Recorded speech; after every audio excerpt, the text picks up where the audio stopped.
Okay. Guys, thank you so much for being patient with us. We now have the results in. Both the judges are on the stage with us. We are ready to announce exactly who is getting the prize money. Starting with third place. Now, the third place cash prize was given by Sai Prakash, who is the honorary judge for today from Hyderabad Cosplayers Club. Now,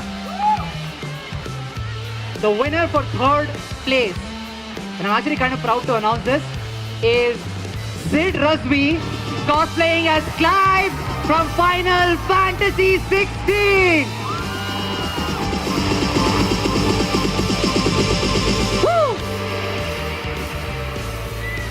Yay, guys, round of applause for Sid, please.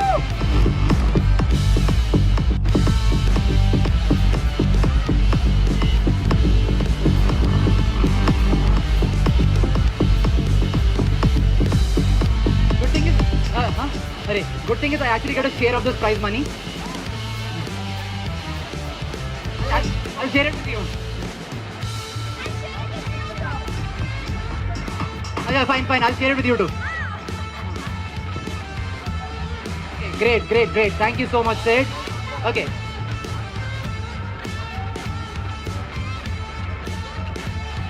Okay, our second prize will be given by an internationally recognized cosplayer, Rohit Kailashia, also known as Redemption Props. Thank you so much, Rohit, for joining us today in judging the plethora of cosplayers we had on stage. Now, the announcement for the second prize. Get ready because the second prize goes to Riju, cosplaying as Venti from Genshin Impact.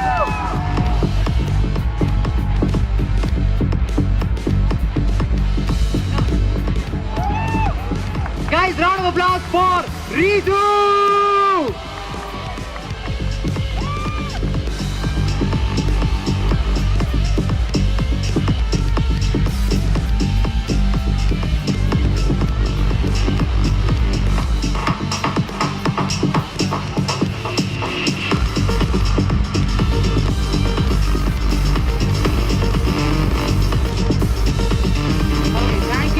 Thank you so much, Riju. I wish you were my brother too. I would have had a share in your prize money as well.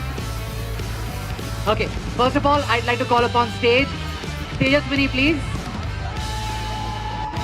who helped us out a lot. She dealt with us week after week in getting this organized. I know we have been a pain in the neck, but thank you so much for allowing us to host this event here today. And a few words for us. Thank you so much, guys. Thanks to SP, Harish, and Lauki, of course, and Rohit. Can I see your face? Whoa. Okay. So I've been wanting to have this here today, and it was difficult to get them here. And it's not very difficult though. But thank you so much, SP. You've been a constant support, and thanks to my core team and the finance team for working out things for them. And they're the real OG makers, right? Yes? Right? Yes. So this is the first time we are doing here in Hyderabad, and this will continue forever. Do we make a promise today? Thank you so much, and a big shout out to my CEO Sujay Karampuri for making this place alive for all of us, all Hyderabadis, having this place where we all make our life very easy, creative, art, everything under one roof. And did you all go inside and check what we have set up for you? Did you all go? Yes? Did you all like it? Thank you so much. Keep finding reasons to come to T-Works, and you have doors open. Everybody will have a door open, and I see a lot of parents coming with young 2-year-old, 3-year-old, and grandparents also keep coming here. That's the real making that we are looking for. That's the culture we are looking for. Thank you so much, guys. I'll not take much time, and the first prize winner will be announced by Lucky if you stop setting your wrist. Trying to fix my costume. Alright. Something came off. Or at least no. I'm not Sohail. I'm Zohair. Okay. Okay. Okay. Thank you, guys. Thank you. But unfortunately, I'm not getting the first prize, despite my efforts today. Okay. Despite all the people liking my effort today. Okay. The first prize, with a check prize of 25,000 rupees from T-Works and Hyderabad Cosplayers Club, goes to Sameer Sheikh, cosplaying from Assassin's Creed! Valhalla. Valhalla.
SP and Rohit, do you want to tell why you gave him the first prize?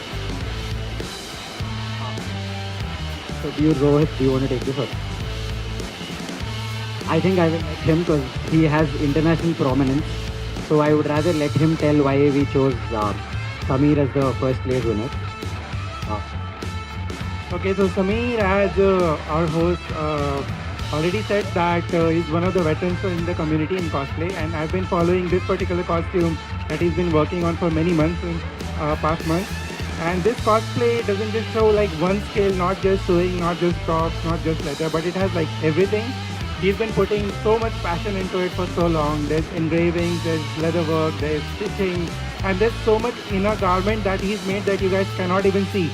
Just because he has a passion for it, he did all that work. So it definitely stood out a little bit above everyone else. So well-deserved prize. Do I need to say more? Guys, sorry, you need to clear the space. We are setting up something huge for tomorrow. You need to clear the space, please. Everybody behind the speakers, everybody, including the core team, including the cosplayers, please cooperate. Please cooperate. Volunteers, please support. Everybody, cosplayers, please listen to me. The cosplayers, you're all moving towards the front. Everybody, please. Guys, everybody to the left side of the stage, can I please ask you to move to front of the stage, please? Bharat, Moin, Sufi, Bharat, Riju, can I please ask you to move a little ahead? There's something being set up there. Okay, so now since we saw such beautiful cosplays, me, Zohair and Sunil actually thought there were 3 more people who deserve something really, really good. Now it was not because of the costume only, it could have been anything else, but because we've been doing this with the Hyderabad Cosplayers Club for over 5 to 10 years. I know it's a margin, but because we've been doing this for so long, we have 3 special mentions. I will let Sunil announce his first favorite. Okay, before we actually announce who the winners are. So this gift was a last minute gift, so we don't have anything to offer them. They will come on stage and they will take a picture with us and leave. But in essence, this gift has been sponsored by Toy Z Loft. It's an Instagram page that sells anime figurines. And they have decided to give us a discount for these three special mention winners. Once you guys are on stage, you can reach out to me and I will help you get that voucher, right? So our first favorite is going to be announced by Sunil. Sunil, I would like you to tell who your favorite is and why you chose him as the winner.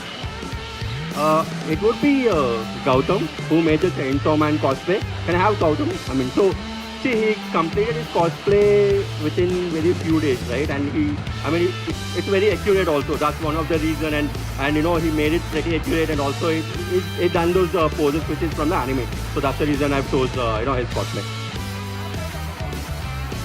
Okay, I'll let Zohair take his favorite cosplayer or take a name. Call out a favorite cosplayer. Yeah, can we have Gautam on stage if he's here? Gautam is not here. Okay, that's fine.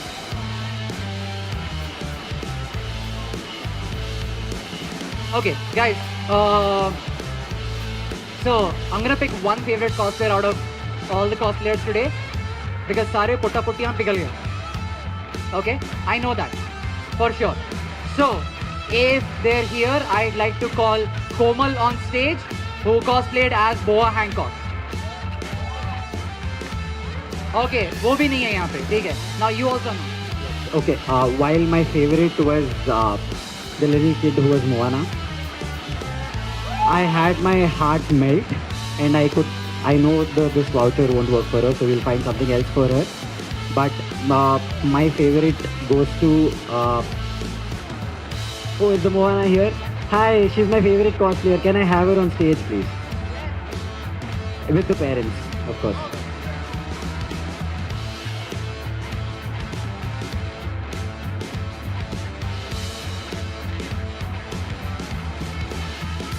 You want to tell your name? Her name is Pragati. This is the cutest girl you've seen today. Best cosplayer, favorite cosplayer. Pity we couldn't give her the first place because money in little kids' hands is a bad thing. But okay, now for my favorite cosplayer. Now I have a very weird reason to give this, and because we have to wrap up, I'm also going to wrap up fast. My favorite cosplayer is Krishna as Crocodile because his voice was so mad. I don't know if it's his real voice or if he actually pulled it off today, but he killed it. And if he's not here, there is not enough time for him to come here. Okay, we have Gautam as Chainsaw Man, who is Sunil's favorite because Sunil is a last-minute cosplayer. He's also impressed with this guy being a last-minute cosplayer. So 3 cheers for this guy, guys. Hip hip! Hip hip! Hip hip! No energy only. Okay, go home, guys.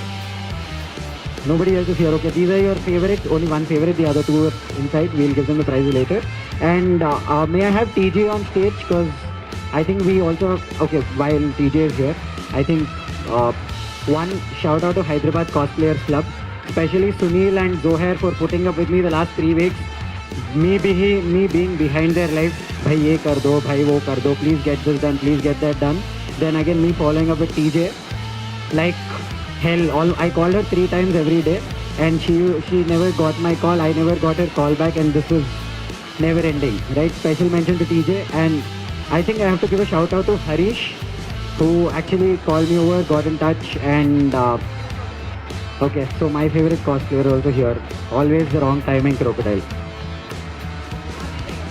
Okay, let me hand over to TJ. I mean, I think we'll discuss the favorites off stage. Thank you everybody for coming. I hope you enjoyed the cosplay scene. We'll do this both the days. We'll try to do this both the days next year. No promises, but we will try. Right? Let me hand over to TJ, who's actually our star. Thank you so much, guys. I'll not thank you. We're all a team, right? We're all a team, right?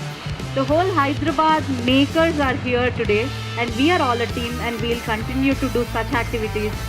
May it be rover wars, may it be drone races, cosplay, anything that you name it, we have it, right? So this is just a teaser for today, and there is much more happening tomorrow. So I will call all the core team members, please. Make a fair MFH 23 core team, MFH 23 core team, please, on the stage.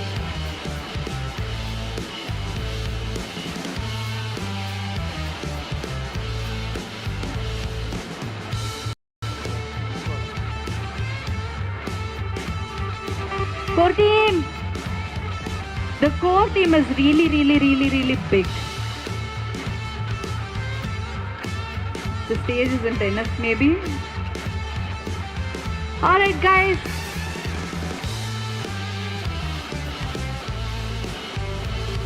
Is the core team here? Is the core team here?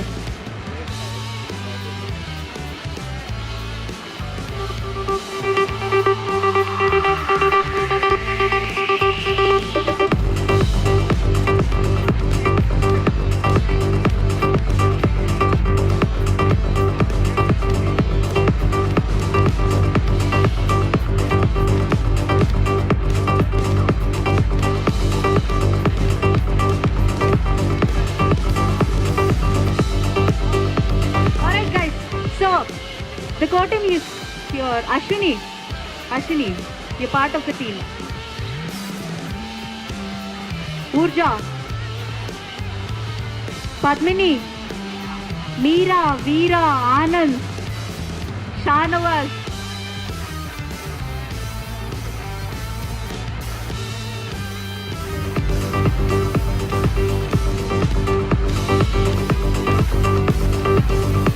Rahman, Suhail, Veera, Meera, Santosh, Khadir, please.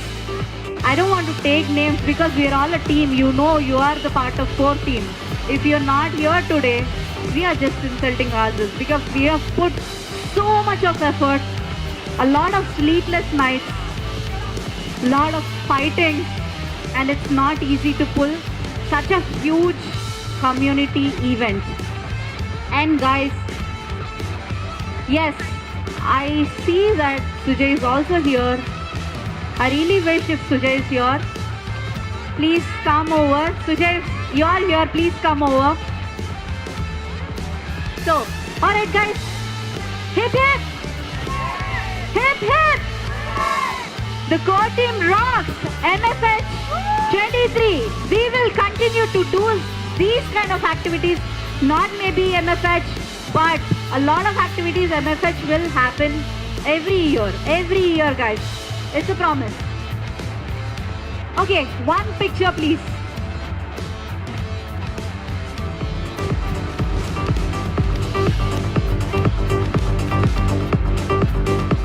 Ritik, Anurag.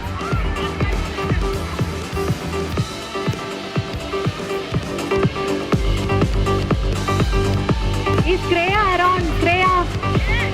Venki, Priyank.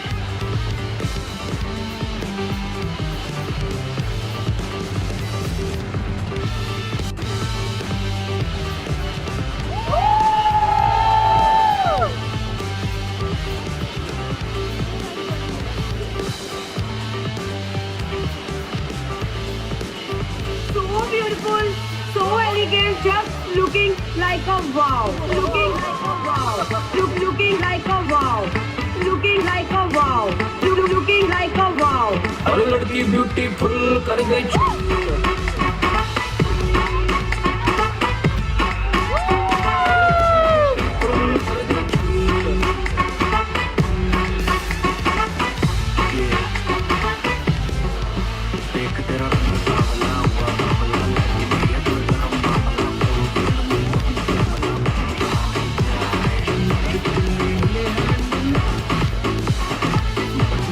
Guys, please make a way for Drum Jam. It's going to be an amazing experience. And I'm sure every one of you enjoyed today. Wait for a lot of activities tomorrow. Don't go anywhere. Keep coming to Make a Fair Hyderabad 2023. Please make a way. And the lead of MFH 23 is right here. Naomi, thank you so much. A big shout out. Naomi, hip hip, hip hip. Thank you so much, Naomi, my favorite, because you've put so much of effort, dealt with all of our cranky minds and made this possible. And you know, and it's not easy guys, it's definitely not easy working with such a huge team. And you know, the claps are not stopping. and you know how we've made it. Guys, it takes a team to do this. I'm so proud of all of you guys for putting this together. As you guys know, Maker Faire is a community-run event. We aren't all event planners here. We all work tirelessly to figure this out. And I just want to extend a huge thank you to my core team, Shreya, Hiral, Ravi, Riddhi, TJ. Thank you so much. Everyone else, I hope we see you guys tomorrow. Bye. A great thanks to Hyderabad Cycling Revolution. They have been a constant support to us, and we've been terribly eating their brain every day in, day out. But Ravi, thank you so much for bringing in such a huge support. There were times where we were too slow, we don't know what to do. We actually didn't have an idea, and Ravi, not because you're right here, but I truly, genuinely thank you. Thank you so much for putting in so much of effort. Venki and his team from Kriya Learning, they've been there every Friday, no matter what. They've been there every Friday for core team meeting to make this particular thing a successful event. I will stop thanking, guys. I'm tired of telling thanks to all of you because this is us. This is us. Thank you. To stay informed about the startup ecosystem, subscribe to My Startup TV.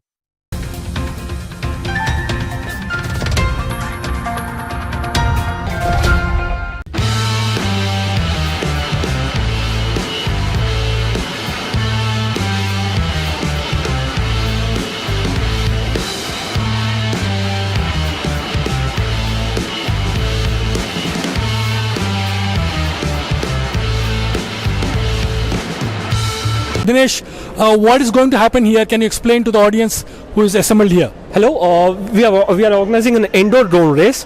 So indoor drone race where FPV drone race, that too. So where pilots put on goggles like this and fly miniature versions of these quads as fast as they can through the predetermined track and obstacles. Okay. Which are the tracks here? What are we seeing here? What is happening here? Yeah. So the track you see is the pilots are starting at the right end of the bridge, and then they're coming here, and then they're doing a spiral here. 1, 2, 3, and then they're going from under the bridge, the left side, and then they're taking a loop through the bridge. You see the gate right on top of the bridge, and then they're coming down the bridge, and they're hitting this gate. And after that, they go through the staircase, and then they go upstairs and onto the first floor, and then they take a wide lap from the left side of the staircase, and then they're going back onto the bridge, and then onto the start gate again. Right. Could you explain to the audience here which are the flying parts and what is the kind of drone which is in? Please please explain to the audience. So the drone is a miniature version of this. The spec for the drone, this race is particularly a small quad that is under 50 grams and has propeller guards around this, so that it is a 100% safe race for the spectators and for the drones and for everyone involved. Can you hold it up and tell the audience assembled here, at least nearby, what are kinds of mechanisms or what are kind of technology in the drone? Yeah, so on this drone, there are simply three different pieces. One is a motor controller. There are 4 motors, so you need a motor controller. Each pilot gets three chances to establish their best lap. Their consecutive 3 best laps. So each battery gives you a flight time of around 4 minutes. So it is just enough to make 3 laps around the track we have set up. The pilots who have made the best 3 are actually sent to the finals after this. The top 3 pilots. Now there are 15 pilots flying right now, 12 pilots flying right now, and out of those we select the top 3 final days. You can on the screen you can see the goggles, the feed that we see on the goggles. Now it's switched. Is this the normal size of drone which is flying there? Why is the size of this drone different from the size of that drone?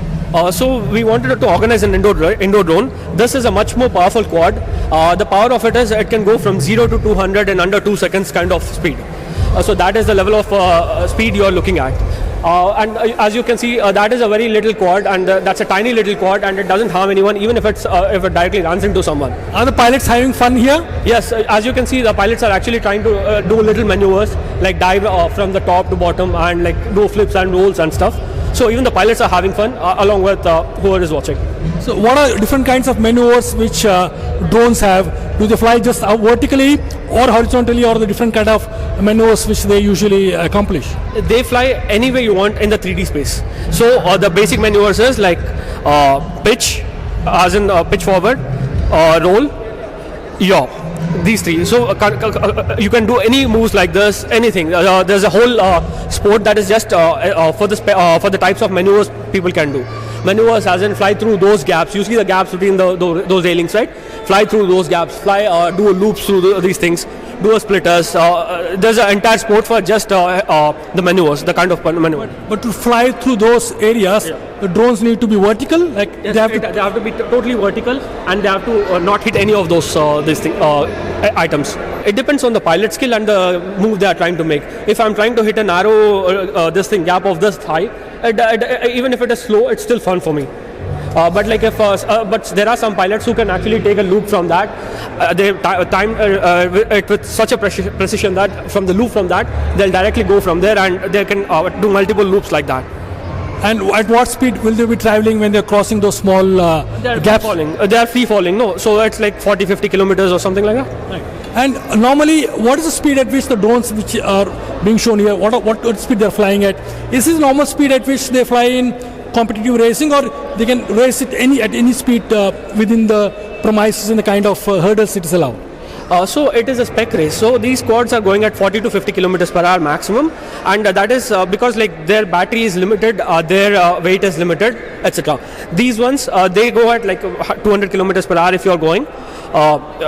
That's their top speed, typically speaking, 200-250 kilometers per hour. And if we set up a track such a way that you can zoom through this gates at that speed, it's up to you. It's up to your skill. Okay, so the basic, this is a quadcopter. That means it has 4 motors and 4 propellers. And other than where are the 4 motors? 4 motors. Other than that, they have a camera in front of it. So these cameras transmit a video feed to our goggles, and we fly looking at what the goggles, what the camera sees. So the latency between what the drone sees and what we see is almost negligible, so that it feels like we are the one who are flying. We are the ones who are flying. Now, this is the kind of goggles. I'll just hold it for you. Yeah. Okay. So there's a constant communication between the camera here and the goggles. And what is how does one put it on? To put things into perspective, you need to spend at least 10 to 15 hours in a simulator to fly a track like this without crashing once. 10 to 15 hours in the simulator first to fly a track like this without crashing. So in case someone among the young audience here wants to start a simulator on, where are the simulators available? Are they available online, or do you have to buy? There are a lot of free simulators available online. There are simulators available for your phones, PCs, gaming consoles, etc. For a simulator, you can use, it's your choice. You can use a PlayStation controller, or you can use an actual transmitter. Actual transmitter gives you a closer experience and much more control over the quad than a PlayStation control. No, they are not following each other. They are trying to set the best time they can without crashing into each other. So while flying at the speed of, say, above 50 or 60 kilometers per hour, they also don't have to crash into each other. Yes. That's a very difficult task. Yeah, it is. It is. Like, I mean, in one of, but it is fun to watch them crash also sometimes. In one of the footage, if you go back to the footage that is on YouTube, you will be seeing some of the mid-air collisions that are happening, mostly around these gates. And there's a gate flag around there. Even there, many people crash into each other. So this is exactly like F1 races, where you got so many car drivers driving at breakneck speed and crashing with each other, where a crash is penalized. So how does one penalize any drone which has crashed into another drone? We don't have to penalize. Their time is already gone. If once they are crashed, they are on the ground, and they lose their time advantage. But what are the other drone which has crashed due to the faultiness of the other thing? It depends on their skill. We are currently not penalizing them. Which means everybody who flies a drone has to take care of his own drone, not to crash into another drone. The other guy also has to take care that his drone doesn't crash down. Exactly. Now tell us about the kind of small size of these drones, why the color blue, and is it the size of a palm? Yeah, it is the size of the palm. They weigh 46 grams to be exact. It has like very small motors. The total weight of the quad without the battery itself is 30 grams. It's the drone pilot having a fun at your cost, ladies and gentlemen. A round of applause to the pilot. Absolutely, thank you so much. That's not part of the racing, that's part of entertaining you. and Maker Fair is of course aware. The racing is happening beyond this area. Once again, thank you, Mr. Pilot. Thank you for entertaining us. It's such a thrilling sport, so to say. When did you start, and what's the kind of path did you take in reaching the kind of current levels of competency and being a part of a community? Does Hyderabad have a community? I'll start with the last question first. Hyderabad has a very vibrant drone community. In fact, most of the national level races, the top pilots are from Hyderabad. At least the top 2 are from Hyderabad, and they have been consistently at the top. And it's not just about the racing, but we also go for joy rides, freestyle rides, and just exploring the new locations like hills, lakes, etc. Wherever it is available, chasing dirt bikes. We have some of really good footage showing us chasing a sport bike, chasing a car, etc. We are very active on social media. So you can check out our footage at FPV India or Hyderabad FPV on Instagram. Can you tell us, this is the power of a battery in the drone which he has.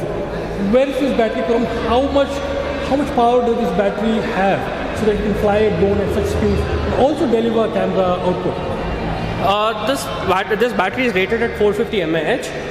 To put things into perspective, this can fly that little drone at full speed for 2 minutes, 2.5 minutes. And that is enough to barely enough to cover the full lap. And pilots are pushing these batteries, and these batteries can also be a dangerous set of this thing. If you push it too hard, they literally explode. What is going to happen from now till the end of the race?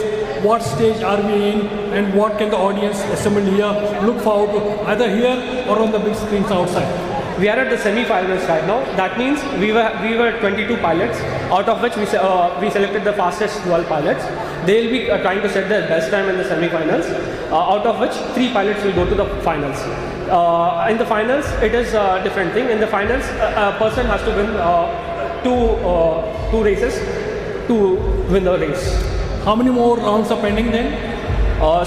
In the semi-finals, it is like there are 4 groups of 3 each, and each of them will fly 3 times for 3 rounds basically.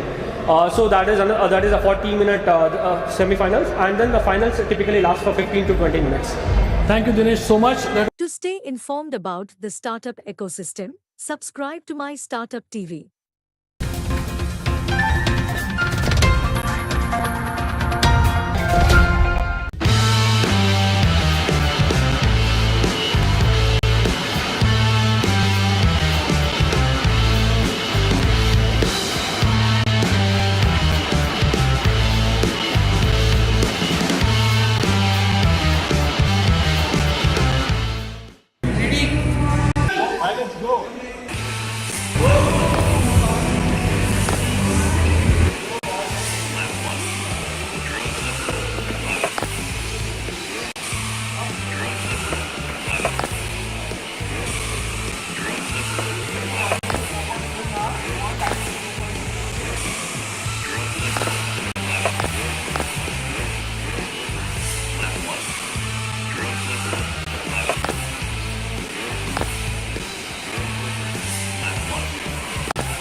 To stay informed about the startup ecosystem, subscribe to My Startup TV.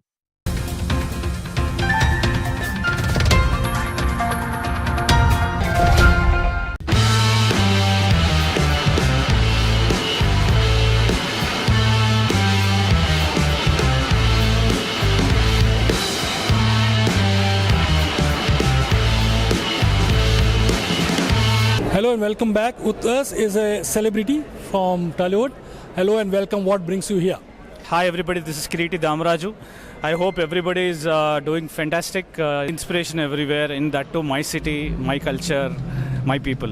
Have you been part of a drone racing event anywhere earlier years? I'm not part of any drone racing event till now, but it's very, very exciting to witness something like this happening in our own city, Hyderabad, and all thanks to Telangana government to make it actually happen and make us witness such kind of wonderful kind of competition. Drones have been used in movies and other events, etc. Okay? Drones have been used. Have you been part? You have been part of the film industry. And do you think the usage of drones has grown dramatically in the movie industry? Dramatically, and also the best part of drones is it can be used for attracting people. It can be used for a certain kind of purpose. It can be also used for marketing specific kind of things. Especially if you observe the history of film marketing. One of the biggest films ever made called Brahmastra, the title launch was done in Kasi, Varanasi, using more than 1,000 drones. So you see the kind of power of using drones everywhere. So it can be used in marketing as well. Thank you so much. So that was Kirit from the Tollywood industry. Thank you. It's my pleasure. Thanks. To stay informed about the startup ecosystem, subscribe to MyStartuptv.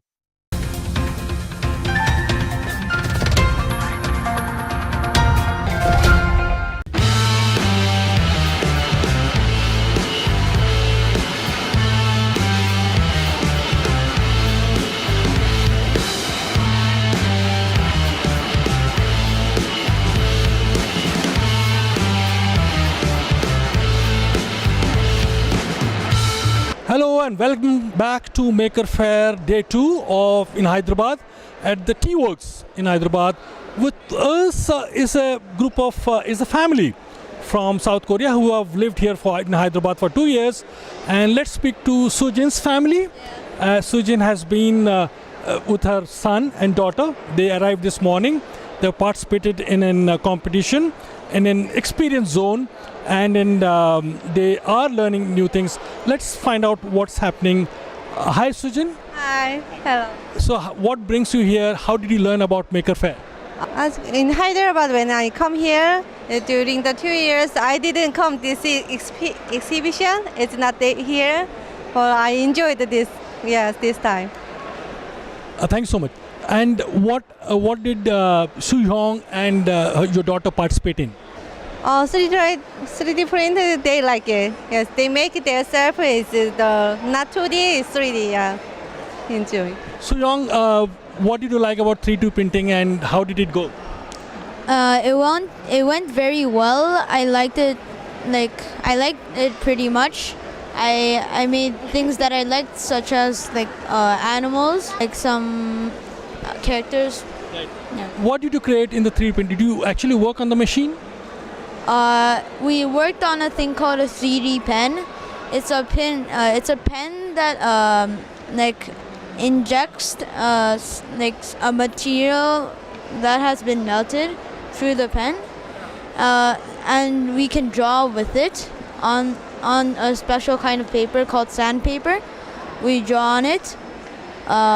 Yeah, so I made a snake. How did the idea of drawing a snake come to you? Well, because I've liked snakes for a long time. It's one of my favorite animals. Now, since you have created, did you carry the copy of the snake with you? Yes. Where is the snake? It's in my mom's bag. Can you show it to us? Okay. Right. Besides, till she retrieves the snake, besides the snake, what else did you do? Yeah, could you show us the snake? So could you tell us how you designed this snake? So first we have to start at the bottom. We make the outline of it, then do the inside, and then you slowly start building up. You have to think about each layer and how it will go. So it can be bent for it can be looking like a pyramid like this, pointed at the top. Probably it took about 20 minutes. And when you decide the snake, what other animal do you think you will design next? What is that you want to do next in case you are given a chance? What will you design and draw? I would probably draw the Korean flag. Yeah. Excellent. Okay, your sister is showing. What's that in your hand? Huh? What's that in your hand? Gun. And what's that? A Sion, gun. what's that? A gun. Oh, lovely. Can I have it? Oh. My brother made. Your brother made it? Did you make anything? I made. How did you like the place here? I liked it very much. It was one of the funnest places I've been to. So I liked it really much. And is this the first time you're here? Oh yes, first time. Yesterday my friend let me know that, so yeah, I come here. Okay, Suyong, also Sujin and Suyong, thank you for coming here. We are so glad you came here, you enjoyed the entire event, and I'm sure you will have a nice, comfortable stay in Hyderabad. Lots of events to participate. Thank you so much for taking your time. Thank you. Have a nice day. Yeah, bye. So that was Sujin, Suyong, and the daughter from South Korea who have come here and participated in Maker Faire Day 2. They got to know of them from a common friend. There's a small South Korean community in Hyderabad, and they are part of it. We welcome them, and Maker Faire, I think the entire Hyderabad ecosystem is welcoming, and we're so glad to have a diversity of people here coming here, enjoying the kind of technology displays, the illustrations, and the experience zones in Hyderabad. And once again, thank you. Nice meeting and talking to you. Oh, thank you. Thank you. Thank you, sir. Thank you so much. So that's all so far from MyStartuptv at Maker Faire 2. To stay informed about the startup ecosystem, subscribe to My Startup TV.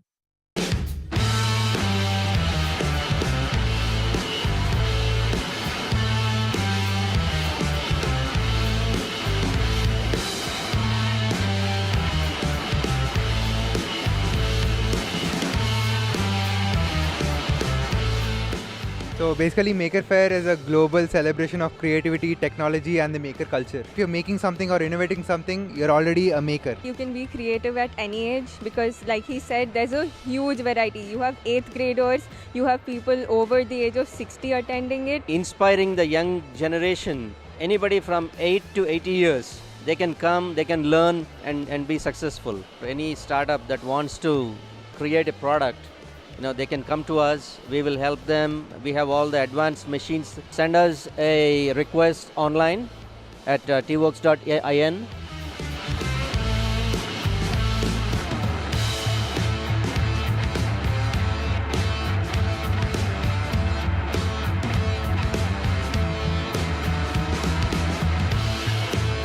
I'm sure the people here, they come here with some idea in mind and to see how the machines that T-Works offers.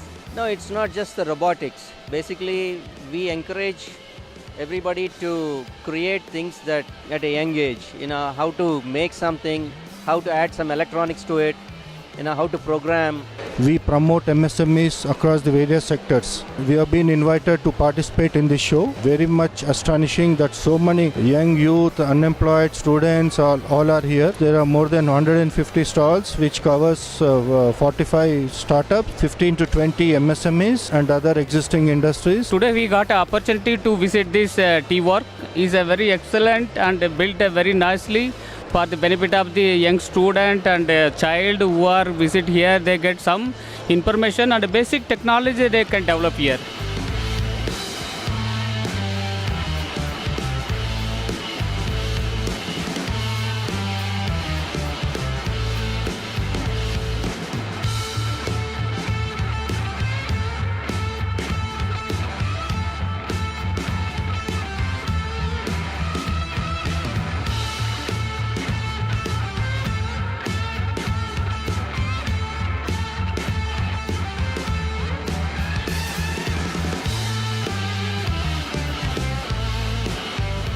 They have created a movement called Maker Faire.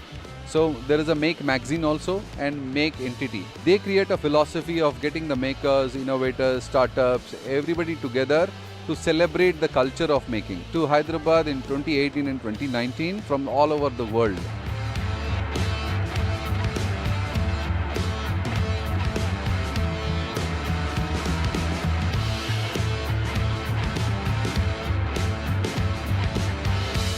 So essentially what happens is, so there are certain blocks that we use. So this rover is basically what we use in schools to demonstrate our robotics program. We are doing a workshop called Pyramid Puzzle. Actually, my name is Sudhamani Vempati and I am a playback singer. Here with my daughter, but she's busy in the charcoal art workshop.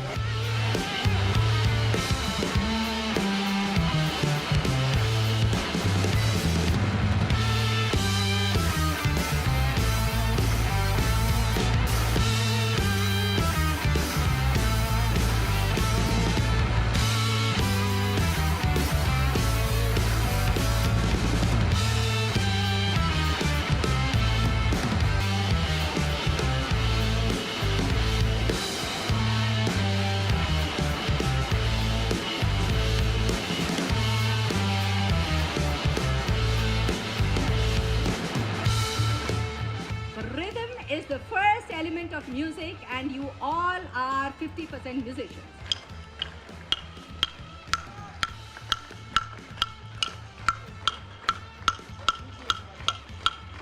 Once again. Maker Faire is a global event.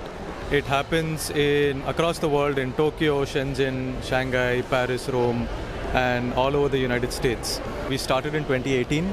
We wanted to bring this to India, to Hyderabad. One of the major features of Maker Faire, it's a very collaborative event.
To stay informed about the startup ecosystem, subscribe to My Startup TV.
to be the fastest robot till now. Are you actually pulling it or going fast? It is. Check. Okay. Don't you think this is the fastest robot till now? Check. Straight గా ఎవరైనా వెళ్తారు ఇలాంటి track లోనే కష్టం. Best way of finding out which is the fastest.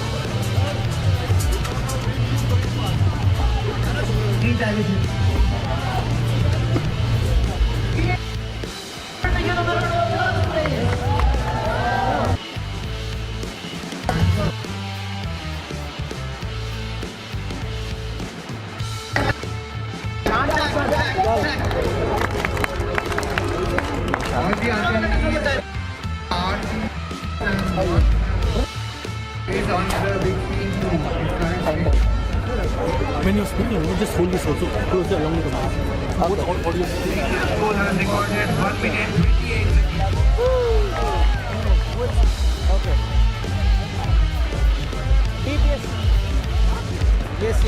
The next school is the school whose name is pretty much known to so many people. DPS Nadargal is here. A round of applause for them. I'm not able to hear anything. Hello, good morning, good morning. Are you able to hear me? If you are ready, let me know. Guys, are you ready? So, give it up for DPS Nadargul here. We'll all count down. 3, 2, 1, go! It seems there is a starting problem. Once checked out, judges, please come check it out.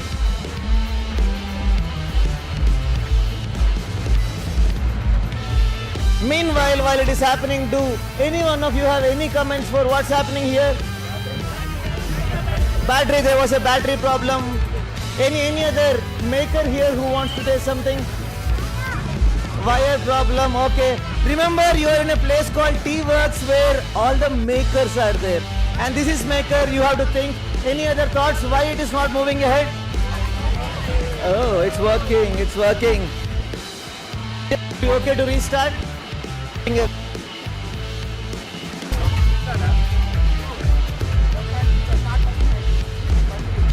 Okay, there is another prediction that the front wheel is not working. So what's your name? No, it's prediction. It started, guys. Let us all give one clap to start. Tack.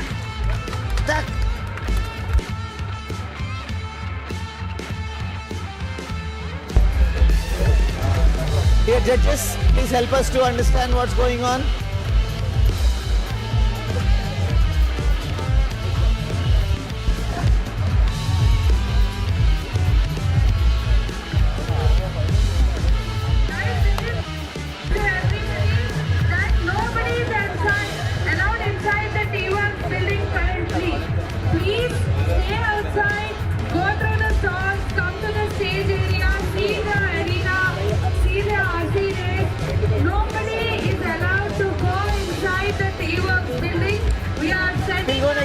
We'll go next. Please nobody go inside Come. building. We'll start. Hey, గొంతుకి voice అవసరం లేకుండా mic will start with the next team. This team is from Rajasthan. Everybody, this is from Rajasthan. Okay, what is this? Royal Rajasthan? What do we call it? Okay, everybody, let's give a round of applause for them. కొంచెం కొత్తగా ఇద్దాం. I don't know how they say Hari, Rajasthani or whatever language they speak. Let us all help them with a big round of double claps. Tuck. So we count all of us together. 3, 2, 1, go!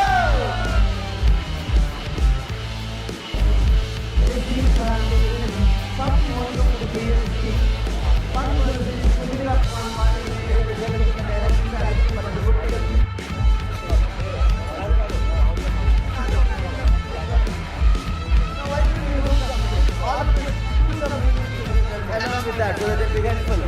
Tack. Everybody here, tack. Here, everybody here. Let's do one clap in the same rhythm. Tack. Let's go back.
Just put a left hand up.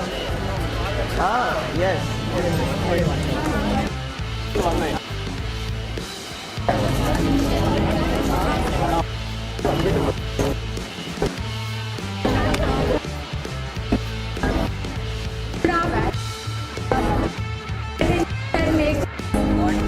Anuradha say that you can hear this announcement.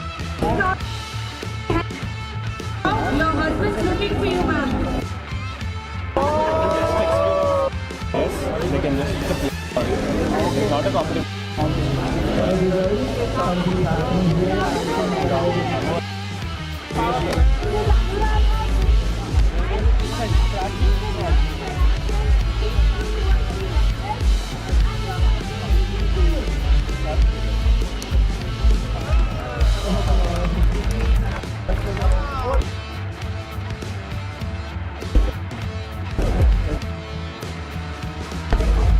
Ready? This is the last. It has the highest number of best timing.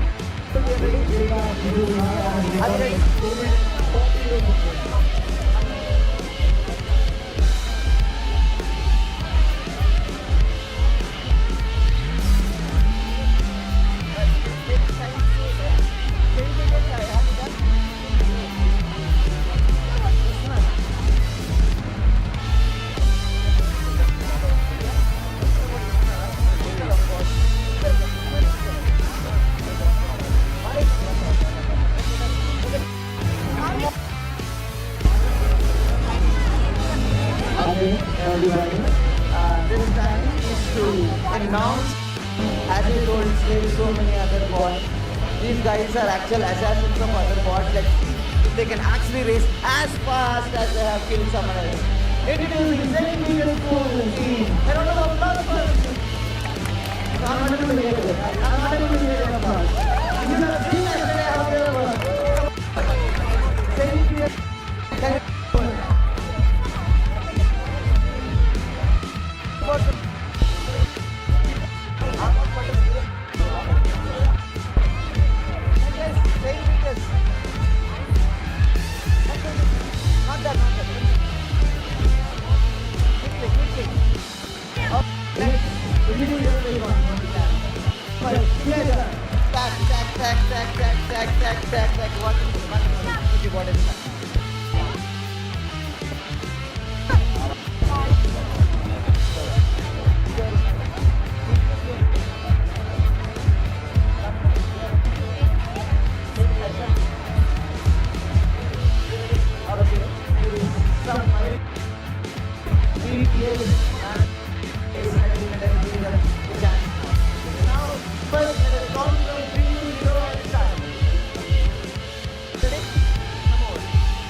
Believes in second and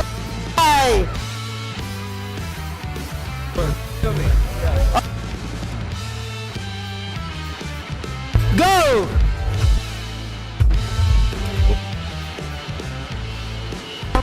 They'll start.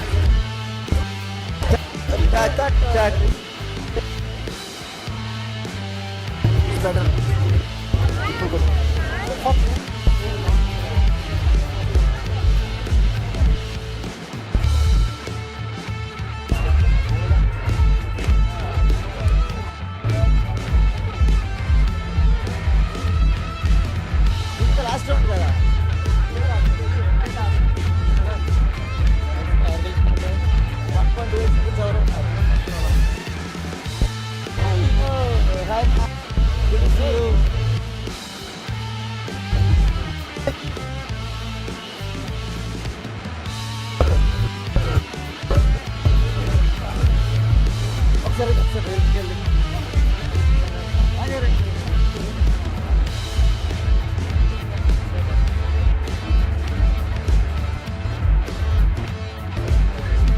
maybe they need a round of applause to run faster. It seems to be the fastest right now. Let us all do 3, 2, 1, 3, 2. These robots, you can witness now there is someone super special amongst us. In Geeta Bhaskar ma'am here, you should have all known Tarun Bhaskar sir, mother of Tarun Bhaskar sir, Geeta Bhaskar ma'am, and herself is an entrepreneur. She has done so many things. She is here to witness the bot. Thank you very much ma'am for coming here. Ma'am, if you want to speak one word to the students who are doing the bot. Arey, I am a myself man, not Tarun Bhaskar's mother. Don't give me that introduction here. Teacher. So this is wonderful. I think this is Delhi Public School. This is Delhi Public School, yes. It's wonderful. I'm so happy to be here. And let me see who's winning now. I can see the robots moving here. All of you. How many schools are participating? 8 schools. Wonderful, wonderful, great. Wonderful initiative, and thank you T-Works for this Maker Fair. What is my goal is there? Organization. Okay, what is your goal? Achha, where is the other one? There. Oh, she's the other one.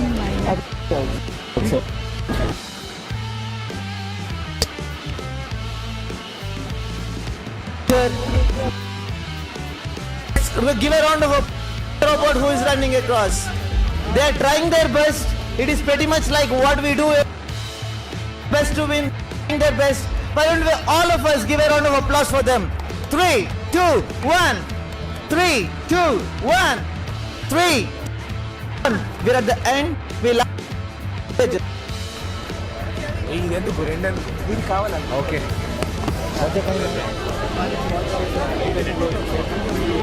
What's the email? Delhi Public School. The Delhi Public School has recorded a time of 3 minutes 10 seconds.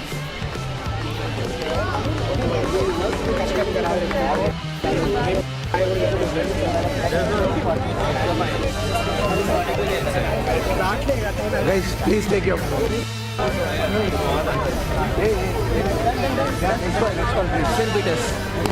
And everybody, why don't we give a round of applause to DPS Nagargul? Naku vinipichala. Good morning everybody, good morning. Before we go on, I'll also introduce someone else. Have you heard about this show called My Village Show? Anybody? Wonderful. I see a lot of people. The team show is here. Mr. Anil and the rest of the team is here. They are also here to see the robot race. Let's listen to them if they have something to say.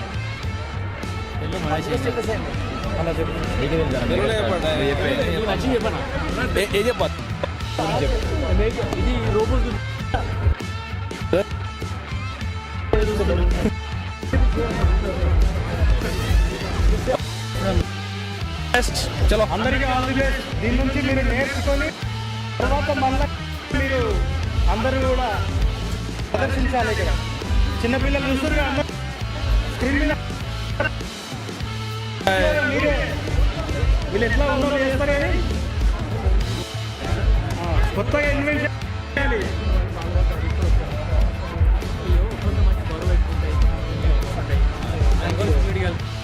Thank you everyone. This is the last lap and whichever team has the least amount of time would be winning this. So let us all brace ourselves and remember the timings of each one. All of us, let's give our 2 hands a bit of sound for St. Peter's School here. And for one more, you ready? No, I didn't hear it. I want to hear it clearly, guys. You. Okay, we're going to start with a count. 5, 4, 3, 2, 1, go! St. Peter's may be killing is easier. Oh, but they are fast enough. Guys, there's one way to actually help them go faster. You remember, India cricket match ఆడుతున్నప్పుడు వాడు 6 కొట్టాలనుకుంటే విరాట్ అయినా మన ధోని గారైనా claps కొడితే చాలు. Why don't we do that for them? 3, 2, 1, let's do a big round of applause for them. Come on. వినిపించ 1.18 minutes.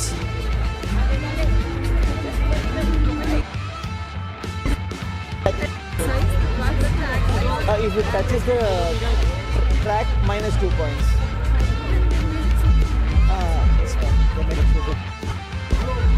There was to make sure they try properly. This is the last part of this. We'll be knowing who is there. All of us, let's do this trick again. Tuck, tuck, tuck, tuck, tuck, tuck, tuck, tuck. Let's all clap again. It's on the last end. Wonderful. The round is over. Now the time has come for us to know the results.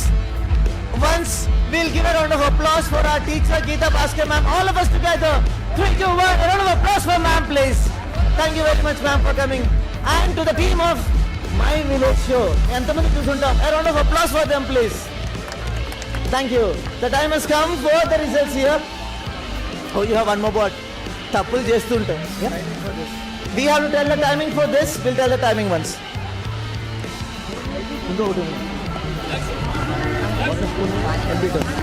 St. Peter's 123. St. Peter's just fell short of the fastest lap. They have recorded 1 minute 23 seconds.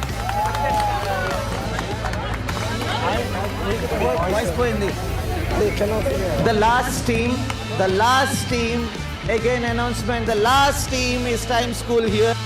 You see this on the main screen there. We'll start this by the same drill. ఈసారి తెలుగులో చెప్దాం అందరం కలిసి 3, 2, 1 మొదలెడదాం. Start. అంటే India Pakistan finals ఉన్నప్పుడు ఎంత అరుస్తామో అంత అరవాలి. ఇంత సైలెంట్ గా ఉన్నామంటే ఎనర్జీ లేనట్టుంది. I'll see everybody here. Guys who are standing here, yay! The guys here, yay! Oh, wonderful. The guys here, yay! Here, ooh!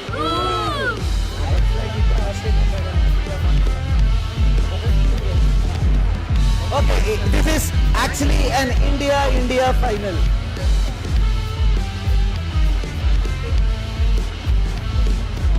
When people are stuck in their life, they try to go forward, and people like us should support them. How do we support these people? How do we support these people? We cannot give them money or come and drive it. We can only give them a clap. Shall we do it for them? Come on, everybody here. I'm not hearing from this side, from this side. Thank you very much for cheering for your team. Come on, thank you very much. Let's see what the other competitors would say. What do you want to say to the team? Play well. What do you want to say to your team? And while it is happening, we'll ask Mr. Nikhil, who is an event manager, has been great. What do you think? What's happening? It's really electrifying. It's intense. I hope it will win. We just want to know more about what are the rules of this game. Cool. We'll be knowing that. We'll be asking one more commentator. If there are commentators, one Ravi Sastry and Harsha Broker is another commentator. We'll ask him what's happening and what do you think about it? It's really going well, but I think everyone is bored. Just getting bored. Hello. Yes, we are at the last stage of this race. Let's see what's happening. Let's see what's the timing are. Is there any judge? There are judges. There are judges, right? Watch out. Yeah. And everybody also see the main screen. It is many people's dream to be on the main screen. Free of cost. You are seeing yourself there. No cameras, no teams. You can just see there. You can see on the main screen as well. We are at the last stage. Maybe last 2 seconds. Why don't we all of us together say, ooh! Once again, ooh! It's done. It's done. No applause for everybody who's here. Remember, no game is interesting without audience. Even this. Right? A round of applause for each of you who are here. For yourself. Why don't you clap for yourself? Clap for yourself. We'll know the timings now. The Time School has recorded a lap time of 2 minutes 29. 2 minutes 29 seconds. We'll ask the judges to bring in 2 people here and we'll follow the big boss But we will request Ginda Bhaskar ma'am to announce the winner. We have two people here.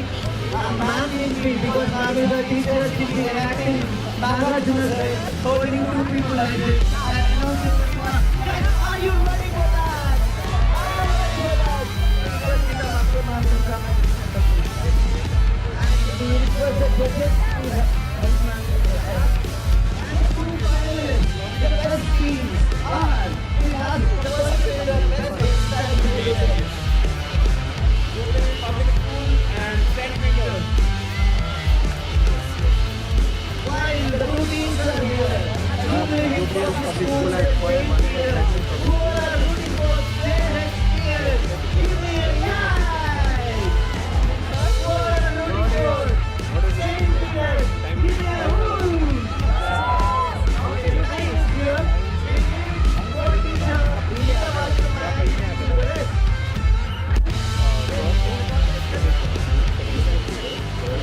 The premier.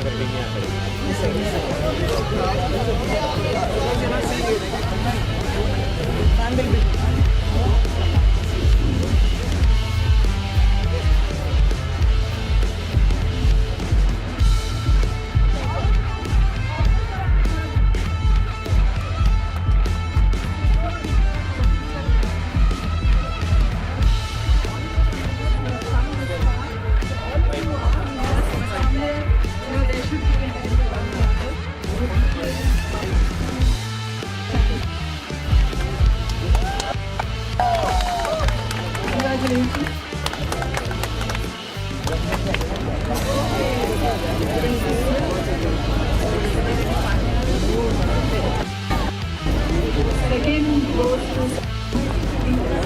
St. Peter and third the Premier Academy. Everybody, let's give a round of applause for them.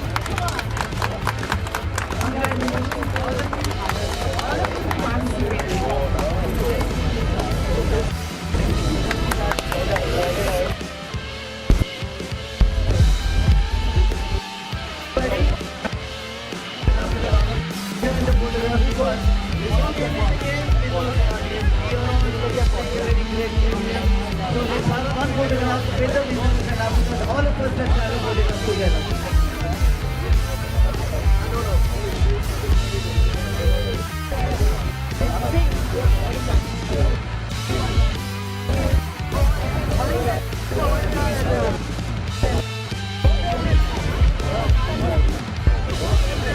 To stay informed about the startup ecosystem, subscribe to My Startup TV.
also gives you 2 points, and hitting with a weapon gives you 5 points.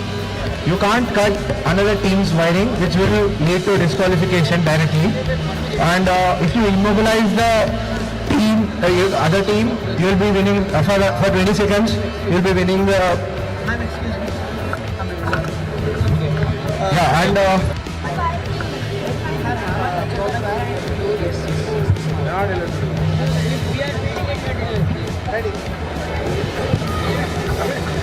Everybody, are you able to hear us? If anybody don't, raise your hand please.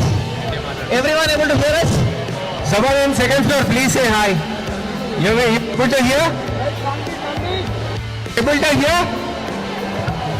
We request everybody around the arena to go back. Everybody around the arena, please go back. Around the, except for the organizers, we want everybody to leave, please. Everybody here who are not in teams, please leave. Please leave. Thank you very much. Thank you. Please don't mind, sir. Everybody. Is it okay? Is it okay?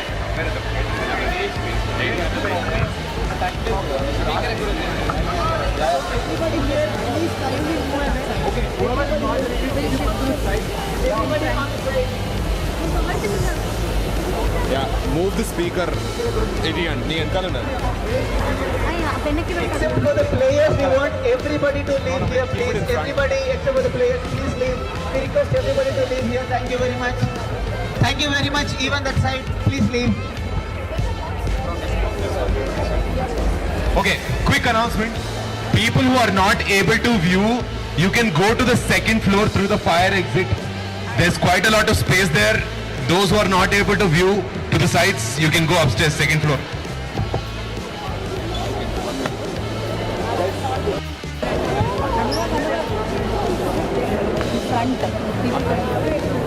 I'm thinking next to Harsha's theater, there's enough view.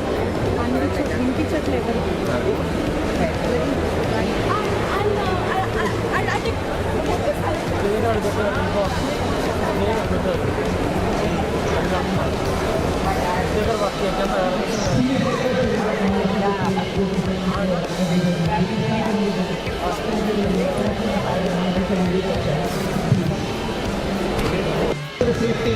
Thank you very much. And for everybody there also, we request you to kindly move back.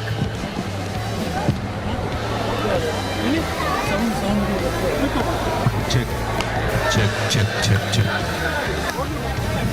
Check.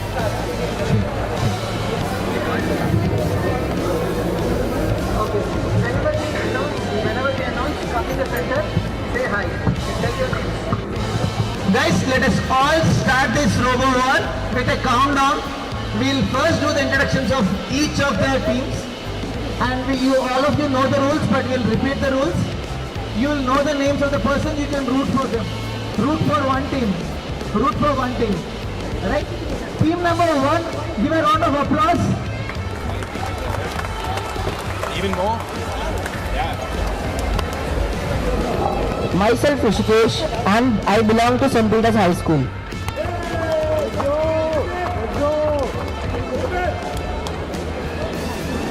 Let's bring in the team number 2 from Rajasthan. I am Naresh from Birla City Bihar. I am Arish Dutta from Birla City Bihar. I am Rana Gupta from Birla City Bihar. And I am Tanya from Birla City Bihar. Introducing team number 3. I am Adi from St. Peter's High School. I am Bishop. Applause everybody. So the rules will be told again by Mr. Harsha, and then we'll start the board now. There will be one-on-one competitions and there will be a final. There is another team which we'll introduce at the end. Thank you very much. So regarding the rules, so you'll have one-on-one. So we'll be leading the team as St. Peter's, team number 1. Time School, team number 2. St. Peter's second team is team number 3. Birla Shishu Vihar will be team number 4. And Birla Open Minds, team number 5. Yeah, the first match will be Time School versus St. Peter's. Rest of the box, please take, rest of the team, take away your box.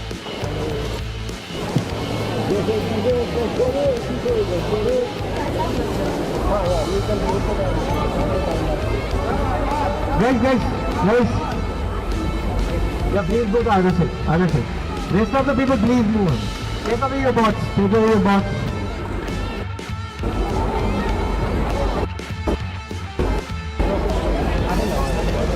Guys, I'm repeating the rules again. Guys, team, Time School and St. Peter's, listen to the team. So, if you hit the board directly, board by board, you will get 2 points. If you are hitting it by weapon, you get 5 points. If you immobilize the team for 20 seconds, irrespective of your points, you win the game. If you are cutting the other team's wire, you are disqualified right away.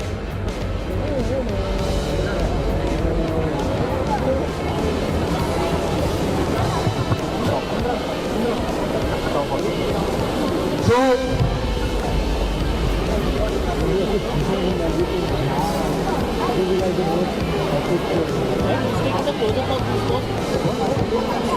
guys, it will be a 3-minute match. Familiar with the rules, right? Guys, please take away your box. Go back. Take away your box, please.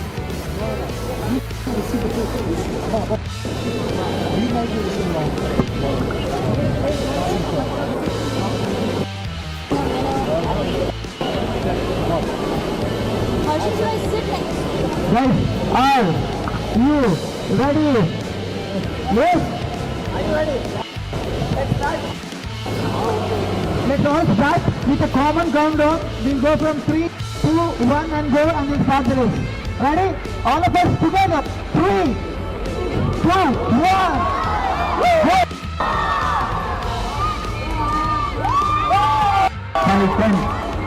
10 points to St. Peter's. 15 points to St. Peter's. 20, 25. 5 points to Time School. 5 points to St. Peter's. 5 points to St. Peter's one here. There's a real wrestling match going on here. We need all of your applause. A lot of sound.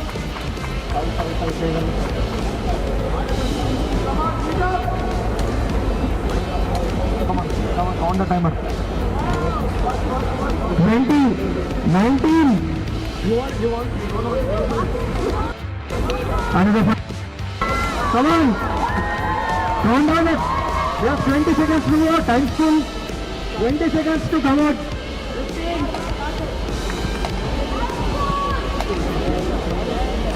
10, 9, 8, 7, 6, 5, 4, 3, 2, 1.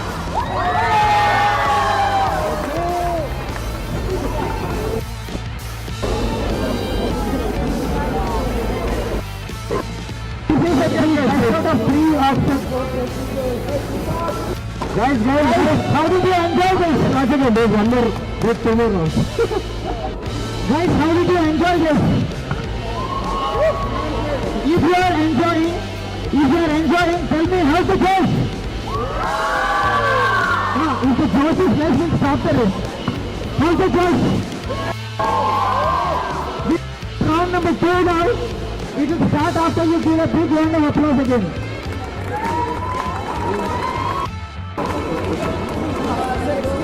Guys, go back to your positions.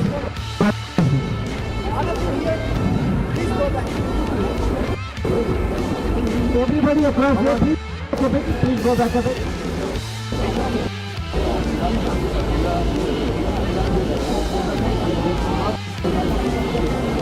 All under 18 students, you can feel free to sit down. No problem.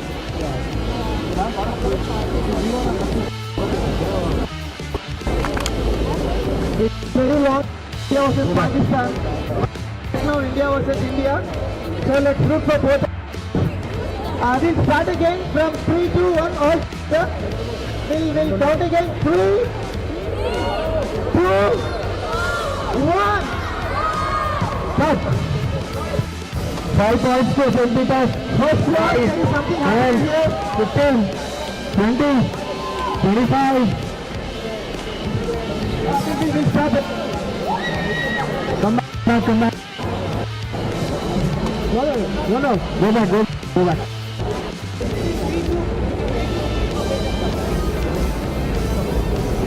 First floor if you are awake. Second floor if you are awake. Help your team with your thing. How many of you are reading for time school here? Time school. How many of you reading for time school? How many of you are reading for St. Peter's? Anyone wants to give any suggestions to any of the teams, feel free. 30 seconds for you. 30 seconds for you. Okay. We need 5 years for time also. So time school, all of you clap.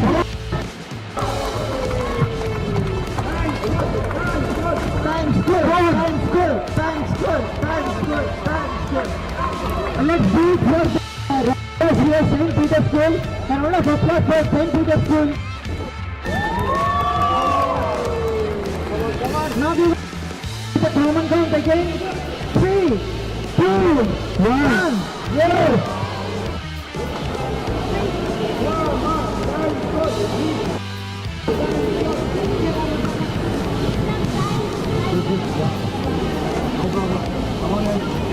Five points there.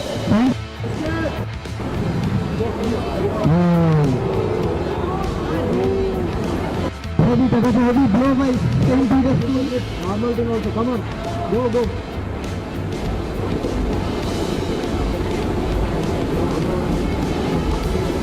It's up to time school now to decide what to do. St. Peter's is they're playing everything.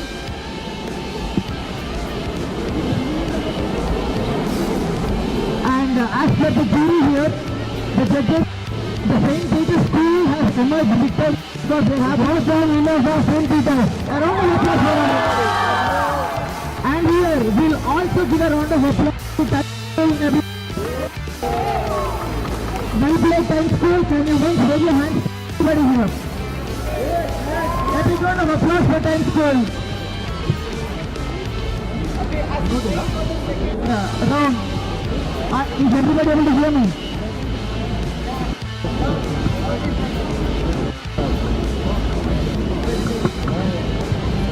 Hello everyone. You can also watch outside on the big screen. So anybody who can watch here, you can also watch outside. So just to let you know. Thank you.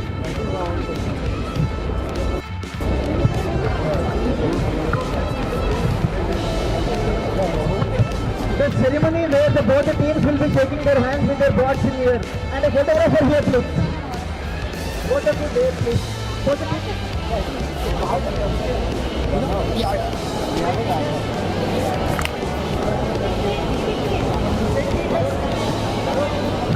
Manoj.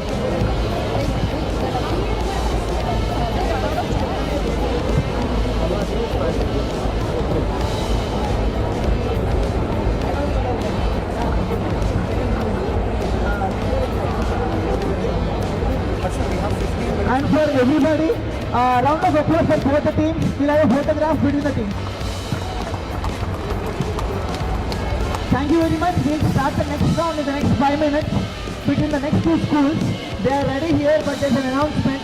Tomorrow there is robo race, just like robo war. Whichever school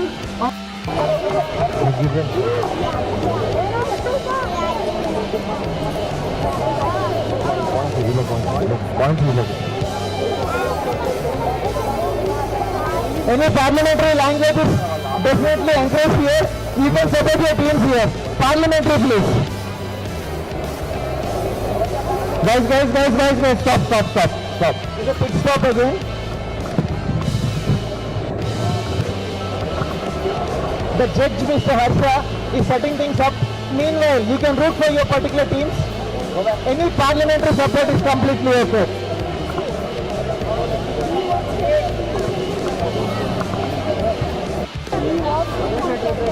Go back.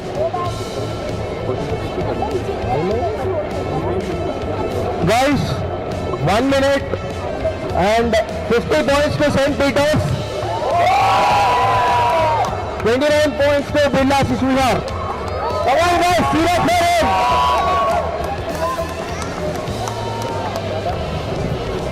Stop.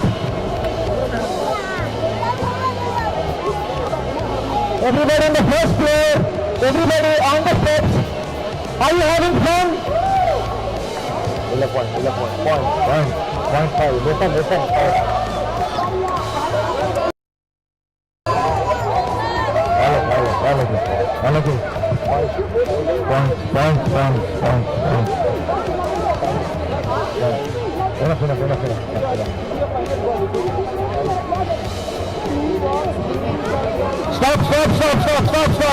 Stop.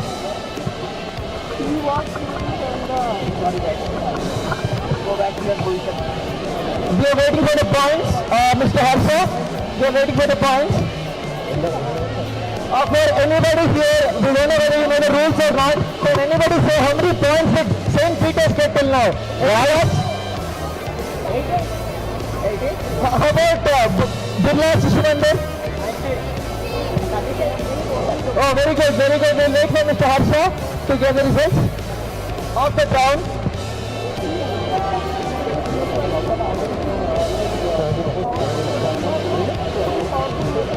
Guys, last 1 minute left. St. Peter's is with 52 points.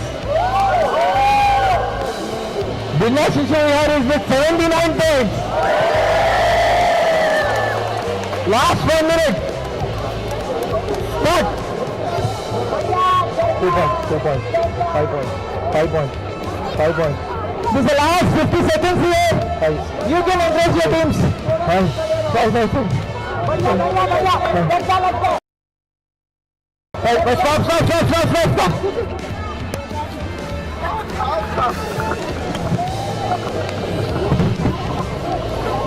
I'm telling you, next time if this happens, both of these get disqualified. No more right angling.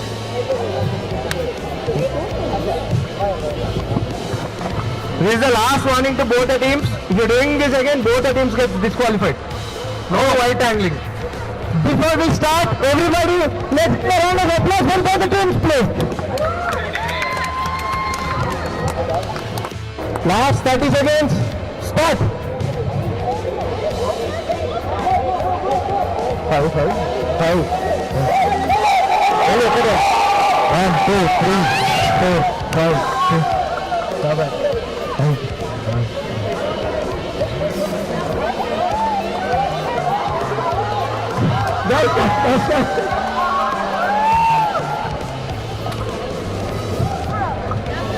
Guys, one clarity. Both the teams were winning points here. So, yeah. For all of you, understand. Last 15 seconds. Go back. All of you understanding both the each is on a weapon. Whatever weapon touches the other way, you can get points. Guys, last 15 seconds. Last 15 seconds. Start. 1, 5, 10, 11.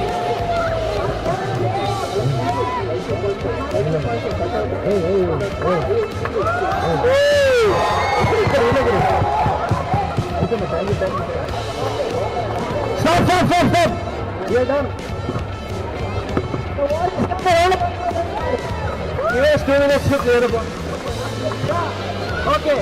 Before we announce the results, anybody want to tell how many points did St. Peter's get? How many points did Birla Shishuvihar get? So, from your point, who is the winner? Now over to the judge.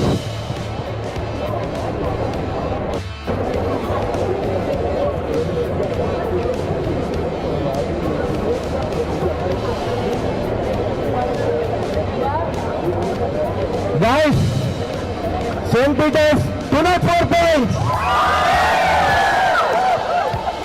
They wait for.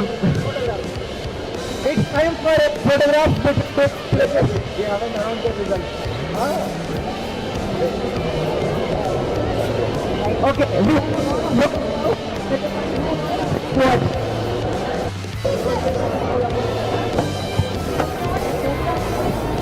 Shower guide.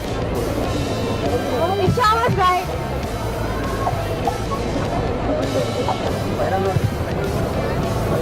If you come in front of us, what will you do if you lose? Bilal Shisha Vihar. Are you dead?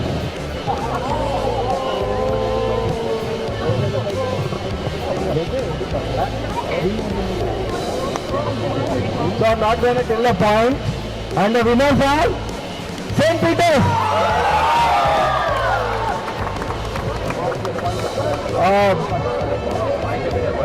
So Bilal Shisha Vihar won 184 points. 204. Great. Everyone, big round of applause for Bilal Shisha Vihar. Photograph, come for a photograph between both of you. Chalo.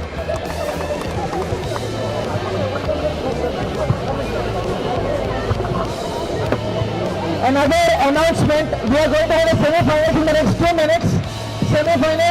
2 minutes. Meanwhile, in the maker space, there's a round table happening in the events room. Okay, how many of you here represent education or let's say any organization for that matter? Anyone? Okay, so we have a very interesting maker space roundtable happening upstairs. You have really delegated people from IIT Delhi, BITS, etc. So those of you interested in running a space similar to T-Works, please go to the events room on the second floor.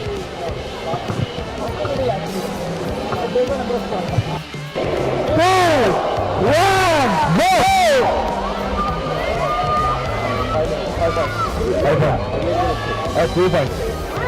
5 points. 5 points. 5 points. 5 points. 5 points. Please.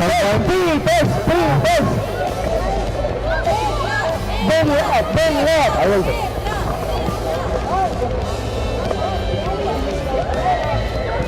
Stop. Wait. Because it is stuck on here.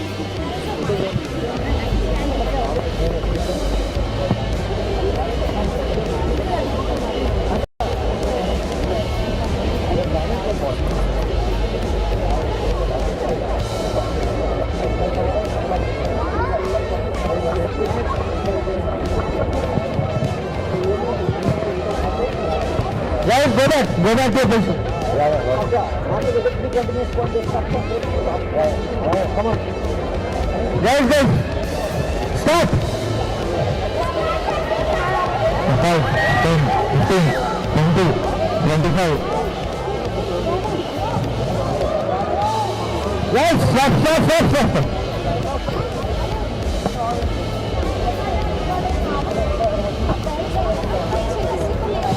Go back.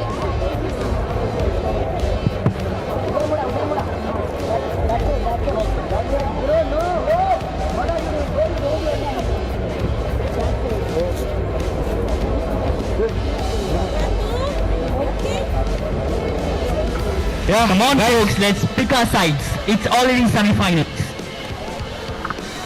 Start. Who will want to support? It's people versus Billas. The people is up in guys.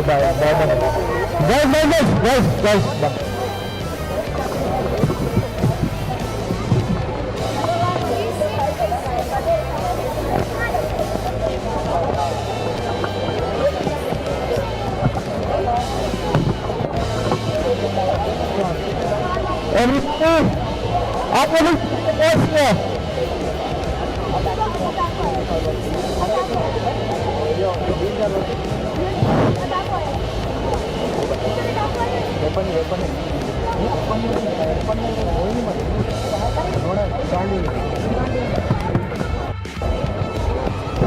handle your own man.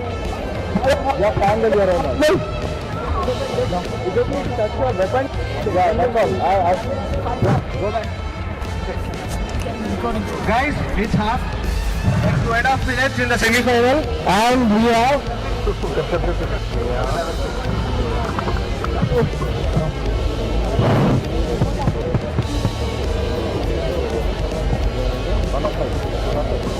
Everyone from the first floor, you're able to see this? Everyone from the second floor, you're able to see this?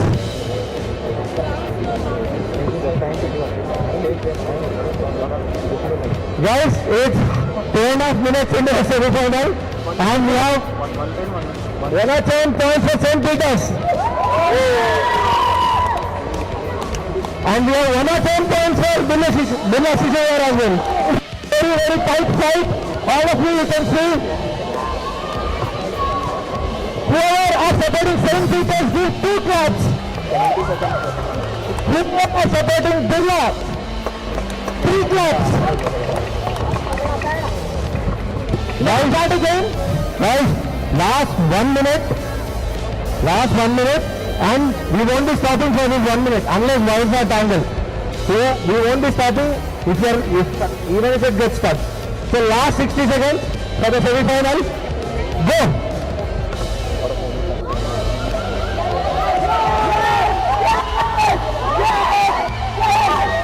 It's triple fire. What? Triple guys. The windows have been. Pick your side. Support them. Guys, we're counting from 20. Come on, start. 80. The people are killing them. Come on. Come on, Billa. Support them.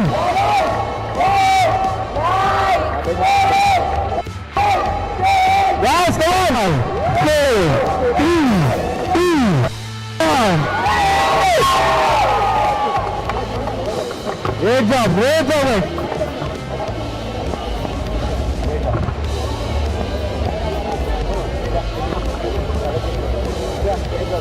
That was the key, isn't it?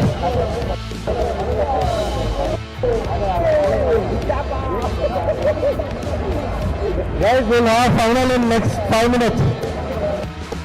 By immobilizing those guys.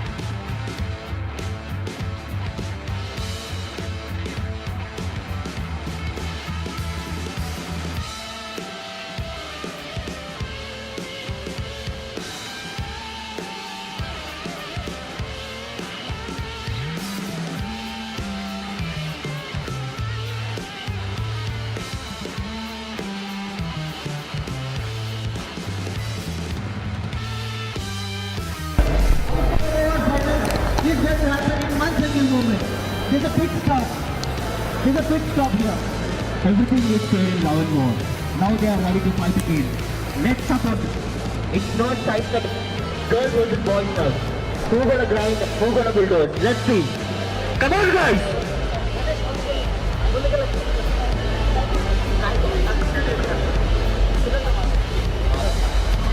Guys, we're restarting again. Go back to your places. Go back to your places. We're done with the first 1 minute of the final. 4 minutes to go. Start. 2.2.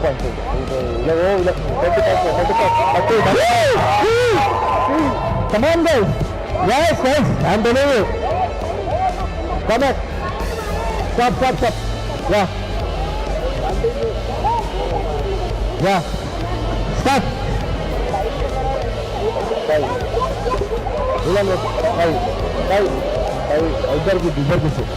There's a big fight going on between the girls and boys.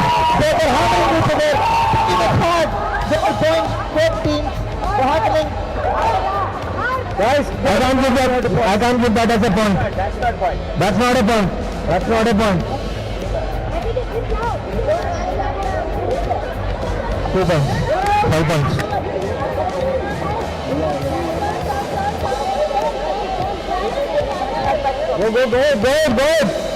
Go ahead. Go ahead. 5 points. It's finally, I'm going with Colby. Come on, guys. 5 points. Are we going to see something special here? It's going to be a real here. 5.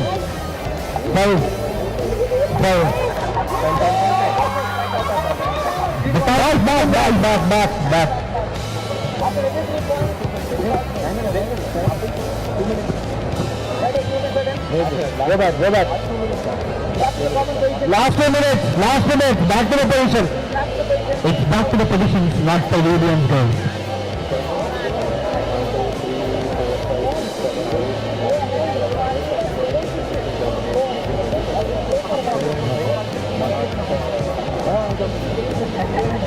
Okay, it is a mid-time. We will ask both the contenders to talk one line to their opposition. Only one line to the opposition. One word for the opposition. Let's show them the gender equality. They're going to destroy you. Okay, so the update after the 2 minutes, St. Peter 67 points.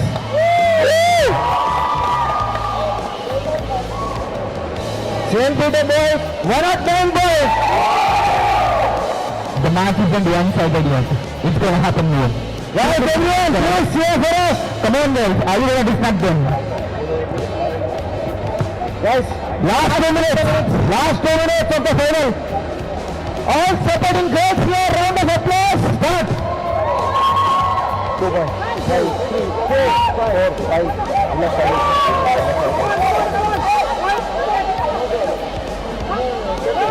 Left side also. Go back. Left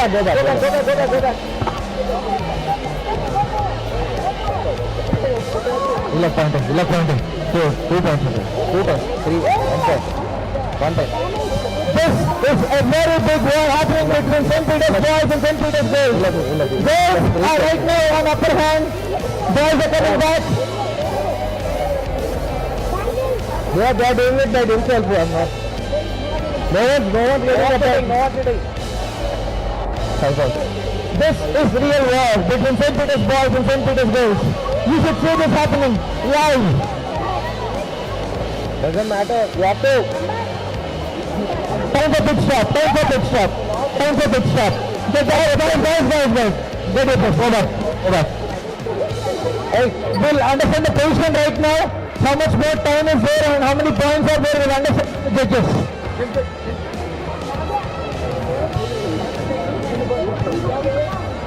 Guys, last the points now. Last 1 minute.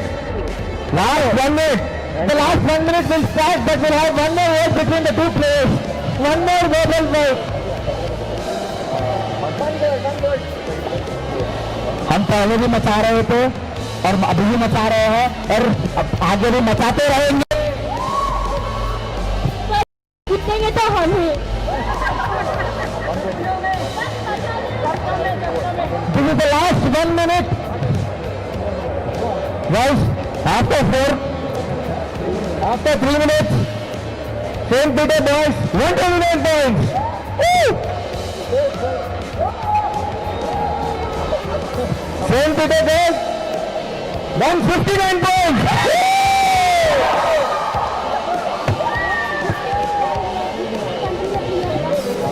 The boys with the broken wheel are really high. Are the boys' balls are really high? Or are they going to do a destruction mode? Let's see. And again, the boys of 2023 are losing for the boys here. Boys are 159, boys are 129. All supporting girls here, give a round of applause, please. There is pretty much support for the girls. How about the boys here? You remember the scene? It comes B boys and B girls and do it.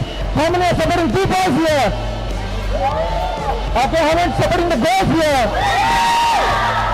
Now we are starting again the last 1 minute. Let's count from 3 to 0.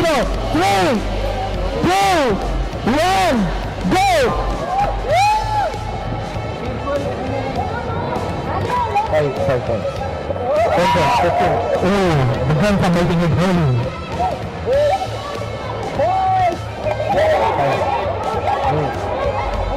The boys started bouncing back. Ending the game. The last 45 seconds. Let's see what's going to happen next. They lock them again and they are to set the next one. It's a big shot. Go. They started avenging again. Guys, it's last 15 seconds. Come on. 14, 10, 9, 8, 7, 6, 5, 4, 3, 2, 1. Stop over.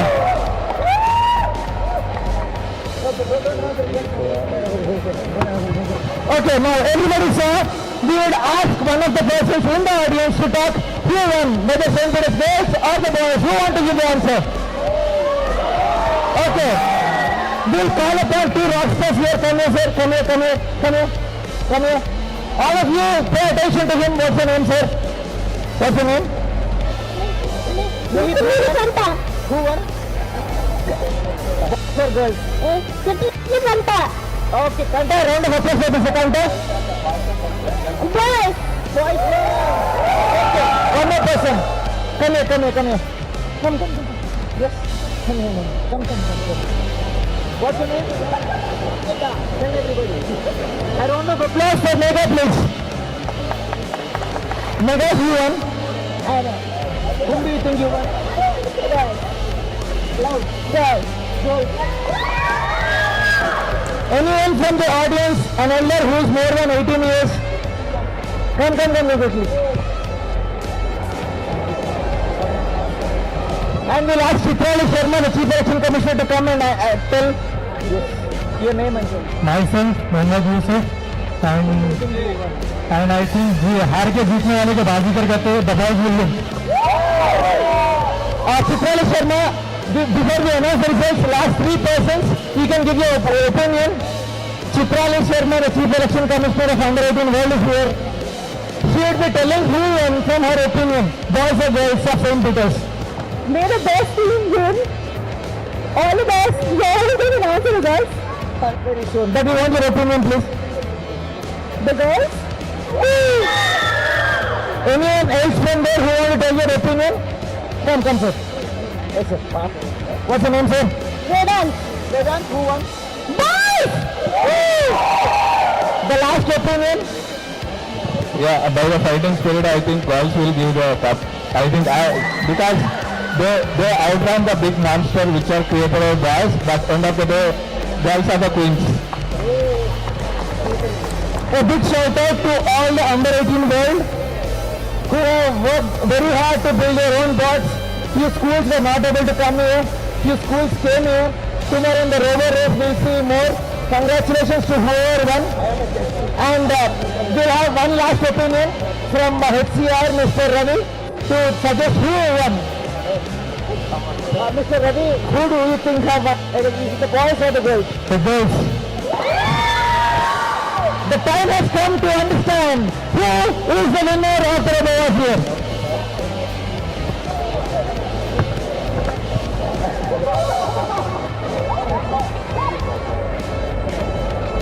Yes.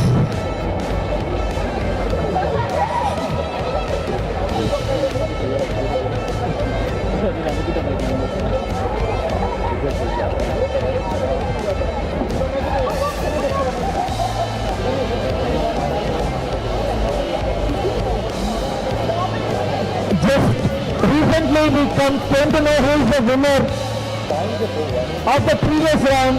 We came to know who is the CM of Telangana. After 6 months we'll come to know who is the new PM of Telangana. But this is more interesting, who is the winner of the rover race. Let's see who is the winner. We are requesting Mr. Harsha to announce the results, and we want both the boys and girls to stand beside. Please come inside. And we want the under 18 doctors to stand there, please. With the boys, everybody come here. Please give your places to our special camera team there.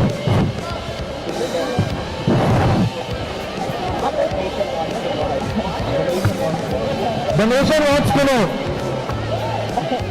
Answer everybody. Both the opponents, please give a good pose. All of you stand straight for the camera. All the team, please stand properly. Please stand properly. We are going to get the results in the next 30 seconds. You are rooting for the boys. Give a big round of applause for them. You are rooting for the boys. Give a round of applause for them. It is time for a judge. He is not the High Court judge, but he is a judge of Rover Wars. He was very crucial in building all these bots. A round of applause for Mr. Harsha.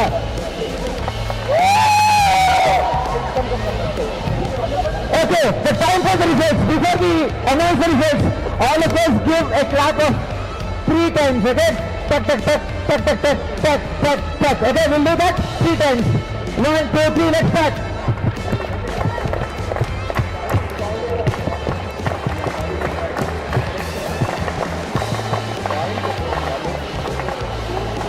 main time is here. Over to Mr. Harsha. The points are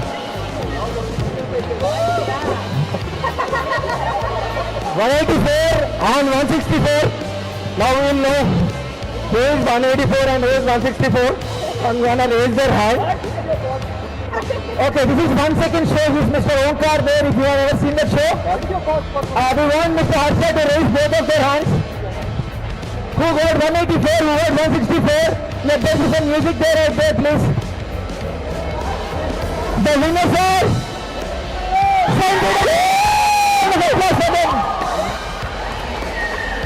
and for the boys there, a round of applause first. And for the girls, congratulations. Tomorrow there is a robo race. Whoever wants to participate, you can come. This is pleasure. Congratulations to the girls there.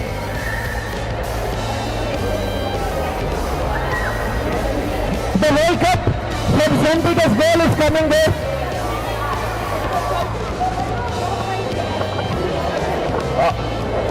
Guys, volunteers, one announcement. To stay informed about the startup ecosystem, subscribe to My Startup TV.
Hi, I'm Priyanka, and I go with Messy Mind, with the name Messy Mind, and I'm mostly into mandala and various art forms.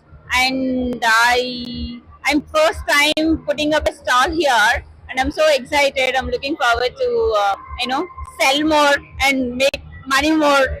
I would like to thank my friend Krishna to bring me here, and yeah, that's all. Thank you.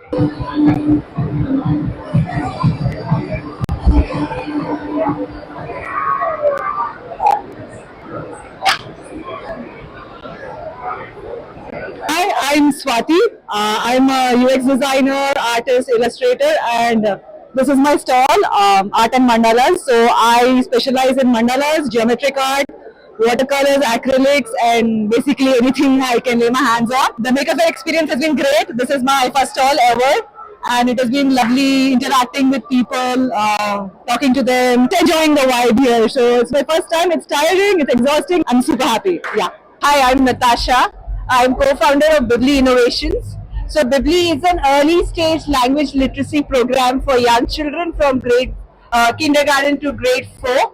So we have lots of programs here. As you can see, we have phonics practice, which is there. There's sight words that they can give. This is all to enhance the literacy skills of young children. Okay, and this is a digital app that we provide. So we built this digital app that can be available on Play Store or on iOS devices, and you can easily access them, and it gives children a lot of practice at home. When they are independently, they can work on these activities and enhance their literacy skills. Madhav, Chief Product Architect, T-Works. Hi. What we have here is a laser engraver. It's a 10-watt laser diode. Now we would be able to engrave on wood, leather, paper, anything other than metal. Even metal can be engraved, but if you have to do that, we need a special coating. It's called a laser marker spray. So that we would be able to do that. Here we have some of the things which are done. You can actually have a look at that. Thank you. This is just to show people that you don't have to have expensive laser machines like what we have in T-Works. Small desktop machine that you would be able to do it. You could use it. A device like how you have a laser printer.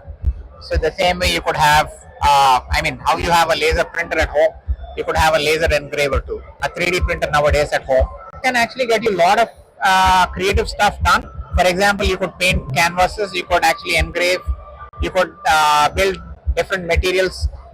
Shortly we would be engraving on glass. So you could engrave on glass, you could cut metal, you could cut materials. Invention, this is a bought out item. We are using it here to demonstrate to people that they could actually own such things and they would be able to enjoy making stuff. It's more about how people can get to make things.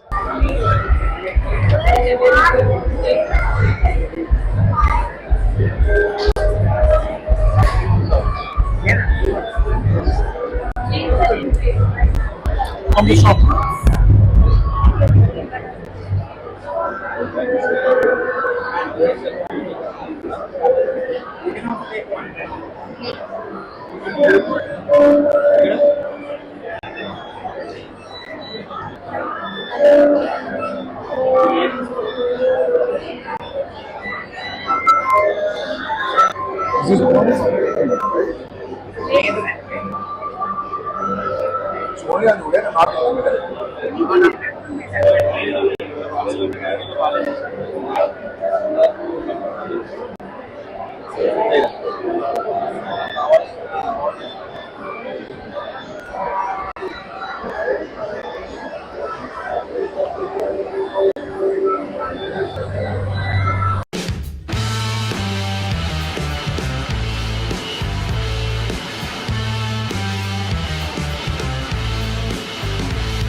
The logo of Maker Faire 2023 is this beautiful robot called Makey.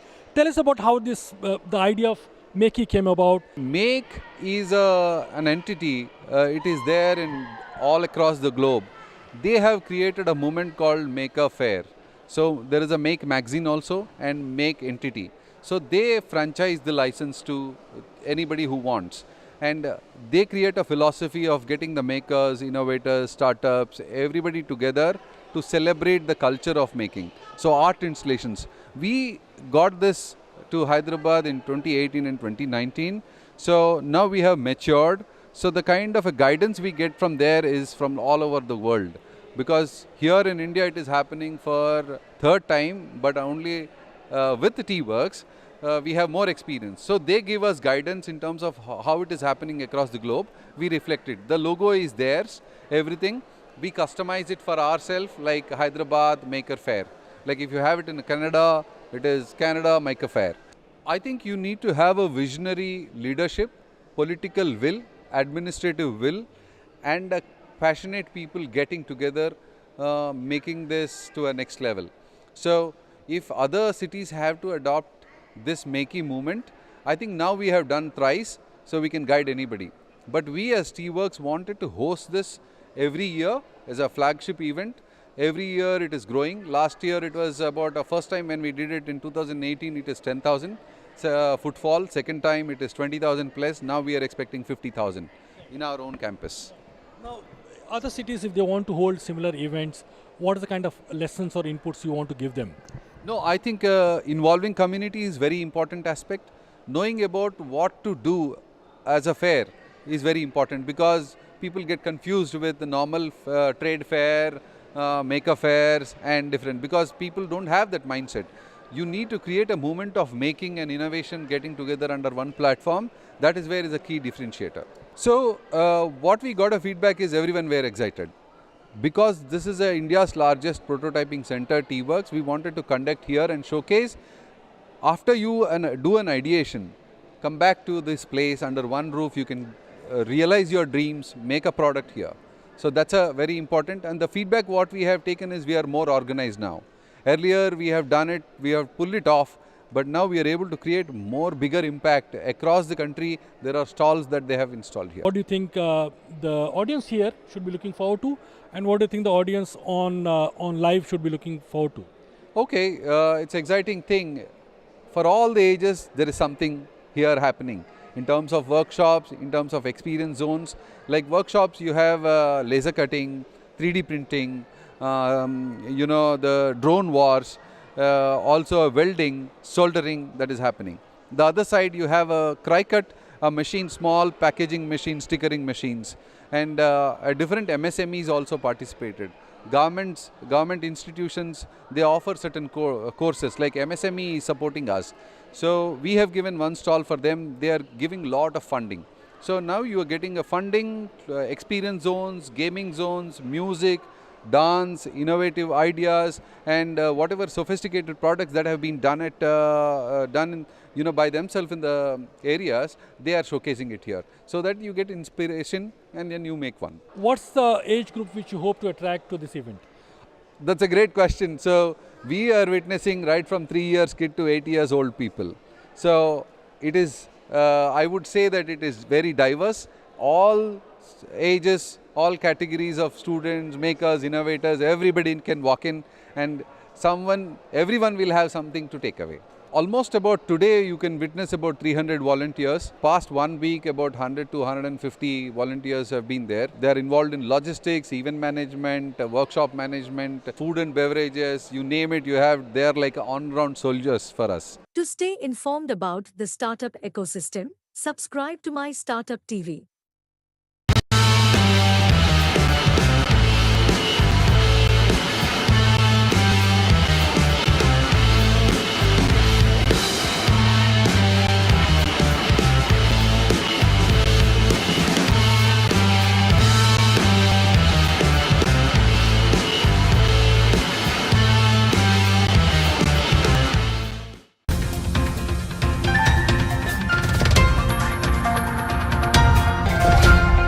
మామూలుగా startup కంపెనీలో startup boot camps అంటాం. Startup companies వెళ్ళి pitch చేస్తారు. తర్వాత ఏవైతే మంచి companies ఉంటే వాళ్ళకి ఇన్వెస్ట్మెంట్ దొరుకుతుంది. బిజినెస్ కూడా వస్తుంది. సో పిచ్ కాంటెస్ట్ని మామూలుగా సిటీస్లో, బెంగళూరు సిటీస్లో కానీ, హైదరాబాద్ కానీ, ముంబై కానీ, ఢిల్లీ కానీ అలాంటి నగరాల్లోనే వీటికి పరిమితం అవుతాయి. కానీ చాలామంది రూరల్ స్టార్టప్స్ ఈ మధ్యకాలంలో చిన్న చిన్న విలేజెస్ నుంచి కూడా వస్తున్నారు. స్టార్టప్స్ మంచి ఐడియాలు తీసుకొని వస్తున్నారు. వాళ్ళకి ఇన్వెస్టర్స్ కలవాలంటే చాలా కష్టం అనమాట. అదేవిధంగా ఎవరితో బిజినెస్ తీసుకురావాలన్నా కూడా చాలా కష్టం. సో అలాంటి వాళ్ళకి హెల్ప్ చేయాలంటే మనము ఇన్వెస్టర్స్ని అలాంటి రూరల్ ఏరియాస్కి తీసుకొని రావాలి. వెళ్ళేటప్పుడు మేము ఫారెస్ట్ ఏరియా కూడా వెళ్ళాము. చాలామంది ట్రైబల్ వాళ్ళని చూసాం. ట్రైబల్ అంటే ఏ విధంగా వాళ్ళు ఎలాంటి స్థితిలో ఉన్నారు, ఇలాంటి వాళ్ళందరికీ మనం హెల్ప్ చేయాలంటే ఇన్వెస్టర్స్ని ఇక్కడ తీసుకొని రావాలా. ఇంగ్లీష్లో ఒక సామెత చెప్తారు, you have to Rahim cannot go to the mountain, right? So mountain has come to Rahim. ఇప్పుడు we have to change the proverb. అర్లియర్గా they were telling that in a different way, because mountain is a very difficult thing to move to villages. All Rahims are here in this kind of villages. So we are moving. ఏ విధంగా అయితే ఆంజనేయ స్వామి సంజీవిని తీసుకురావడానికి ఒక mountain తీసుకొచ్చాడో లక్ష్మణ స్వామి బతికించేదానికి, ఆ విధంగా we are bringing mountain of investors, mountain of CEOs, CXOs, వాళ్ళందరినీ, వాళ్ళ మహాపర్వతాలు, మేరు పర్వతాలు, ఆ పర్వతాలందరినీ మన భద్రాచలం ఏరియాకి, తర్వాత రూరల్ ఏరియాకి, ట్రైబల్ ఏరియాస్కి ఎందుకు తీసుకొస్తున్నామంటే ఇక్కడ చాలామందికి స్టార్టప్ ఐడియాస్ ఉన్నాయి. కానీ ఈ ఐడియాస్ని ఎట్లా వాళ్ళు ప్రజెంట్ చేయాలో తెలియదు, ఏ విధంగా ఇన్వెస్ట్మెంట్ తీసుకురావాలో తెలియదు, ఏ విధంగా బిజినెస్ తీసుకురావాలో తెలియదు. అందుకని ఇది ఒక ఎక్స్పెరిమెంట్ మొదలుపెట్టాము. I really want to thank Seshadri and Venu for taking the initiative. In fact I request all of you to give a standing ovation. The kind of thing what they have done. ఈయన ఐడియాతోనే, మాకు idea లేదు ఇట్లా భద్రాచలంకి వెళ్ళాలా, ఇట్లా rural ఎంటర్ప్రినర్స్తో మాట్లాడాలని చెప్పి మాకు idea లేదు. కానీ ఈయన పట్టుబట్టి మీరు భద్రాచలం రావాలా, రాముడు వారి దర్శనం చేసుకోవాలి మీరంతా, తర్వాత నేను బోట్ క్యాంపు ఆర్గనైజ్ చేస్తానని చెప్పి. So all credit goes to Seshadri, నా శిష్యుడు. కొంచెం నా గురించి ఎక్కువ మాట్లాడతాడు, ఆయన మాట్లాడేదంతా ఏం నమ్మద్దండి. ఆయన ఇనిషియేటివ్ వల్ల ఈరోజు మేమంతా ఇక్కడికి రావడం జరిగింది. చాలాసార్లు అనుకున్నాము, క్యాన్సిల్ చేసాము. కానీ రాముడు వారి ఆశీస్సు వల్ల మనం ఈరోజు ఇక్కడ ఉన్నాము. ఈరోజు మార్నింగ్ ఇక్కడికి వచ్చే ముందు మేము అక్కడ మన గెస్ట్ హౌస్ పేరు ఏంటంటే అక్కడ గెస్ట్ హౌస్, ఇక్కడ దాంట్లో గెస్ట్ హౌస్ ఉంది, అక్కడ ఉన్నాం మేము. ఆ గెస్ట్ హౌస్ పక్కన టీ స్టాల్ ఉంది. ఆ టీ స్టాల్ కూర్చొని మేము టీ, కాఫీ, బ్రేక్ఫాస్ట్ తీసుకుంటుంటే ఒక లేడీ వచ్చింది, సార్ మీరు ఏదో స్టార్టప్స్ని ప్రమోట్ చేస్తున్నారంట, మా ఇద్దరు పిల్లలు 2 స్టార్టప్స్ ఉన్నాయి సార్, వాళ్ళతో మాట్లాడారు, ఇమీడియట్గా వాళ్ళకి తీసుకొని రండమ్మా అని చెప్పారు. ఆ ఇద్దరు వచ్చారు యంగ్స్టర్స్. ఒక అతను డాక్టర్, ఎక్కడ జిమ్మర్లో చదువుకున్నాడు, తర్వాత ఎయిమ్స్ చదువుకున్నాడు. ఈ స్టార్టెడ్ వన్ స్టార్టప్. ఇంకో అతను ఇంజనీరు, ఈ స్టార్టెడ్ అనదర్ మెడికల్ స్టార్టప్. వాళ్ళతో I connected them immediately to investors. అక్కడే వెంకటరెడ్డి వెంకటరెడ్డి ఉన్నాం, ఎక్కడ ఉన్నాం, వెళ్ళిపోయాడు హైదరాబాద్కి. వెళ్ళిపోయాడు. So Venkata Reddy is a serial investor, very successful investor. ఆయన కార్లో హైదరాబాద్ పోతుంటే నువ్వు తర్వాత లేట్గా హైదరాబాద్కి వెళ్ళు అని చెప్పేసి ఆయన్ని ఆ టీ స్టాల్కి ఇన్వైట్ చేశాను. తర్వాత అక్కడే ఇంకొక ఇన్వెస్టర్ అమెరికాలో ఉండేవాడు, శేష్ అని. Shesh with the camera, he is very passionate about taking pictures and interviewing them. So he was also invited for that meeting. వాళ్ళిద్దరిని పిక్ చేసి వాళ్ళతో ఇంటరాక్ట్ చేయించాము. Now we are going to definitely fund these 2 startups. These 2 startups come here. So వీరిద్దరు Bhadrachalam startups, ఇద్దరు technology startups, medical technology. నార్మల్గా startups, చిన్న startups ఏవో text related startups, కానీ ఇద్దరు కూడా చాలా కాంప్లెక్స్ ఏరియాలో చూస్ చేసుకున్నారు. ఇద్దరు మెడికల్ స్టార్టప్ స్టార్ట్ చేశారు. So we connected them to the investors. We wanted to help such people. There are other startup, they are struggling to get their business. I request MS Srinivas and Kiran to come here. So they were also struggling how to get the funding, how to get the business. I told them, come to Bhadrachalam, then you will get the funding. And similarly, Araku Coffee, he is helping not to try to fix Araku Coffee. ఆయన tribal ఉమెన్కి అక్కడ అరకు వ్యాలీలో వాళ్ళందరికీ ఎంత సహాయం చేస్తున్నారంటే ఒక startup company పెట్టి ఆ వారికి కూడా మేము ఫండింగ్ తీసుకొస్తున్నాము. సో ఇట్లా we are actually helping lot of people who are able to not only create jobs, create wealth for the country. ఈ రోజు భారతదేశంలో ఏమవుతుందంటే పర్టికులర్ విలేజ్ అంతా విలేజెస్ నుంచి వచ్చిన వాళ్ళమే.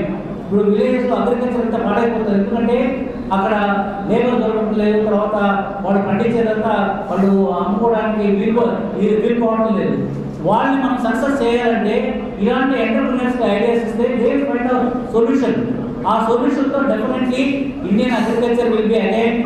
మనం భారతదేశంలో ఉన్న అగ్రికల్చర్ ఫార్మర్స్ అంతా కూడా వాళ్ళు ఏది పండిస్తే అది ప్రపంచ దేశాలలో అమ్మేదాకా మనం ప్లాన్ చేస్తున్నాం. ఎందుకంటే దానికి అగ్రిటెక్ స్టార్టప్స్ క్రియేట్ చేయాలా, వాళ్ళు ఫండింగ్ తీసుకొని రావాలా, వాళ్ళు సరైన విత్తనాలు ఇవ్వాలా, సరైన మార్కెట్ సదుపాయాలు చేయాలా. ఇవి చేస్తే మనకు రైతులు ఆత్మహత్య చేసుకుంటున్నారని చెప్పేసి ఆ గొడవలు రాలేదు. ఎందుకంటే గవర్నమెంట్ మీద డిపెండ్ కాలేదు. Startups are going to create opportunities for everybody. Now India is on the rise. India now ప్రపంచంలో 3వ పొజిషన్లో ఉంది. ఒకనొకప్పుడు అసలు స్టార్ట్అప్ ఐడియానే ఇండియా లేదు. అలాంటి సిచ్యువేషన్లో ఇప్పుడు thanks to our Modi government, thanks to various state government, they are actually helping the startups to grow. ఈ మా ముఖ్య ఉద్దేశం ఏంటంటే చాలా మంది రూరల్ ఏరియాకి కాన్సన్ట్రేట్ చేయడం లేదు.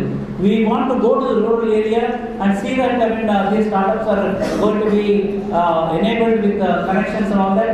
So I want to request Dinanath, who is my right arm for bringing the startups, to come to the stage. Dinan, can you speak in Telugu or Kannada? Dinanath is from Karnataka. He is my startup hero. Come here. You take the mic and tell how you are helping the startups. There are so many talented young graduates coming out, trying the industry for a few years, and then realizing that they have a lot more potential than what they're doing, and then having an idea and wanting to bring that to the world. So entrepreneurs are those who can't sleep once an idea gets into their head. Now they want a lot of support. So these people, when they grow up, they're really not exposed to the entrepreneurial environment like the Western countries youngsters have.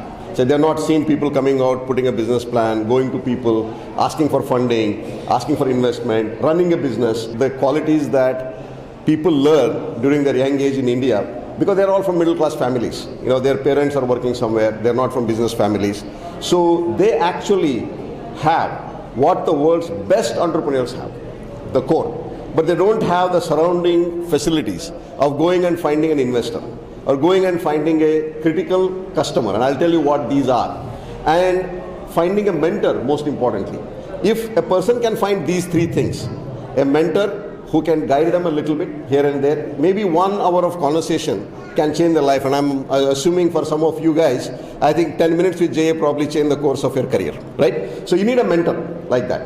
Second, you need somebody who is willing to buy something from you. For example, I don't know whether you have tasted or appreciated, Native Araku coffee is actually here right now. You taste it, you like it. It's very easy these days to go to Native Araku coffee website, and Rami should publish that. We can be the world's #1 economy in the world, because the entrepreneurial engine can actually add a lot more to India than what the IT or any other sector has. So what we do in ISF is, one, we spot those entrepreneurs. Then we actually sat down and realized, how do we spot these people, right? So it is difficult to spot because the professional investors, they have something like, if you're from IIT and if you're under 30 years of age, come and tell us what you're doing, we'll fund you, okay? Now what if you're not from IIT? What if you're not under 30 years? What do? And those people are in areas like this. They are in Bhadrachalams of the world. They are in Indore. They are in small cities like Dhanbad, in Orissa, in some cities. So they're spread all over the country.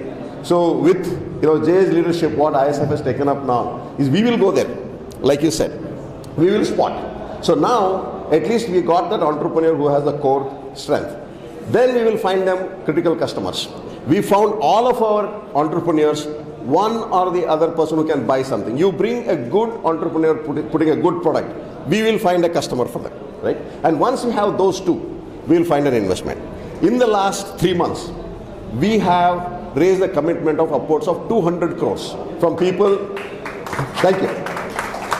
And I'm sure all of somebody sitting here from Bhadrachalam is sitting there and wondering, how do I participate?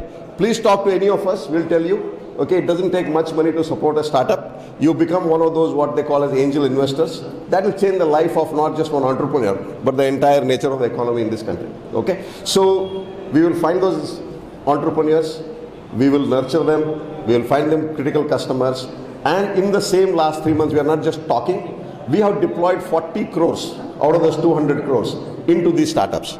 In 5 weeks, we have done 17 deals. So those are the metrics. How do we find? Very, very simple.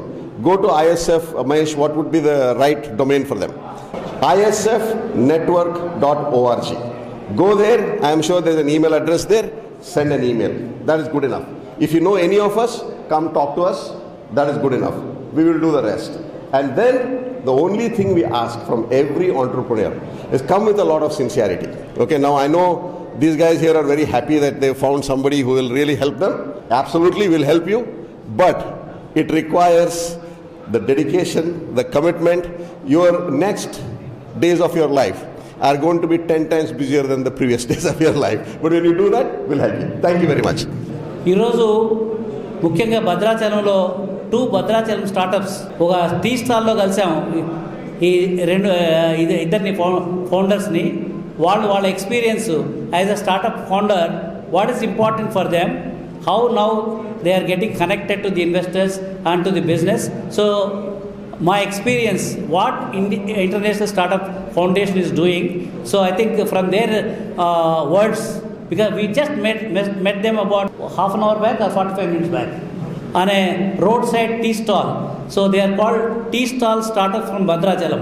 నేను ఒక doctor అండి, urologist. So నేను రెసిడెన్సీలో చేస్తున్నప్పుడు నాకు వచ్చిన చిన్న ఆలోచనతోటి నేను ఒక చిన్న సర్జికల్ ఇన్స్ట్రుమెంట్ని నేను తయారు చేశాను.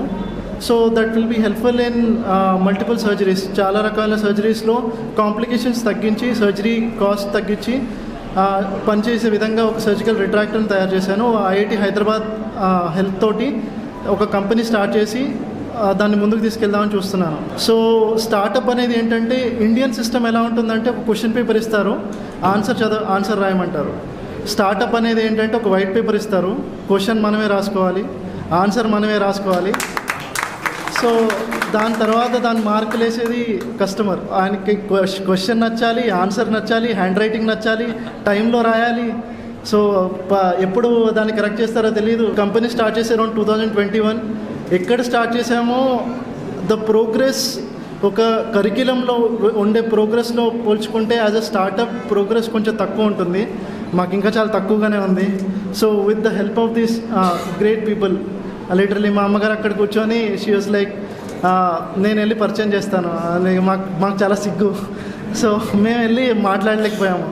కాకపోతే మా అమ్మగారు వెళ్ళేసి ఆ సార్తో కూర్చొని, ఇక్కడ ఇన్ఛార్జ్ ఎవరు సార్, చాలా పెద్ద, I'm an engineer. So oka maamul engineer, like there are lakhs of engineers, I'm just one out of them. Like I don't know what to do, pass ayam, job ochindi, job chestu unnam. Then suddenly like my brother of surgeon and medical field and all, I like solving problems. చిన్నప్పుడు Motors నడపడం అట్లాంటివి చేస్తుండే. అంతేగాని engineering చేయాలి, job చేయాలి, software job చేయాలని ఏ రోజు లేదు. So then we thought we'll solve a problem where masses have, like జనాలకి ఉపయోగపడేది ఏదన్నా చేద్దాము. సో ఆ స్టార్టప్ అవ్వాల్సిన అవసరం లేదు, ఏదో ఒకటి చేయాలి. సో కాలేజ్లో ఉన్నప్పుడు we use to do lot of projects and none of them use to hit the market. ఏదో ఇన్నోవేషన్ చేసాము, but it's not reaching the end user. So what to do? Then we started a startup line and I did a fellowship at IIT Hyderabad that helped me a lot to start a startup. But startup చేశాక అర్థమైంది అందరూ ఎందుకు ఇన్నోవేషన్స్ని మార్కెట్లోకి తేరవు. Innovation చేయడం అనేది it's small X amount of task, small thing, but getting in to the market. We started in the year 2021. We did a project, we did a prototype, and we don't know who are the vendors are. And unfortunately, we are in Telugu states, very low fabrication support and very low hardware support for India. Software startup antara, I'll start on my own laptop and ఏదో ఒక resource ఇంటర్నెట్లో దొరుకుతుంది, I can do it. But we are making a robot. We are making a robot in India with our own resources, 100% indigenous. It's not a cakewalk.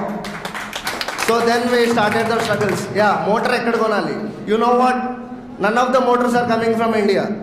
All of them are being imported from China, assembled in India and sold as made in India products. And we have to use them. We have to make the robots. Even robots are imported from China. Why are we in this state? Hardware support, it's very, very low. It's utmost low when we compare to the support for the software startups. It is easy. Now we need lot of mentorship in terms of hardware. I'll run a program, I'll put an embedded chip and a mechanical system. If something wrong goes, the entire hardware blows up. If it is a software program, a small bug, I can rectify it later.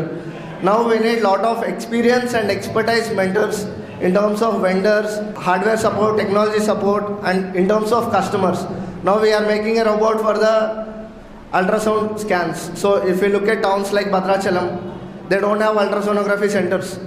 People are traveling long distances to the cities and like getting the scans done. It is a అంటే ultrasound కూడా లేదా మనకి, అంటే ultrasound కూడా లేకుండా pregnancy deliveries అవుతున్నాయి. 4 to 5 scans are important and doctors చెప్తున్నారు. But not even a single scan is being done rural villages lo, and 66% of this population are not having access to ultrasonography. Why is this problem happening? Machines లేవా, డబ్బులు లేవా? డబ్బులు ఉన్నాయి, మనకి పెద్ద పెద్ద wine షాపులు ఉన్నాయి, మెడికల్ హాస్పిటల్స్ ఉన్నాయి, అన్నీ ఉన్నాయి, అల్ట్రాసౌండ్ మెషిన్స్ ఉన్నాయి. Problem is with the manpower, problem is with the radiologist లేరు. So now we're building a robot which can give a tele support. Radiologist హైదరాబాద్లోనే ఉంటాడు, రేడియాలజిస్ట్ ఎయిమ్స్ ఢిల్లీలోనే ఉంటాడు, but they will do the scan in Bhadrachalam. They will get the top-notch support of AIIMS Delhi in Bhadrachalam town. That is a robot we are building. Now we have developed the prototype and in MVP stage. Now we need support. And ISF gurinchi we don't know. We know T-Hub, IIIT Hyderabad, IIT. We are in Hyderabad only. మాకు అసలు భద్రాచలం వస్తామని కూడా అనుకోలేదు. ఏదో weekend వచ్చింది, ఫ్యామిలీతో బయటకు వెళ్ళి as entrepreneurs it's almost 3 to 4 years back. ఎటో వెళ్దాం అనుకున్నాం, అమ్మ భద్రాచలం వెళ్దాం అన్నారు. అంటే రాముడి పవర్ ఏమో, జై శ్రీరామ్. అలా వచ్చాము. అండ్ అమ్మ కూడా ఎక్కడో చూస్తూ అదే హోటల్లో ఉండాలి అని పట్టుబట్టారు, అక్కడే ఉండాలి అని. అక్కడికి వచ్చాక she pursued a lot to meet Jaya Chowdary garu and ISF. ఏదో ఐఎస్ఎఫ్ అని స్టార్టప్ అని ఉంది, నువ్వు వెళ్ళి ఎందుకు మాట్లాడలేదు? వెళ్ళి మాట్లాడాలి కదా as a startup. Yeah we're from small middle class family, we're bit introvert, మాకంతా వెళ్ళి మాట్లాడడం తెలియదు. అలాంటప్పుడు మాకు ఇంకా లాట్ ఆఫ్ ఐఎస్ఎఫ్ సపోర్ట్ కావాలి. And our mother crack that like in small 2 minute speech. ఈరోజు శ్రీరాముల వారి సన్నిధిలో ఇంత గొప్ప వ్యక్తులందరూ కలిసి మాట్లాడుకోవడం, మీరు చేసే ఒక్కొక్క అద్భుతమనే అనాల. స్టార్టప్ అంటే అద్భుతం నా లెక్కలో.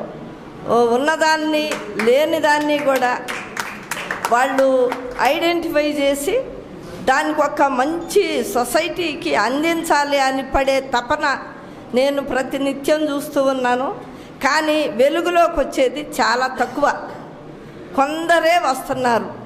నా ఉద్దేశంలో ప్రతి ఒక్కరి దగ్గర ఏదో ఒక స్కిల్ ఉంది. ఆ స్కిల్ని ఐడెంటిఫై చేయగలిగే మన చౌదరి గారు లాంటి వాళ్ళు ఉన్నారు అంటే చాలా గొప్ప విషయం. అలాంటి వ్యక్తులు ఇంకా కావాలి. చౌదరి గారు కింద ఇంకొక ఇది ఒక అంచెలంచెలుగా ఉండాలి. చౌదరి గారు టాప్లో ఉంటే సెకండ్ పర్సన్స్, థర్డ్ పర్సన్స్ అలా ఉంటే గ్రౌండ్ లెవెల్ నుంచి స్టార్టప్ బయటికి తీసుకురావచ్చు. మీరు హయ్యర్ లెవెల్లోనే చూస్తున్నారు, అస్సలు గ్రౌండ్ అనేది మీరు అసలు గమనించట్లే. గ్రౌండ్లో కూడా అద్భుతాలు చేసే మేధావులు ఉన్నారు. ఆ మేధావుల్ని మీ అంత గొప్ప మేధావులు గుర్తించి బయటికి తీసుకొచ్చినట్లయితే ఈ భారతదేశం అద్భుతమైన దేశం అవుతుందని నా నమ్మకం. ఆపదామపహర్తారం దాతారం సర్వసంపదాం లోకాభిరామం శ్రీరామం భూయో భూయో నమామ్యహం. మనోజవం మారుతతుల్యవేగం జితేంద్రియం బుద్ధిమతాం వరిష్టం వాతాత్మజం వానరయూథముఖ్యం శ్రీరామదూతం శిరసా నమామి. ఇక్కడ ఉన్నటువంటి వాళ్ళందరూ ఐటీ సంబంధించి ప్రపంచంలో అక్కడక్కడ ఆయా స్థానాల్లో ఉండి ప్రత్యేకమైనటువంటి ఐటీ కంపెనీలు పెట్టుకొని ఉన్నటువంటి వాళ్ళు ఈ స్టార్టప్ ద్వారా ఇక్కడ అందరూ కూడా కలవడం, శేషాద్రి గారి ద్వారా ఇక్కడంతా కూడా భద్రాచలంలో అందరూ ఒకసారి కలిసి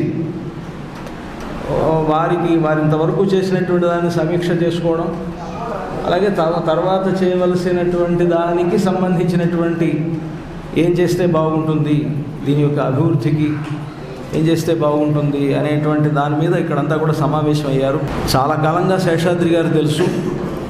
ఇక్కడ ఈ శ్రీనిధి రెసిడెన్సీ ఏర్పాటు చేసిన తర్వాత దాదాపుగా ఈ ప్రాంతాల్లో ఉండేటువంటి అనేక మందికి కూడా వారు ఈ ఐటీ విషయంలో వారు ఉపాధిని కలుగజేశారు. ప్రధానంగా మన తెలుగు రాష్ట్రాల్లో చంద్రబాబు నాయుడు గారు ముఖ్యమంత్రిగా ఉన్నప్పుడు ఈ ఐటీ రంగం బాగా అభివృద్ధి చెందింది. ఒకప్పుడు బెంగళూరు ఆ ప్రాంతాల్లోనే పరిమితంగా అక్కడ ఉన్నటువంటి ఐటీ రంగం చంద్రబాబు నాయుడు గారి వల్ల అది హైదరాబాద్కి ఈరోజు ఆ ప్రాంతం అంతా చూస్తే మాదాపూర్ కావచ్చు, హైటెక్ సిటీ కావచ్చు, అవన్నీ చూస్తే దాని అభివృద్ధి అంతా కూడా వారి విజనే, పూర్తిగా చంద్రబాబు నాయుడు గారి విజన్. ఆ విషయాన్ని ప్రతిపక్ష నేతలు కూడా కాదనలేరు, అందరూ కూడా ఒప్పుకోవలసినటువంటి అంశం. అలాగే ఐటీ రంగం బాగా అభివృద్ధి చెందిన తర్వాత నాకు తెలిసి, అంటే నేను చెప్పవలసిన మాటగా చెప్తున్నాను, ఓసీలుగా ఉండేటువంటి వాళ్ళంతా కూడా ఆర్థికంగా కూడా అభివృద్ధి చెందారు. నిజానికి మన ప్రస్తుతం ఉండేటువంటి రాజ్యాంగాన్ని అనుసరించి ఈ విధంగా గ్లోబలైజేషను ఐటీ రంగము లేకుండా ఉంటే ఓసీలు మరీ దిగజారిపోయి ఉండేవాడు. ఆర్థికంగా ఓసీలు బాగా దిగజారిపోయి ఉండేవాడు. ఈరోజు గవర్నమెంట్ ఉద్యోగం కోసం అని ఎదురు చూసేటువంటి యువత దాదాపుగా ఓసీల్లో ఎవరు లేరు. ఏదన్నా అదృష్టం కొద్దీ వస్తే సంతోషం, అది వేరే విషయం. కానీ మాకు రాదు అనుకునే ఓసీలు బతుకుతున్నారు. గవర్నమెంట్ ఉద్యోగాలు మనకు వచ్చేటువంటి అవకాశం లేదు అని ఎవరైనా దానికోసం ప్రయత్నిస్తున్నా కానీ వాళ్ళు దానికోసం ఎవరు ఎదురు చూడటంలా, ఎవరికి వాళ్ళు స్వయం ఉపాధి కలిగజేసుకోవడమో లేదు ఈ ఐటీ రంగంలో అభివృద్ధి చెందడమో జరిగింది. దీనికి ముఖ్యంగా చంద్రబాబు నాయుడు గారు ఎంత కృషి చేశారో మనం పివి నరసింహారావు గారిని కూడా ఇక్కడ గుర్తు చేసుకోవాలి. ప్రధానిగా మన తెలుగువాడుగా ఆయన మొట్టమొదటి ఒకే ప్రధాని తెలుగువాడుగా ఉన్నటువంటి ప్రధాని గారు పివి నరసింహారావు గారు. ఆ పివి నరసింహారావు గారు చేసినటువంటి గ్లోబలైజేషన్, మొత్తం ప్రపంచీకరణ అనేటువంటిది కూడా మనకు బాగా అభివృద్ధి చెందడానికి, ప్రధానంగా ఓసీలు అభివృద్ధి చెందడానికి అది చాలా కారణభూతమైంది. ఆ తర్వాత చంద్రబాబు నాయుడు గారు, ప్రస్తుతం ఇప్పుడు మోదీ గారి గవర్నమెంట్ కూడా ఈ ఐటీ రంగం అభివృద్ధి చెందడానికి కానీ అందరిలో అవేర్నెస్ చాలా వరకు తీసుకొచ్చింది. ప్రధానంగా ఎవరు డబ్బు వాడకూడదు, అంతా డిజిటలైజేషన్ చేయడం, డబ్బు వినిమయం అనేటువంటిది లేకుండా అంత ఎవరికి వాళ్ళు ఫోన్పే చేసుకోవడమో లేకపోతే డైరెక్ట్ బ్యాంకింగో లేకపోతే ఇలాగా ఒక విధానం అంతా కూడా మోదీ గవర్నమెంట్ కూడా చేస్తోంది. ఈ విధంగా అంటే మామూలుగా పల్లెటూళ్ళల్లో కూడా ఈరోజు ఒక చిన్న షాప్ పెట్టుకునేవాడు, కూరగాయలు అమ్మేటువంటి వాళ్ళ దగ్గర కానీ రిక్షా వాళ్ళు, ఆటో వాళ్ళు కూడా చివరికి ఫోన్పే చేయొచ్చు అంటే చక్కగా డిజిటల్గా మనం చేసేయచ్చు అనమాట. అంత తేలిగ్గా ఆ డిజిటలైజేషన్ అంటే అయిపోయింది. అలాంటి ఒక గొప్ప స్థితి ఏర్పడింది. ఇటువంటి పరిస్థితుల్లో ఇంకా అభివృద్ధి చెందాలి అనేటువంటి దాంట్లో ఎట్లా చేస్తే బాగుంటుందని వారు మొత్తం ఐటీ రంగానికే చాలా ప్రధానులైనటువంటి వారు ప్రపంచంలో జేఏ చౌదరి గారు, అలాగే వారితో పాటు ఉన్నటువంటి దీనానాథ్ గారు కావచ్చు, ఇలాంటి వాళ్ళందరూ చాలామంది దానికోసం కృషి చేస్తున్నారు. దాంట్లో భాగంగా వారు రాగానే ఇక్కడ కొంతమందికి కొన్ని మార్గాలు సూచించడం కూడా చాలా ఆనందకరంగా ఉంది. ఇంకొక విషయం ఏంటంటే, నాతో శేషాద్రి గారు అంటున్నారు, మన భద్రాచలం చాలా గొప్ప క్షేత్రం అండి, ఇది మనకు కేంద్రం దాకా వెళ్ళాలి అని అంటున్నారు వారు. కేంద్రం దాకా కాదు, భద్రాచలం అనేటువంటిది ప్రపంచం మొత్తంలో తెలుసు. భద్రాచలం అనేటువంటిది ఎంత గొప్పదో శ్రీరామనవమి నాడు అయితే అందరికీ తెలుస్తుంది. శ్రీరామనవమి అయిపోయిన తర్వాత అందరూ మర్చిపోవచ్చు, అది వేరే విషయం. కానీ భద్రాచలం శ్రీరామనవమి అనగానే అయోధ్య కూడా ఎవరికి గుర్తురాదు, భద్రాచలమే గుర్తుకొస్తుంది.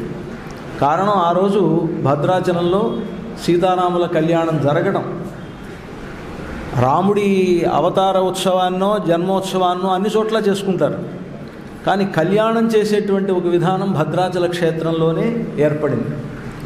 అలా ఉండడం వల్ల ఆ రోజుల్లో రామదాసు గారో తానీషానో వీళ్ళంతా ఈ భద్రాచల క్షేత్రంలో ఈ కళ్యాణాన్ని చేయడం వల్లనే దేశవ్యాప్తంగా ఎక్కడైనా సరే కళ్యాణం అనేటువంటిది జరుగుతోందంటే శ్రీరామనవమి నాడు అది భద్రాచలాన్ని చూసే వచ్చింది. భద్రాచలం లేకపోతే కళ్యాణం చేసేటువంటి అవకాశం లేదు. ఏ దేవతకి అలాంటి పద్ధతి లేదు కదా. జన్మదినోత్సవం రోజున కళ్యాణం చేసేటువంటి పద్ధతి ఏంటది అంటే అది భద్రాచలంలోనే ఏర్పడింది. దానికి కారణం ఏమిటంటే ఈ భద్రాచలంలో కొన్ని ఆగమ సంహితలను అనుసరించి ఆ పూజా విధానాలన్నీ జరుగుతుంటాయి. పురుషోత్తమ సంహిత అని, పరమపురుష సంహిత అని, పాద్మ సంహిత అని ఇలాగా ఆగమానికి సంబంధించినటువంటి కొన్ని గ్రంథాలు ఉన్నాయి. ఆ గ్రంథాలను అనుసరించి ఇక్కడ పూజా విధానాలు ఇతరమైనటువంటి ఉత్సవాలు జరుగుతాయి. ఆ పద్ధతిలో యస్యావతార సమయే తస్య కళ్యాణమాచరేత్ అని పురుషోత్తమ సంహిత వచనం. అవతారం ఏ దేవతకు ఈ అవతారం జరుగుతుందో అవతారం జరిగేటువంటి రోజునే కళ్యాణం చేయాలి అని అన్నమాట దానికి అర్థం. ఆ సూత్రాన్ని అనుసరించి భద్రాచలంలో శ్రీరామనవమి నాడు కళ్యాణాన్ని ఆ రోజుల్లో రామదాసు గారు ఏర్పాటు చేశారు. భద్రాచలంలోనే ప్రత్యేకం. ఇంకొక విషయం ఏంటంటే చాలామందికి తెలుసుకోవాల్సింది, ఆ శ్రీరామనవమి నాడు కళ్యాణం జరుగుతూ బ్రహ్మోత్సవాలు కూడా ఇక్కడ నవాన్నికంగా జరుగుతాయి. 9 రోజుల పాటు ఉత్సవాలు జరుగుతాయి. కానీ అది ఎవరికి గుర్తులేదు, ఎవరు దాని గురించి పట్టించుకోకపోయినా కళ్యాణము పట్టాభిషేకము ఇవి మాత్రం అందరికీ దాదాపుగా తెలుసు. అటువంటి ఒక విశేషమైనటువంటి క్షేత్రం భద్రాచల దివ్యక్షేత్రం. ఈరోజు మనం అయోధ్య అనుకుంటున్నాం. మొన్న 22వ తారీఖున అయోధ్యలో రామమందిర ప్రతిష్ఠ జరుపుకున్నాం. నిజానికి ఈ గవర్నమెంట్ కనుక లేకపోతే అసలు అయోధ్య ఇంకా వస్తుందా, ఇంకా అలా పురాంగ అవుతుందా మనకి తెలియదు. గవర్నమెంట్ ఉండడం, ఆ గవర్నమెంట్ అనేటువంటి దాని యొక్క కృషి కొంతవరకు సుప్రీంకోర్టు వాటి యొక్క తీర్పులు ఇవన్నీ కూడా అక్కడ రామజన్మభూమి అది అని అక్కడ రాముడి మందిరం కట్టాలి అని దానికి ప్రత్యేకించి ఒక పద్ధతి ఏర్పాటు చేసుకొని సంవత్సరం లోపల అక్కడ ఒక మందిరాన్ని ప్రారంభించుకున్నాము అని అంటే ఎంత మనం కొత్తగా ప్రారంభించినా అది కొత్తదే మందిరం. అక్కడ ఏ విధంగా అయితే ముస్లిముల దాడి మొదలైనవి జరిగినాయో అలాగే భద్రాచలం మీద కూడా ముస్లిముల దాడి జరిగింది. 17-18 శతాబ్దాల కాలంలో ఔరంగజేబు పరిపాలించేటప్పుడు ధ్వంస అని ఆయన ద్వారా భద్రాచలంలో కూడా దాడులు జరిగినప్పటికీ కొన్ని ఇబ్బందులు ఎదుర్కొన్నప్పటికీ ఎప్పుడు ఇక్కడ మందిరం ప్రారంభమైందో అప్పటి నుండి అవిచ్ఛిన్నంగా ఇక్కడ పూజలన్నీ జరుగుతున్నాయి. అంటే ఈరోజు అయోధ్య రామ మందిరం కంటే కూడా ప్రాచీనమైనటువంటి మందిరం ఏదైనా ఉంటే అది భద్రాచలంలో ఉండేటువంటి రామ మందిరం. కనుక భద్రాచలం మీద కూడా అందరి దృష్టి ఉండాలి. నిజానికి ఇది ఏదో వారన్నట్టుగా రిమోట్ ఏరియాలో ఉండడం వలన దానివలన దీని యొక్క అభివృద్ధి అనేటువంటిది తక్కువగా మనకు కనిపిస్తోంది. భక్తుల అభివృద్ధి కాదు, భక్తులు చక్కగా వస్తున్నారు, ఆలయం అభివృద్ధి బాగానే ఉంది. కానీ ఊరి అభివృద్ధి, ఇంకొక విషయం ఏంటంటే తెలంగాణ కాకముందు భద్రాచలానికి ఉండేటువంటి అభివృద్ధికి అయిన తర్వాత అభివృద్ధి కంటే కూడా తగ్గినట్టుగా అనిపిస్తుంది. దానికి కారణం ఏంటంటే రెండుగా అయిపోయిన తర్వాత ఇది బార్డర్లో ఉండడం, ఇక్కడ ఉండేటువంటి కొన్ని గ్రామాలన్నీ కూడా ఆంధ్రాలోకి వెళ్ళిపోవడం, దీని ద్వారా భద్రాచల ఊరు ఆ క్షేత్ర అభివృద్ధి అనేటువంటిది తగ్గినట్లుగా అనిపిస్తోంది. ఇప్పుడే శేషాద్రి గారు అంటున్నారు మనకి మోడీ గారు కూడా ఇక్కడికి వచ్చేట్లుగా చూడాలి అని. సంతోషం, అలా వారు చేయాలి అని కూడా నేను కోరుకుంటున్నాను. ఎందుకంటే చౌదరి గారు కావచ్చు వీళ్ళంతా కూడా సామాన్యులు కారు. మోదీ గారి దృష్టిని ఆకర్షించేటువంటి విధానం వీళ్లలోనూ ఉంది. ముఖ్యంగా మోదీ గారు రామభక్తుడు కనుక ఈ వైపు చూసేటువంటి అవకాశం ఉంది అని నేను ఆశిస్తూ ఉన్నాను. తద్వారా ఏం జరుగుతుంది అనే తర్వాత విషయం. కానీ ఒక్కసారి ప్రపంచ దృష్టి ఈరోజు మనకి భద్రాచలం మీద కూడా పడాలంటే మోదీ గారు కూడా వస్తే బాగా పడుతుంది అనే అభిప్రాయం. నిజానికి భద్రాచల క్షేత్రం చాలా ఉన్నతమైనటువంటి క్షేత్రం. ఇక్కడ జరిగేటువంటి ఆచారములు కానీ పూజలు కానీ ఇవన్నీ కూడా చాలా ప్రాచీనమైనవి. మీరు ఇక్కడ ఉండేటువంటి పూజారులను చూస్తేనే మీరు తెలుసుకోవచ్చు. మీరు చాలా క్షేత్రాలు తిరిగి ఉంటారు, తిరుపతి, అన్నవరం, ఇలా చాలా క్షేత్రాలు చూసుంటారు మీరు. ఆ కనకదుర్గ గుడి, శైవ క్షేత్రాలు కావచ్చు, వైష్ణవ క్షేత్రాలు కావచ్చు. దాదాపుగా భద్రాచలంలో ఉండేటువంటి అర్చకుల్ని మీరు గమనిస్తే, అక్కడ ఉండేటువంటి విధానాలు మీరు గమనిస్తే చాలా ఎంత ప్రాచీనంగా వాళ్ళు సనాతనమైనటువంటి పద్ధతిలో వాళ్ళు ఇక్కడ వాళ్ళ పూజా విధానాలు నిర్వహిస్తున్నారో మీరు గమనించమని కూడా కోరుతున్నాం. కనుక అలాంటి ప్రాచీనమైనటువంటి పద్ధతిలో సనాతనమైనటువంటి ధర్మంలో కొనసాగుతున్నటువంటి ఒక ప్రత్యేకమైనటువంటి ఆలయం భద్రాచల రామాలయం. నిజంగా మీరు ఇక్కడ ఎవరెవరు అనుకోని వచ్చినా అనుకోకుండా వచ్చినా ఏదో ఒక కారణంతో ఇక్కడికి అంతా కూడా విచ్చేశారు. భద్రాచల రాముని యొక్క అనుగ్రహం అనేటువంటిది చాలా గొప్పది అనేటువంటిది మా అందరి స్వానుభవం. మేమంతా ఇక్కడ చాలా ఆనందంగా ఉంటాం. ఎక్కడికి వెళ్ళినా రాత్రి అయ్యేటప్పటికి భద్రాచలానికి రావాలని కోరుకుంటాం. మేము హాయిగా ప్రశాంతంగా నిద్రపోవడానికి. అలాంటి ఒక గొప్ప చోటు ఇది. ఎవరికైనా సరే ప్రశాంతతనిచ్చేటువంటి ప్రాంతం ఇది. రాముని యొక్క అనుగ్రహంతో మీరు తలపెట్టినటువంటి మీ కార్యములన్నీ కూడా సక్రమంగా నిర్వహించబడాలి అని కోరుతున్నాను. అంతేకాకుండా ఇక్కడ ఈ శ్రీనిధి రెసిడెన్సీ వీళ్ళు పెట్టారు అంటే వీళ్ళ బంధువులు ఇక్కడ అర్చకులుగా ఉన్నారు. ఒక ఆయన కోటి రామస్వరూపు గారని, వారు ఇక్కడ ఉప ప్రధాన అర్చకులుగా ఉన్నారు. వారు ఇక్కడ పక్కనే వారి ఇల్లు. వారింట్లో కూడా ప్రాచీనంగా వాళ్ళ తాతల ముత్తాతల నుంచి ఉండేటువంటి భద్రశ్రీ ఆరాధన పీఠం అనేటువంటిది ఉన్నది. ఇలాగా ఇది అర్చకులలోనూ గొప్ప యోగ్యత. కేవలం ఒక ఆలయం అని కాకుండా దాదాపుగా మీకు అయోధ్యలో చూస్తే ప్రతి ఇల్లు మందిరమే అన్నట్లుగా భద్రాచలంలో కూడా ఉండేటువంటి ప్రతి అర్చకుల ఇల్లు ఒక మందిరమే. అలాంటి ఒక గొప్ప క్షేత్రానికి మీరంతా కూడా వచ్చారు. మీరు ఏదైతే అనుకుంటున్నారో స్టార్టప్ ద్వారా ఏం చేద్దాం అనుకుంటున్నారో ఆ సంకల్పాలని కూడా భద్రాచల రామచంద్రమూర్తి చక్కగా నెరవేర్చాలని ఆ రామచంద్రమూర్తి సన్నిధిలో ప్రార్థిస్తున్నాను. ముఖ్యంగా ఒకటి, రాముణ్ణి మనం ఏం కోరుకోకపోయినా మన సంకల్పం కనుక మంచిదైతే ఒక సామాన్యమైనటువంటి వాడిని కూడా అసామాన్యుణ్ణి చేసేటువంటి శక్తి ఒక రాముడికే ఉంది. ఎందుకంటే ఆ రోజుల్లో రాముడికి సేవ చేద్దాం అనుకున్నటువంటి వాళ్ళు ఎంతోమంది ఉన్నా ఆయన ఎవరి సేవలు తీసుకున్నారంటే కోతుల సేవ తీసుకున్నాడు. ఆ కోతుల్లో కూడా మహాబలవంతుడైనటువంటి వాలిని ఆశ్రయించాల. వాలి చేత తమ్ములు తిన్నటువంటి సుగ్రీవుణ్ణి పెద్ద మనిషిని చేశాడు ఆయన. అంటే ఆయనకు కావాల్సింది ఒకటే, అహంకారం లేకుండా ఆయన నమ్ముకోవడం.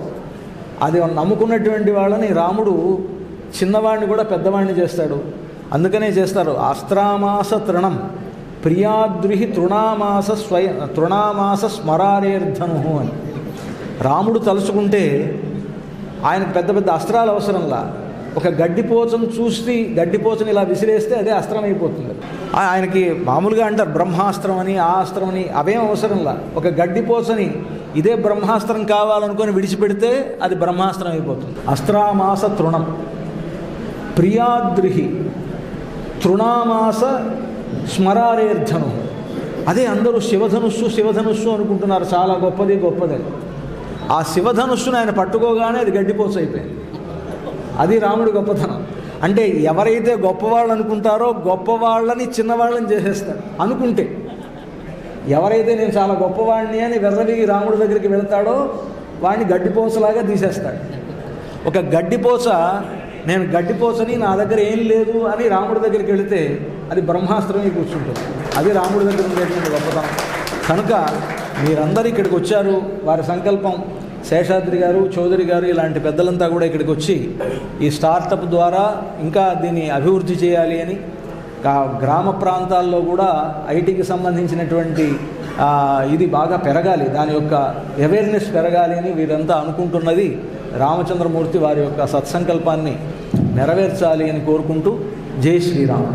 స్వామి, మీ ఆశీర్వాదం వల్ల ఇక్కడ చాలా గడ్డిపోచలు ఉన్నాయి తెలుసు. రాముడు వారి ఆశీస్సులతో వాటిని బ్రహ్మాస్త్రాలుగా చేయాలని అనుకుంటున్నాము. మీ ఆశీస్సులు కూడా కావాలి మాకు. ఇందాక 2 ఎగ్జాంపుల్స్ వాళ్ళు కూడా ఇంకా గడ్డిపోచలే ఎంటర్ప్రినర్స్ చూశారు కదా, వాళ్ళని యూనికార్న్ అంటే బ్రహ్మాస్త్రం. సో ఆ గడ్డిపోసలని మేము బ్రహ్మాస్త్రం చే సంకల్పం ఉంది. ఆ సంకల్ప స్థితి కావాలని మీరు రోజు రాముల వారితో మీ ప్రార్థనలో విన్నవించుకుంటే ఆయన దయతో ఆ గడ్డిపోసలన్నీ బ్రహ్మాస్త్రాలుగా తయారైపోతే అదే మా సంకల్పం. Thank you so much. ఒక నిమిషం, మన రామస్వరూప్ బాబాయ్ గారు భద్రశ్రీ ఆరాధన పీఠం, అదే మన అయోధ్య, మీ అందరికీ తెలిసే ఉంటుంది కదా, అయోధ్య ఎంత చేయించారో ఇక్కడ, అక్కడ దాకా వెళ్ళిపోయింది యాక్చువల్గా న్యూస్ ఇది చేసింది. ఇది అందరికీ స్వాగతం. భద్రాచల శ్రీ సీతారామస్వామి వారి యొక్క దివ్య ఆశీస్సులతో ఈరోజు మీరందరూ ఈ వేదిక మీదకు వచ్చి మాట్లాడడం జరుగుతుంది. అది కేవలం వారి యొక్క శక్తే. చాలామంది భద్రాచలం వస్తున్నామని చెప్పి వచ్చి ఆ గోదావరి అవతల నుంచి వెళ్ళిపోయిన వాళ్ళు చాలామంది ఉన్నారు. కానీ మీరంతా స్వామి అనుగ్రహంతో స్వామిని సేవించుకొని ఈరోజు ఈ కార్యక్రమానికి విచ్చేసి జయప్రదం చేస్తున్నందుకు కృతజ్ఞత తెలియజేస్తున్నాం. వేదికను అందించినటువంటి పెద్దలు చౌదరి గారు, అలాగే శేషాద్రి గారు, మన భద్రాచల దేవస్థానం స్థానాచార్య స్వామివారు, వీరందరికీ హృదయపూర్వకంగా కృతజ్ఞతలు తెలియజేస్తూ ఈ అవకాశం ఇచ్చినటువంటి వీరందరికీ కూడా నమస్కారం తెలియజేస్తూ. స్వామి, ఇందాక మీరు గడ్డిపోచను బ్రహ్మాస్త్రంగా తయారు చేయాలని అన్నారు కదా, ఒక చిన్న ఎగ్జాంపుల్, ఒక చిన్న గడ్డిపోచ ఏ విధంగా అయితే ట్రైబల్ ఉమెన్ని వాళ్ళని బ్రహ్మాస్త్రాలుగా తయారు చేసేదానికి మా ఎంటర్ప్రినర్ కష్టపడుతున్నాడు. అతని పేరు కూడా రాముడే, శ్రీరామ్. ట్రైబల్ ఉమెన్ వాళ్ళని ఏ విధంగా, వాళ్ళు గడ్డిపోచలు వాళ్ళని ఏ విధంగా బ్రహ్మాస్త్రాలుగా తయారు చేయబోతున్నావు, నీ ప్రణాళిక చెప్పు. అందరికీ నమస్కారం అండి. నేటి వరకు కాఫీ స్టార్ట్ చేసినప్పుడు మా ప్రైమ్ ఉద్దేశం ఏంటంటే ట్రైబల్ ఫార్మర్స్కి వాల్యూ ప్రపోజిషన్ చేయాలి అనే ఉద్దేశంతో స్టార్ట్ చేసిన కంపెనీ ఇది. ఇప్పుడు 7 ఏళ్ళు మా జర్నీ అండి. దీంట్లో మేము చేసిన అస్త్రం ఏంటి అంటే, మేము విలేజెస్ని అడాప్ట్ చేసుకుంటున్నాం. అంటే ఆ విలేజ్లో 20-30 ఫ్యామిలీస్ ఉంటాయి. అడాప్ట్ చేసుకుని ఆ ఫ్యామిలీస్ పండించిన కాఫీ పంటని మేమే కొని, మేమే ప్రాసెస్ చేసి, మేమే క్యూర్ చేసి, రోస్ట్ చేసి, గ్రైండ్ చేసి మేము ప్యాక్ చేసి పంపిస్తున్నాం. ఇప్పుడు దాకా ఉన్న జనరేషన్ ఏంటంటే, ఇప్పుడు దాకా నడిచే ట్రెడిషనల్ ప్రాసెస్ కాఫీలో ఏంటంటే, కాఫీ బీన్ల వరకు వాళ్ళు ఎండబెట్టేసి అమ్మేస్తారు, కానీ దాని తర్వాత ఉన్న ప్రాసెస్ ఏంటి అనేది తెలియదు. సో లాస్ట్ 3.5-4 years నుంచి ప్రతి విలేజ్లోని నెక్స్ట్ జనరేషన్ ఉమెన్, అంటే వీళ్ళు ప్రిడామినెంట్గా ఒక 17-18 years నుంచి 25-30 years ఏజ్ గ్రూప్ వాళ్ళు, వీళ్ళకి కాఫీని ఎలా గ్రేడ్ చేయాలి, రోస్టింగ్ ఎలా చేయాలి, గ్రైండింగ్ ఎలా చేయాలి అనే పైలట్ లాస్ట్ 3 years నుంచి చేస్తున్నామండి. దానికి ఈ ఉమెన్ ఆంటర్ప్రినర్స్కి వచ్చిన బెనిఫిట్ ఏంటంటే, మార్కెట్లో 120 రూపాయలకి అమ్మే అదే బీన్ని 380 రూపాయల నుంచి 400 రూపాయలకి ఎలా అమ్మాలి అనే కాన్సెప్ట్ మీద వాళ్ళు ఆంటర్ప్రినర్షిప్ చేస్తున్నాం ప్రస్తుతం. So we have about 7,890 tribal farmers whom we are working with directly. So దాంతో ఏంటంటే, దాన్ని బట్టి మీరు ఆలోచించుకోవాలి ఎంతమంది ఉమెన్ ఆంటర్ప్రినర్స్ దాంట్లో ఉంటారు అనేది కూడా. సో మేము పైలట్ చేస్తున్నాం ప్రస్తుతం. Down the line in next 3 years మా ఉద్దేశం ఏంటంటే, ప్రతి ఒక్క విలేజ్ మేము ఎక్కడైతే పని చేస్తున్నామో ప్రస్తుతం, ఒక్కొక్క విలేజ్లో ఒక ఉమెన్ సక్సెస్ఫుల్ ఆంటర్ప్రినర్ కావాలి. దానివల్ల next generation women in the same village have to take them as a role model. అది మా ఉద్దేశం అండి. So with ISF support, we are sure we're going to add a lot of value. We respect women so much because in the field of food, F&B, woman is the best empowered entrepreneur ever I have seen. Thank you so much, sir. ఒక చిన్నది చాలాసేపటి నుంచి wait చేస్తుందండి వేదాంశి. చిన్న శ్లోకము. జై శ్రీరామ్, అందరికీ నమస్కారం. I'm yours Vedanshi Swaroop. జాయే భద్రాద్రి వైకుంఠ రామం సీతారమాన్వితం శంఖచక్ర ధను బాణధరం సౌమిత్రి సేవితం आपदाम अपहट्टारम दातारम सर्वसंपदाम लोकाभिरामम श्रीरामम भूयो भूयो नमाम्यहम. Yeah, one more is there, so I hope everybody knows the true version of Raghupati Raghava Rajaram song.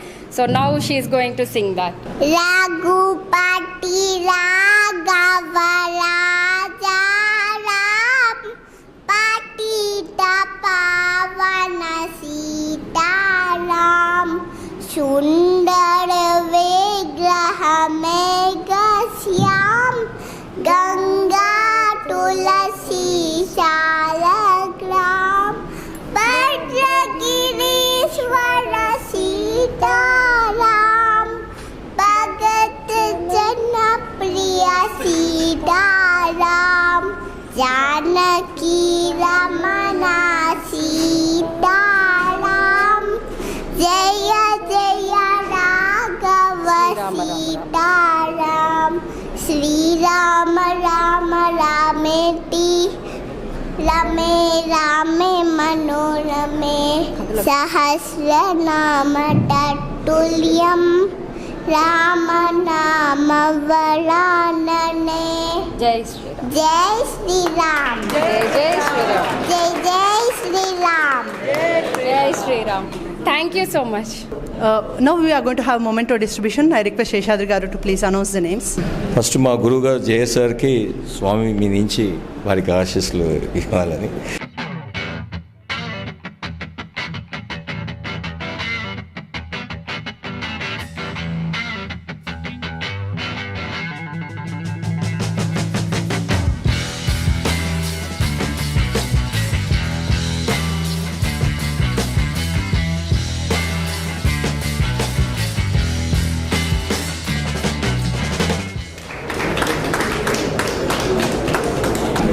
Namaste, everybody. I'm very much excited and I'm very much happy that I'm here today at the holy place. I mean, like till now, the great, renowned, sacred people have said so many things about this place. So I am overwhelmed. In fact, just even a week back, I never thought I would be here, but by the grace of Lord Rama and with the great support of Jay Chaudhary garu and his team, I'm here. And we had only a very brief conversation a couple of days back about this Impact Hub with Mr. Chaudhary garu. And I know him for the last couple of years, like 5 to 6 years, but somehow we lost contact. And again, thanks to my good friend, a tech entrepreneur, and the chairman of this Hyderabad Impact Hub chapter. So Vijay Madhuri, he said, hey, we must. I said I would love to meet him again. And it was very a serendipity, and he said that I must be a part of it. So by the support of all these people, I'm here. And during our casual conversation, I tried to explain him in depth, and he said immediately, right now we need Impact Hub Hyderabad to be a part of this ISF. Impact, how it is going to help the society? Yes, I mean, like, yeah, it's a great question. Like, he's asking how it is going to help the society. So Impact Hub is a global organization headquartered in Vienna, Austria.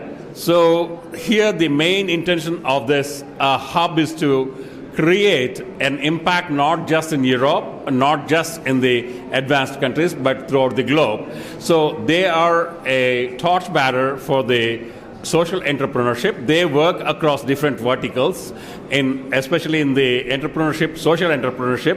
One of their main mandate is to help the rural entrepreneurs. And that is what it was eye-catching for me, like when I was talking to Jay Garu, we do a rural entrepreneurship program, and that we would start at Bhadrachalam. I said it's wonderful. And probably this is where I would connect to my global network, Impact Hub back in Austria, and say, hey, here is a great organization which emerged from India Startup Foundation to International Startup Foundation. Probably this is the organization with whom we should work to make an impact on the society. See, here it's not just the funding. I mean, like, there are huge funding opportunities from European Union and Germany as such, and we would love to see that those funds are routed through Impact Hub networks to ISF and to the rural entrepreneurs, and we want to see that the change will percolate to the grassroots level. So the basic fundamental principle of this Impact Hub is to create at the grassroots level. And at the grassroots level, the Impact Hub was very much worried, like when we said, hey, we do this with AI focus. You know, without AI, the whole systems right now, what they exist is we need technology. This is what we try to explain them. Probably there was a misconception at Global Impact Hub headquarters that, hey, India is still an emerging country. I mean, like, how can they do this? Then we said we have got a great team in form of my chairman, Vijay Madhuri, my classmate as well. And here we have a great proponent of this AI and technology who built the whole of Hyderabad. I mean, like, a lot of people have said about him. So whenever that high tech comes, then it reminds of Jay Chaudhary Garu. He is the man here. And definitely we would love to see a European and a German folks collaborations to bring funds, to bring innovation, to bring it to the grassroots level. And we would love to see and work together with all this family. I'm very proud to and privileged to be a family member of this ISF. Thank you very much, sir. I think I can speak hours together, but I'm very, very overwhelmed. Thank you very much. Thank you, Raj. Thank you, sir. Wish you all the best. Yeah. We started Racing Head Sports Management 2 years back with the aim of organizing competitive sports to various segments of the society and build our own sports centers, eventually going down to tap talent in the rural and grassroots areas through the modes of centers and competitions. One day we hope to see by 2036 Olympics, which will hopefully be held in India. Our hope is to see a medalist from India who will be proud to say has come from the Racing Ahead Sports Management. And Jay, we reached out to Jay sir very recently, and he instantly asked us to reach out, come to this, and then he has given us a platform through which we can get started. We are really honored and thrilled to partner you, sir, in this. We are, in fact, starting the first event for ISF in the first weekend of April. It will be, we hope that all of you will be there to take part in it, and then you'll get an idea of our capabilities. We have one tournament in Bhadrachalam? Definitely, sir. We'll hopefully trickle down our tournaments and centers to the Bhadrachalam area also pretty soon. Thank you so much, sir, for this.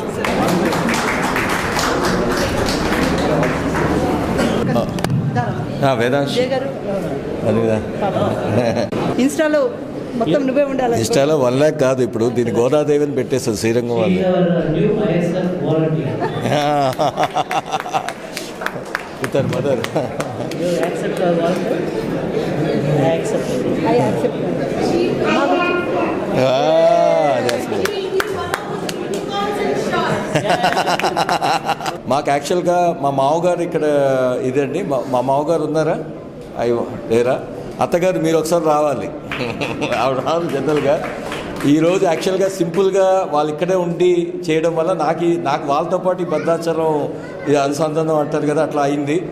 అత్తగారు ఒకసారి రావాలి, పర్లేదు మీరు. అలాగే మనకి of course Vishnu ఈయన mementos ఆయనే ఇక్కడ మనకి హెల్ప్ చేస్తున్నారు. అలాగే శృంగేరి ఉందండి, శృంగేరి అత్తగారు శృంగేరిని ఈవిడ మా మామగారిని ఎత్తుకున్నట్ట, పెంచాట. ఇప్పుడు కూడా షీఈస్ డూయింగ్ సర్వీస్ వెళ్ళని ఎక్కడికి. That's how Sringeri.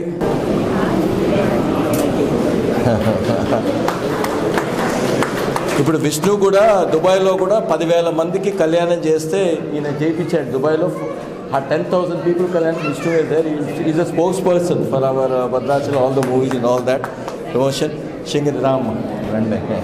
ఈమె మా మామగారిని చెప్పాను చాలా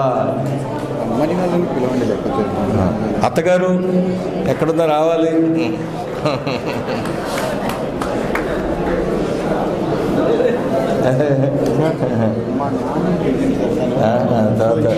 మాతోనే ఉంది.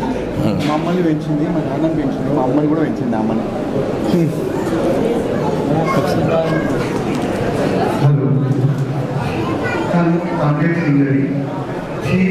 from last 65 years. So తనే మా అమ్మని పెంచింది, మా నాన్నని పెంచింది. సో తనకి ఎప్పటికీ మేము కొనుక్కుంటాం. Thank you so much. Next Dhanamma ఎక్కడున్నారు? ఇక్కడ మనకి ఇదంతా చేస్తున్నది. నన్ను ఇక్కడ మన శ్రీనిధిలోనే గత 5 ఏళ్ళ నుంచి మొత్తం ఇప్పుడు చూసిన వాట్ ఎవర్ ఆర్గనైజేషన్ సింగిల్ హ్యాండెడ్గా ఉన్నారండి వీళ్ళంతా. ఇక్కడ ట్రైబల్స్ అట్లాంటిది మనకొచ్చి చేస్తున్నారు ఎంప్లాయ్మెంట్ అని. తర్వాత వెంకట్ గారు ఎక్కడున్నా రావాలి. వెంకట్ ఇప్పుడు ఈ 15-20 డేస్ నుంచి వెంకట్ నేను చెప్పే వెంకట్ ఒక్కలేనండి. The man behind all of he has got a computer repair shop. I will tell you the sticks. మా గురువు గారు అంటే రామ్ స్వరూప్ గారి కోసం అని మన అయోధ్య చేసి ఇంకా పడుకోలేదు పూర్తిగా. నా call went and he said yes I'm doing it, not sleeping as you see there yesterday. ఇదన్నా వెంకట్ మొత్తం ఇదంతా ఎండ్ టు ఎండ్ మీరు నన్ను అంటున్నారు కానీ ఆర్గనైజ్ చేసిన వాళ్ళు సార్. రండి వెంకట్ గారు. అలాగే రహీం గారు పేరు కదా, Giri garu. Rahim also been then please రండి వెంకట్ రండి గిరి. వీళ్ళు జర్నలిస్టు, వారు ఆర్గనైజ్ చేసి ఇక్కడంతా నిన్న మన బోర్డు మీరు చూస్తుంటారు. వీళ్ళందరూ మన ఫుడ్ అండ్ ఎవ్రీథింగ్ ఆర్గనైజ్. రండి వెంకట్. రహీం భాయ్ అయ్యే రహీం భాయ్ అయితే అసలు అంతా ఎంతో ఇదితో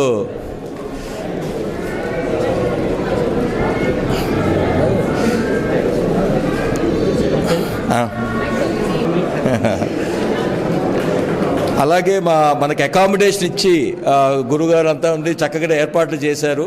వారిని కూడా రావాలని చెప్పి కోరుతున్నాము. కమ సంఘం సేవా సమితి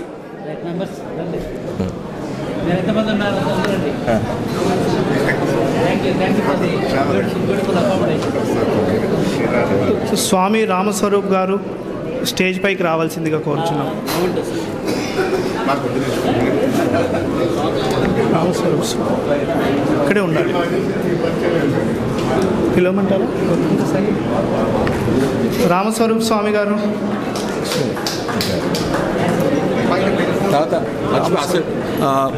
మర్చిపోకుండా శ్రీనివాస్ సార్ అసలు మర్చిపోయినాను. So sorry. ఇతను పైన మాకు ఇదండి ఎప్పటి నుంచో ఒంటి చేత్తో 100 పీపుల్ అయినా ఆర్గనైజ్ చేస్తూ ఉన్నాడు మన శ్రీనివాస్. థ్యాంక్స్ అమ్మ శ్రీనివాస్. గురు రామస్వరూప్ స్వామికి ఐఎస్ఎఫ్ తరఫున షాలువలు ఇచ్చారు. స్వామి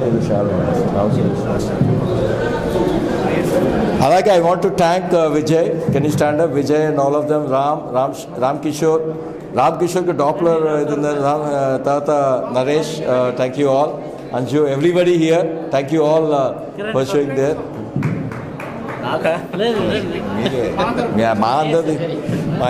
మా ఎస్ఎఫ్ తరఫున జై శ్రీరామ్ అని రాష్ట్రానికి చెప్పండి. ఈరోజు అమెరికాలో ఎక్కడికి వెళ్ళిన ఒబామా అడ్వైజర్ అని మీ అందరికీ ఎంతమంది తెలుసో మీ అందరికీ తెలిసే ఉంటుంది. ఇక్కడ ఉన్న వాళ్ళందరికీ ఒబామా టైంలో రామనవమి చేయించి ఇప్పటికీ సాగుతోంది. అదర్ గవర్నమెంట్స్ ఆల్సో వారి గురించి వారు చెప్పరు. అదే కదా మెయిన్ థింగ్ ఏంటి, చేసుకుంటూ వెళ్ళిపోతారు. వాళ్ళు లేకపోతే మా శ్రీనిధి లేదు, లేకపోతే ఇక్కడ ఏమీ లేదని నేను చెప్పగలను. మన భద్రాచలం గురించి అన్నీ చెప్పేది రామస్వరూప్ గారే.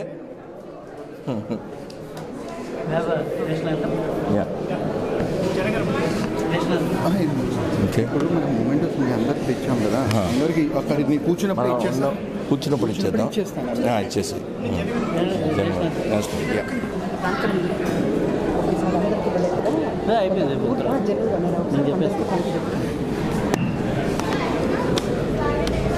We have come to the end of the program.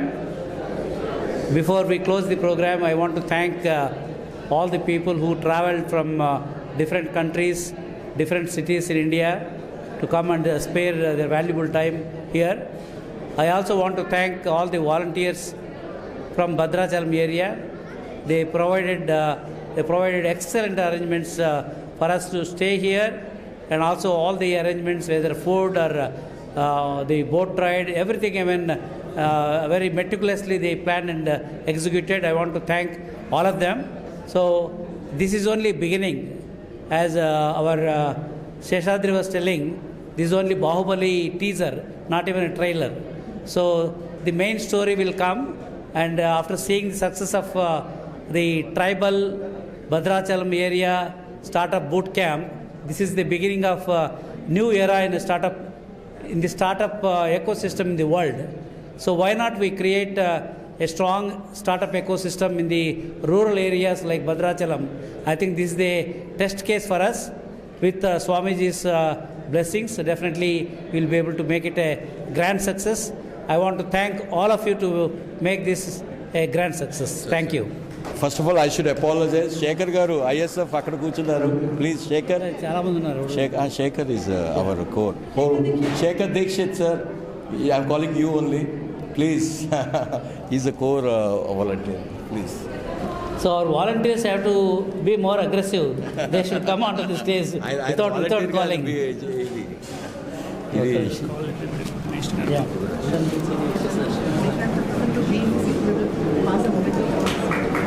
After that.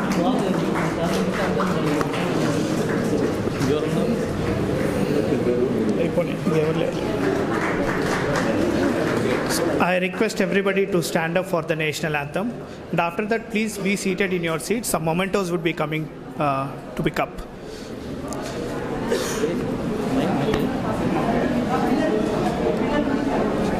All children should come here to sing the national anthem. All the children, Slope, Way, and other children, come. Anjali, Krish, Fast. Make it fast. You have to sing the national anthem. No music. Come. Very slow. Outside. All the children, please come. Vedanshi, come here. And one more thing I forgot to mention. Yesterday, we thought of identifying the end stars like that, and we want to make them as unicorns, beating all the other startups. So there's a new project which yesterday you announced. It's called ISF Unicorns. Maybe some of them could be those unicorns who can create billion-dollar opportunity. So who is going to sing the song? National anthem? Okay, we'll start. जय जनगण अधिनायक जय हे भारत भाग्य विधाता पंजाब सिंधु गुजरात मराठा द्राविड उत्कल बंगा विंध्य हिमाचल यमुना गंगा उज्ज्वल जलधि तरंगा नव शुभ नामे जागे तव शुभ आशीष मांगे गाये तव जय गाथा जन गण मंगलदायक जय हे भारत भाग्य विधाता जय हे जय हे जय हे जय जय जय जय हे जय हे. To stay informed about the startup ecosystem, subscribe to My Startup TV.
Jobs losses due to advert of new age technology such as AI has been grabbing headlines for some time now. But do you know the same tech can be leveraged to assess the job search? Multiverse is one such startup that helps in navigating the challenges of the future workforce by helping job seekers comprehend global skill trends. To share more light on this, joining us today is Randeep Sudan, a former IAS officer and World Bank official, who is now the founder and CEO of Multiverse, a Singapore-based company. Listen in.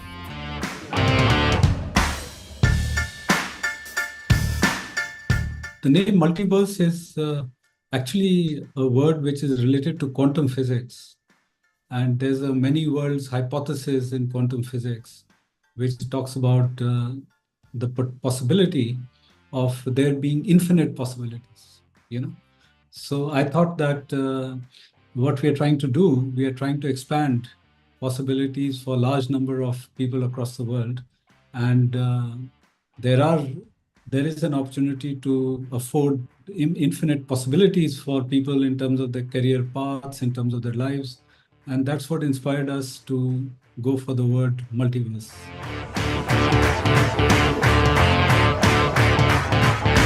We are focused on leveraging digital technologies for the future of work.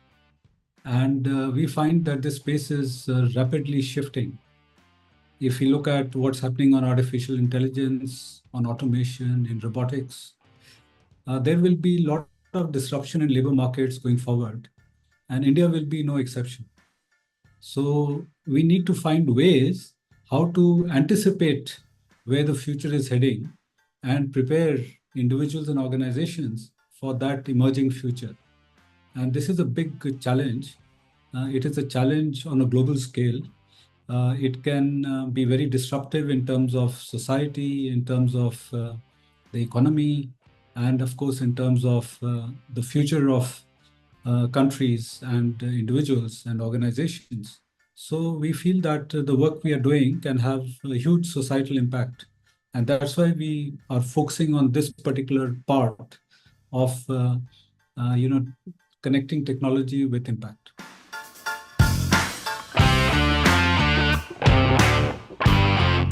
So there are governments which are actively planning for the future and getting organized for those changes. Some of the most important examples in this regard are, for example, Singapore itself. So Singapore does two things. One is it has a Center for Strategic Futures in the Prime Minister's office, which is continuously scouting for opportunities and risks for Singapore. And it does this exercise every 3 months. So in a frequent refresh cycle, they are able to get their entire higher civil service involved, and they are looking for where the shifts are happening. Also, they have established a skills future, which is focused just on preparing Singaporeans for what skills will be required going forward. And they are very much aware and very much plugged in to what is happening in labor markets. Of course, there are other countries, mostly in the developing world, which are not so active and are not anticipating the changes that are coming through. So there's a wide range of differences among governments in terms of tackling this issue.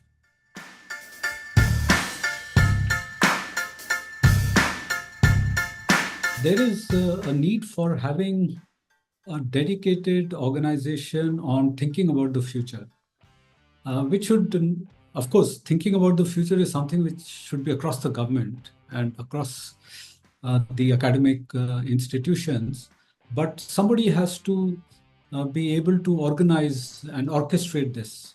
So typically, Niti Aayog or the planning part of the government would be playing such a role, but I feel that they are not so active. For example, the top civil servants in India are not uniformly made capable to deal with strategic foresight as a discipline. Unlike Singapore, where every single senior civil servant has to have a mandatory training on futurecraft. So everybody is completely plugged in to the tools, techniques, and also to the constantly thinking about where the future is heading. I think that's a piece which is completely missing in India, number one. Number two, you need to have the analytics in place to be constantly looking at what shifts are happening in the world. Now, those analytics, I don't see any publicly available data from India where such analytics are made available to everybody that look, as compared to, say, the last quarter, these are the shifts that are taking place in the demand for skills. So that is missing. Then there is a piece which is missing in terms of creating an inventory of skills in the country, which India, is, I think, well positioned to do because we have done digital technologies at scale. So if you look at the digital public infrastructure, you look at Aadhaar, you look at UPI, you look at Diksha, the education platform. So India has done things at scale and leveraged digital technologies very well. I think one area which is ripe for disruption and where India could certainly play a role is to create a skills inventory, of the entire population. So which means that you have digital credentials which not only capture academic qualifications, but they also capture work experience, which is a little more challenging. But there are initiatives internationally where people are trying to capture experience as well. For example, the IEEE has a learning and experience records, so they're trying to develop a standard around that. So I think that if we create an inventory of skills in India, and if we are able to do the analytics on where skills are heading, then one can identify skill gaps and be able to bridge those gaps much faster in terms of adapting curriculum design to those shifts, and also providing some information to individuals and organizations as to where things are heading and where the opportunities might lie. So this needs to be done as a very dedicated and high priority item of work, which currently is, I don't see signs of that in the government.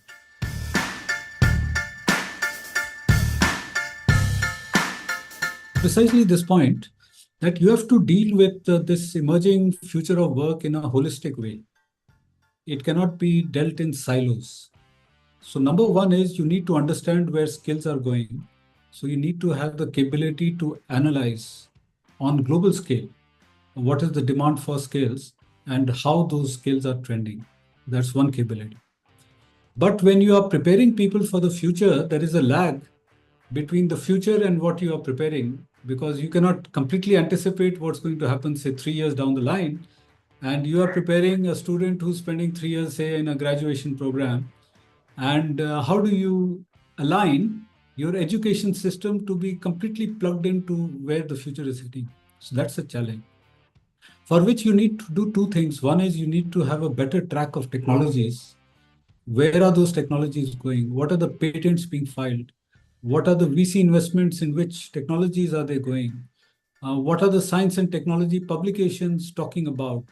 What is the frequency of mention of various specific technologies? Also, you need to understand what is the potential employment intensity of those technologies. So say when generative AI is coming, what might be its implications for employment? So that analytics needs to be continuously done.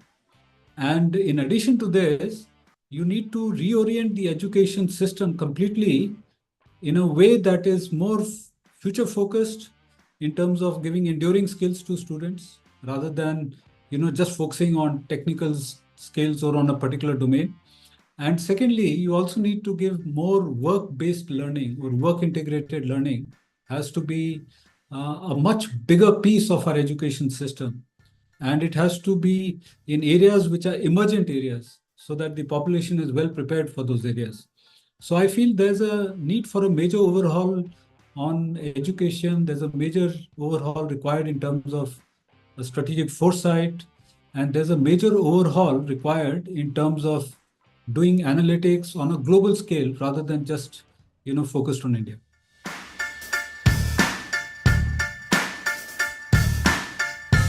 We worked, for example, with Dun & Bradstreet, who were looking at what should be their strategy to leverage their existing data and which are the areas that they might be considering going forward. So we brought in students from international universities who worked in teams and focused on this problem. So essentially, the focus was that how could Dun & Bradstreet leverage its data to get into fintech and to connect that with SMEs, because they have those capabilities in terms of availability of data. And fintech is an emergent area where a lot of innovation is happening.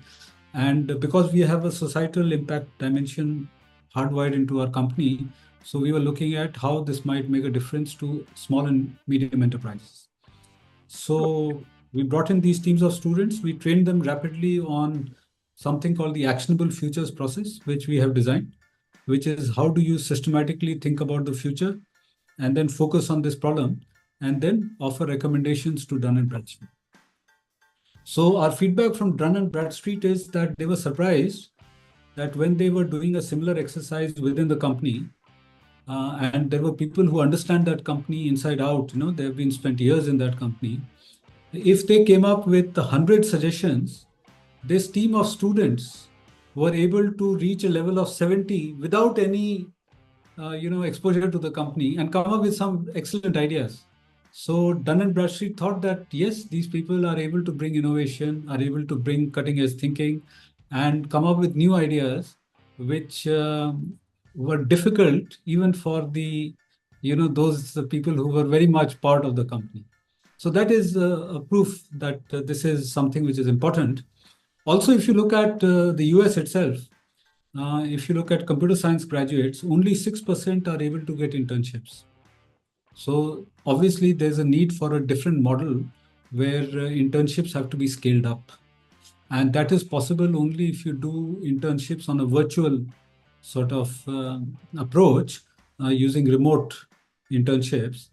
And if you are able to do this in a way that brings international teams to work together, because then you are not only focusing on a problem which you're trying to solve in a real world context, you are developing skills in students for doing that. But when they work across geographical boundaries with different teams, you're also promoting social and emotional learning, soft skills, communication. How do you have more cultural sensitivity? How do you work in terms of teams? How do you communicate with them? How do you adapt to time zone differences? How do you negotiate, what their ideas are and your ideas are and come to a consensus? All these are very valuable skills, which is what we are focusing on.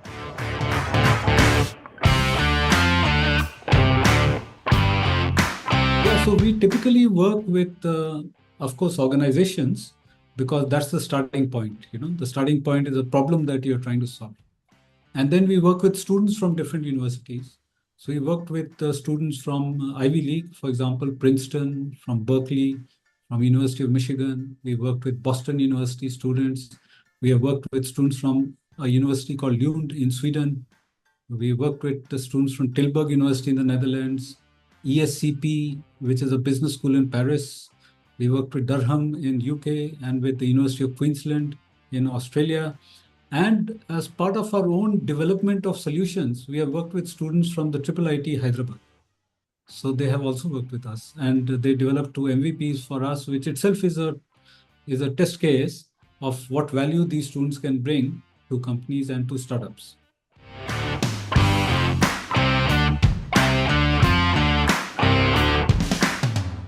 No, absolutely. In fact, our societal impact dimension of our work would necessitate that we work with the students in developing countries.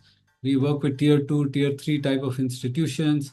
But just to validate our thinking, we thought it would be good to start with this Ivy League and see, what is the value that these students can bring. And then we could be able to integrate students, say, from tier 2 or tier 3 institutions from developing countries to work with some of these Ivy League students as well. And we may realize that actually, there is a lot of innovation which those students from tier 2, tier 3 in developing countries can bring.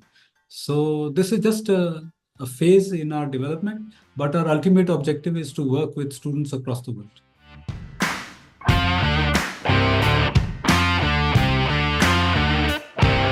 It is absolutely necessary because there is no option there. So for example, just look at generative AI. So much has changed because of generative AI, and it has started impacting virtually every function. So unless you keep pace with that, you will not be able to compete. In many ways, survival itself will be difficult because the costing is so different. Now, just imagine, because of generative AI, there is this, Sri Lankan billionaire in the US, or rather in Canada, who's Chamath Palapitya. He is a billionaire, but he has started an incubator which is called 8090, which means any established SaaS software, for example, they can come up to 80% of its functionality at a cost which is 90% less. So you look at the metrics that, it takes years and it takes millions of investments to come with, say, a system like SAP or a system like Salesforce. If you can do 80% of that at a cost which is 90% lower, because of what artificial intelligence and generative AI is able to bring, it will be highly disruptive to markets. We have a company in Hyderabad itself, for example, Brain Enterprises, which is getting into low code, no code type of development of solutions, and they are also able to compress the time significantly. In fact, I was talking to their one of their mentors, and he was saying that they don't have a CFO, a human CFO, it's a digital CFO. Even the CEO's function is largely done by a digital CEO. So just imagine, you can see these as weak signals. This is the starting point of what, if amplified, would be highly disruptive to companies and organizations. So there is definitely, you can see that this will, this skilling and reskilling will become a necessity for everybody just to survive.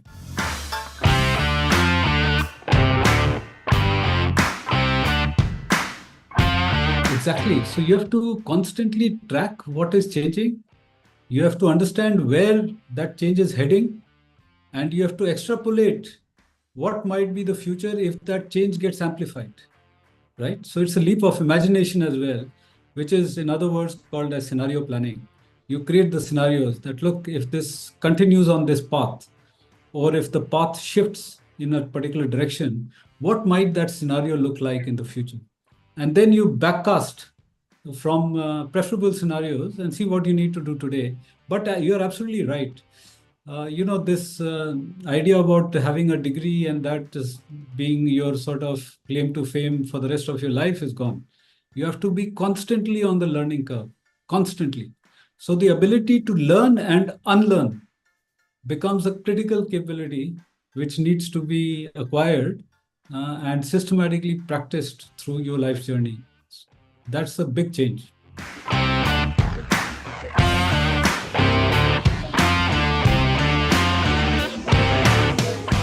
Yeah, so I think the educational institutions will also have to shift and adapt. So I'll give you an example. The University of South Florida is, I think they recently hired 116 people who are expert in artificial intelligence, and they're embedding AI faculty in every single department.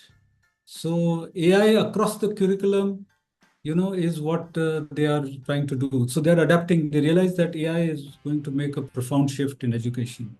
That's one thing. You also find that technology itself might solve a problem of learning faster.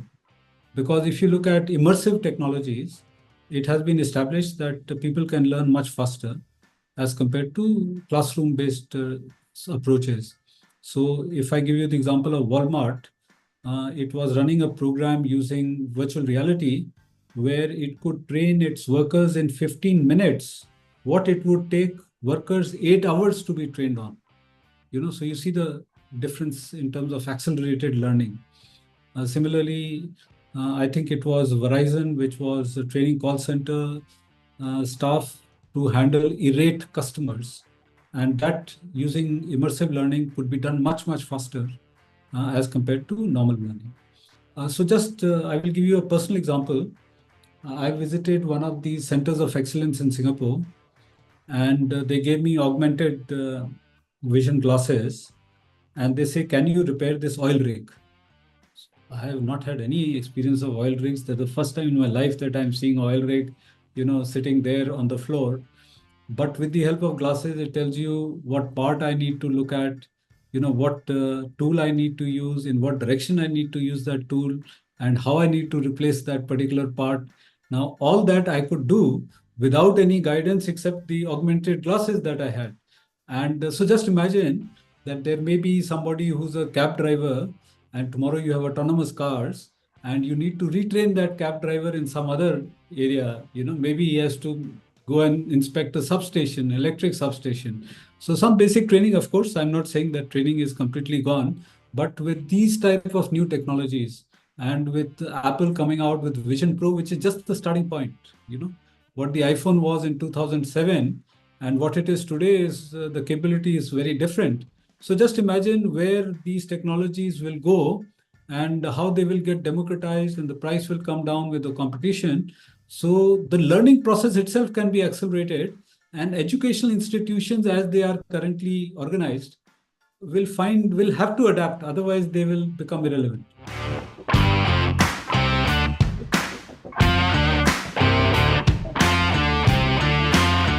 Yes, so the German Ministry for Economic Cooperation and Development, they launched a global challenge called Innovate 2030. And it was a challenge, the focus was on digital for climate change. So it was in the context of climate change. And one of the challenges was to provide some ideas for the city of Porto Viejo in Ecuador as to how they could introduce smart tourism and sustainability in the city.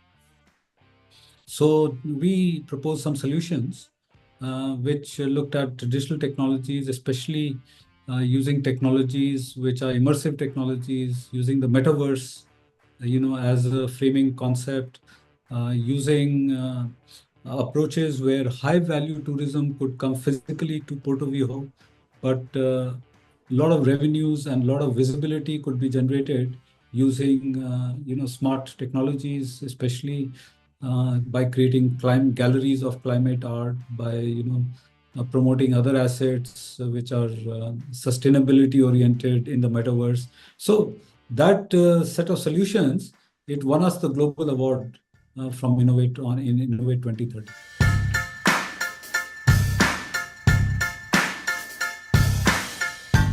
Yes, I'm happy that you are in this space and you are using emerging technologies to do this.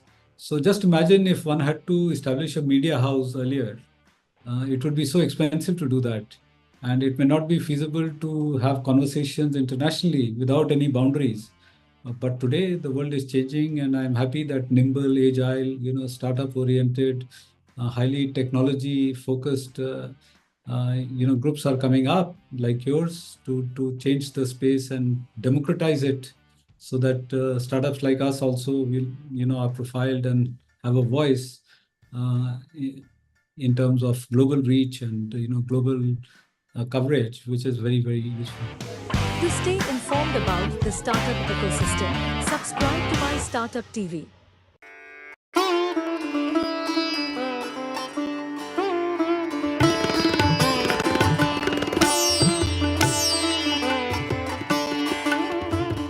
At today's event, the 11th convocation of NIPER Hyderabad. To welcome the honorable dignitaries, today's chief guest, Shri Anish Chawla ji, Dr. Satyanarayan Chawla ji, Chairman, Board of Governors, NIPER Hyderabad, and Dr. S. Gananadmu, Registrar, NIPER Hyderabad. Now, I would like to request Professor Shailendra Saraf sir to please felicitate our chief guest, Professor Shailendra Saraf sir, to present the annual report of NIPER Hyderabad. On this auspicious occasion of 11th convocation of NIPER Hyderabad. On this very auspicious day, I welcome you all again at NIPER Hyderabad. And I am happy to share that the institute is ranked 1 in 2023. मैं पुनः आप सभी का स्वागत करता हूं। धन्यवाद। जय Hind. Dr. Satyanarayan Chawla ji, Chairman, Board of Governors, NIPER Hyderabad. Journey of a student, the biggest day is when they join the course, when they receive the degree in the convocation. I wish all of you a great future ahead of you and wish you all the best. Thank you. Professor Shailendra Saraf sir to exhortation for the event. Exhortation to the recipients. Thank you, sir. You shall take all this as the guiding philosophy of your life. I admit you to your respective degrees, and I charge you that ever in your thought and action you prove yourself worthy of the honor conferred on you. Professor Srinivas Nanduri, Dean Naipar Hyderabad, will present the list of candidates who will be admitted to their degrees in absentia. Anika Sood, she is receiving her degree in the PhD in the area of pharmacology. Geni Gakko, he is receiving the degree in the area of natural products. I admit the candidates whose names are set out in the list to the respective degrees in absentia. Dean Naipar Hyderabad to read out the name of the recipients of medals.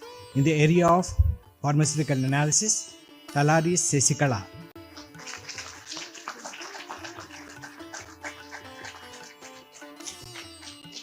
Pujita Pinjale, she is receiving her master's degree in pharmacology and toxicology.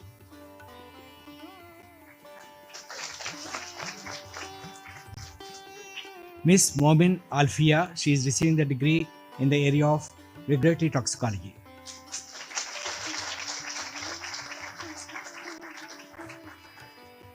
Today's chief guest, Shri Anish Chawla ji, Secretary, Department of Pharmaceuticals, Ministry of Chemicals and Fertilizers, Government of India, to kindly deliver the convocation address and address this distinguished gathering on the occasion of the 11th convocation of Naipar Hyderabad. Many special congratulations to all those who excelled and won the medals.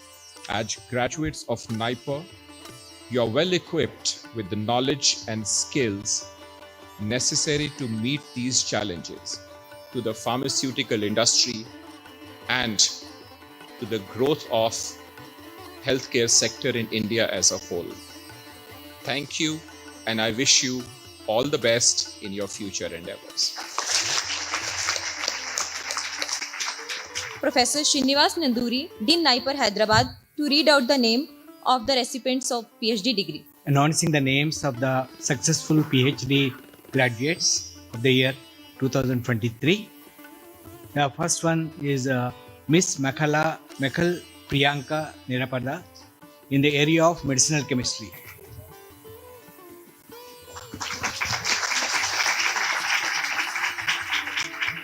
Mr. P. Ramulu in the area of medicinal chemistry.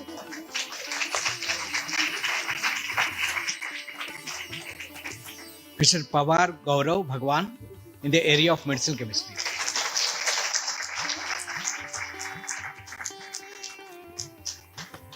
Miss Omni Ojisvita in the area of medicinal chemistry.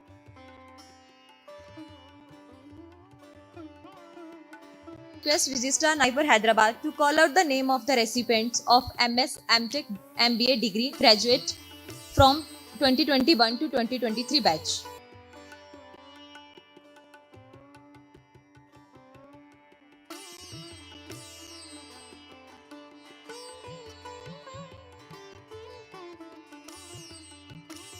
To declare the 11th convocation closed. I declare the convocation closed. I request the faculty to get up and face the students.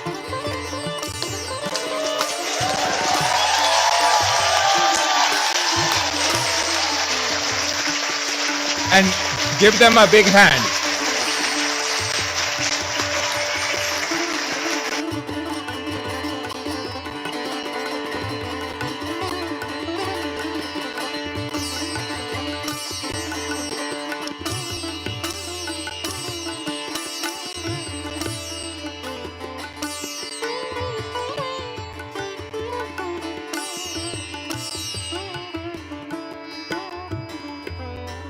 To stay informed about the startup ecosystem, subscribe to MyStartuptv.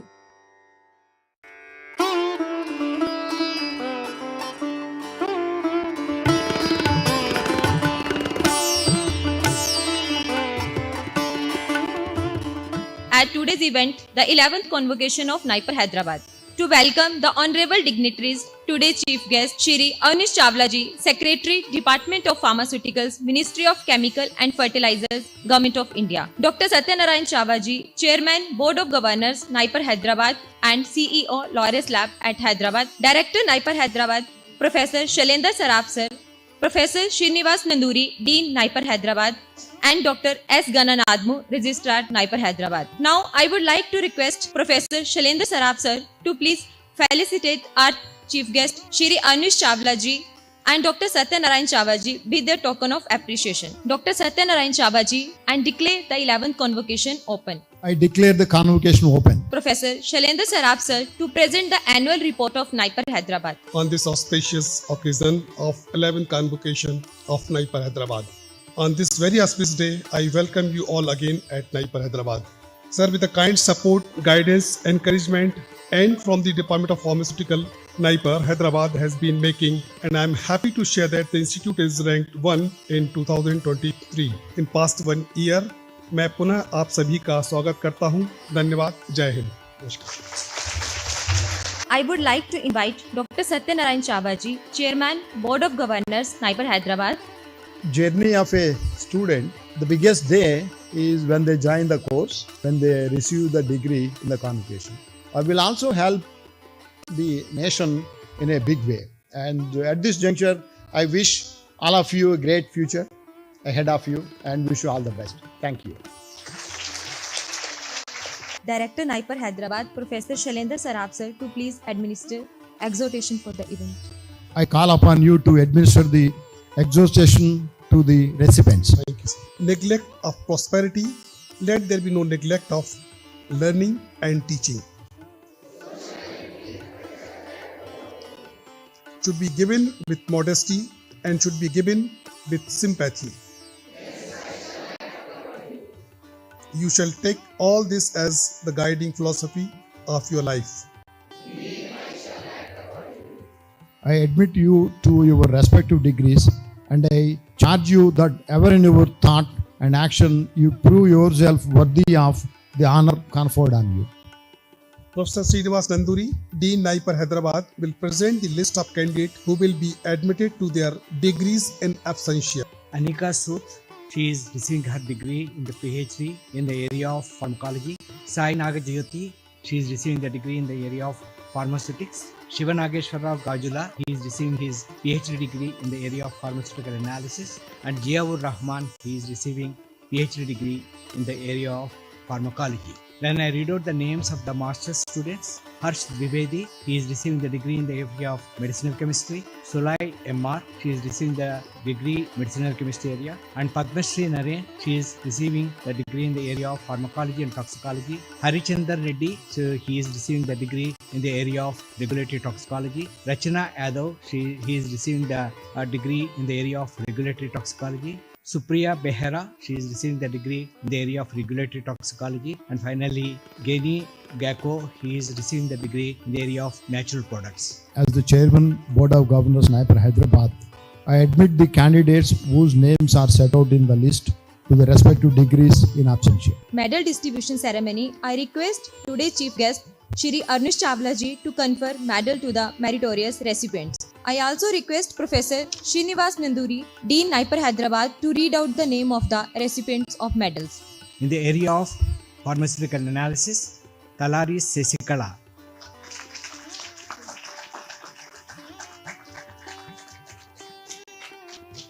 Pujita Pinjale, she is receiving her master's degree in pharmacology and toxicology.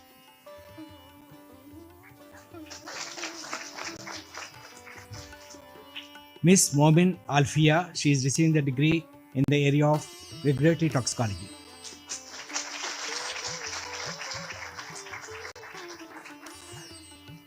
Mr. Naitik Jain, he is receiving the degree in the area of pharmaceutics.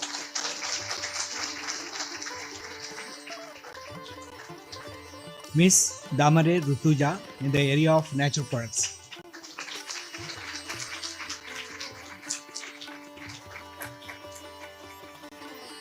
Miss Kritinga Devi, she is receiving the gold medal in the area of regulatory affairs.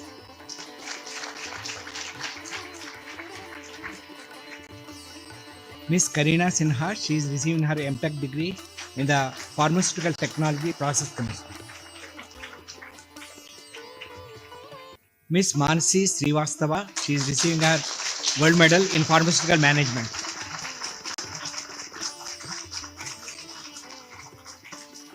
Miss Adhav Snehal, she is receiving her gold medal in the area of medical devices. Today's chief guest, Shri Arnish Chawla ji, Secretary, Department of Pharmaceuticals, Ministry of Chemicals and Fertilizers, Government of India, to kindly deliver the convocation address. And address this distinguished gathering on the occasion of the 11th convocation of NIPER Hyderabad. Many special congratulations to all those who excelled and won the medals. As graduates of NIPER, you are well equipped with the knowledge and skills necessary to meet these challenges to the pharmaceutical industry and to the growth of healthcare sector in India as a whole. Thank you, and I wish you all the best in your future endeavors.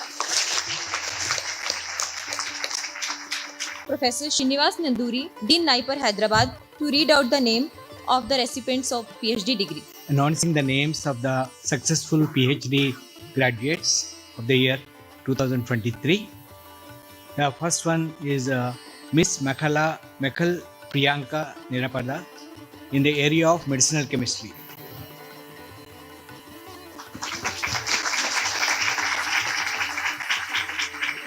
Mr. P. Ramulu in the area of medicinal chemistry.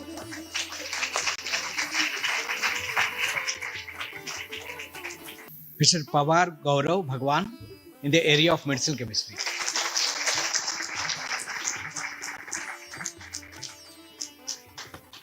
Miss Omni Ojisvita in the area of medicinal chemistry.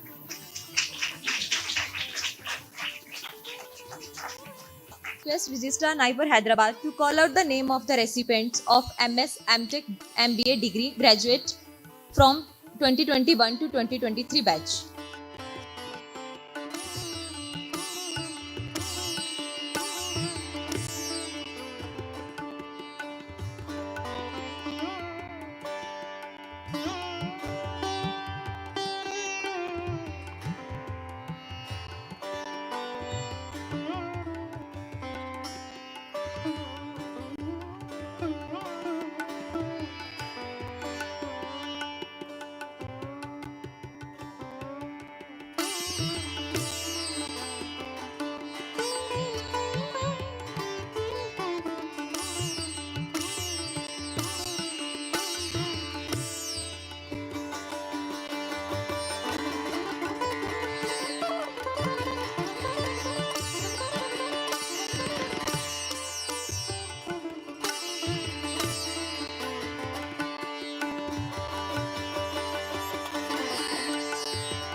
Now I request Dr. Satyanarayan Chavaji to declare the 11th convocation closed. I declare the convocation closed. I request the faculty to get up and face the students.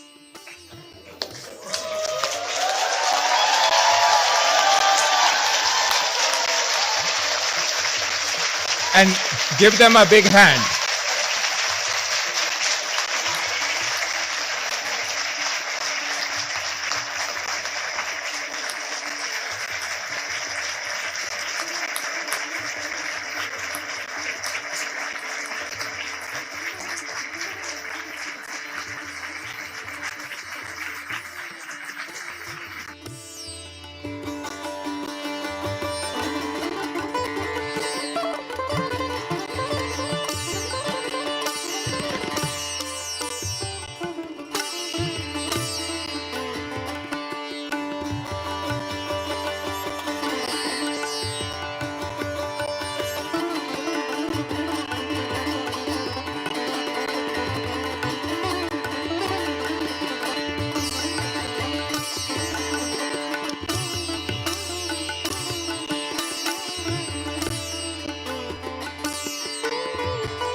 To stay informed about the startup ecosystem, subscribe to MyStartup TV.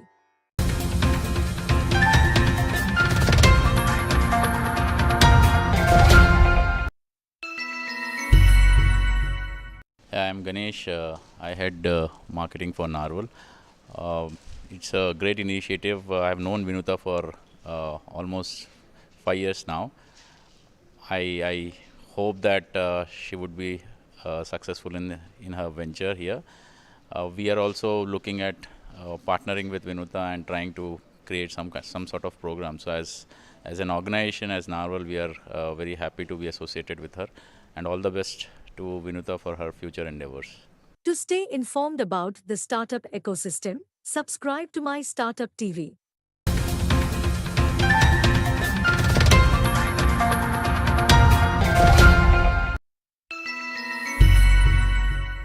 This is Murli Krishna Gunturu.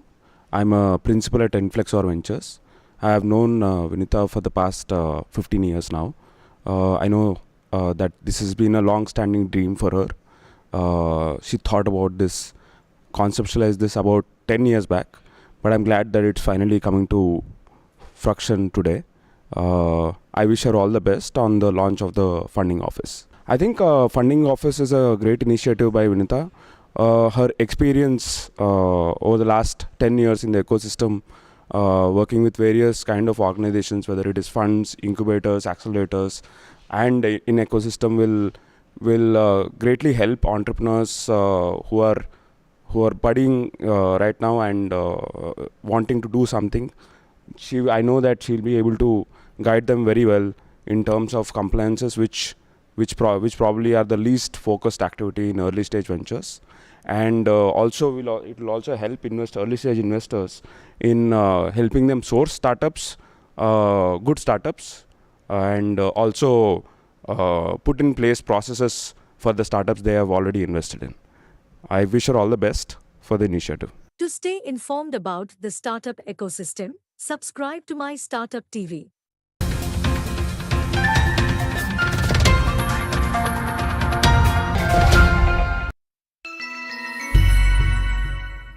Hi, I'm Neerja. I'm Director and Head of Operations for HISIA, one of the oldest IT and ITS industry association of the state. Very happy to be part of this event today, and congratulations to Vinita, who has been a staunch supporter of the product ecosystem in Hyderabad for a very long time. She has been partnering with HISIA for our annual product awards maybe since 2007. So she has been part of the startup ecosystem, the product ecosystem for a very long time, and I wish her best for this new endeavor. Congratulations to Vinuta. To stay informed about the startup ecosystem, subscribe to MyStartup TV.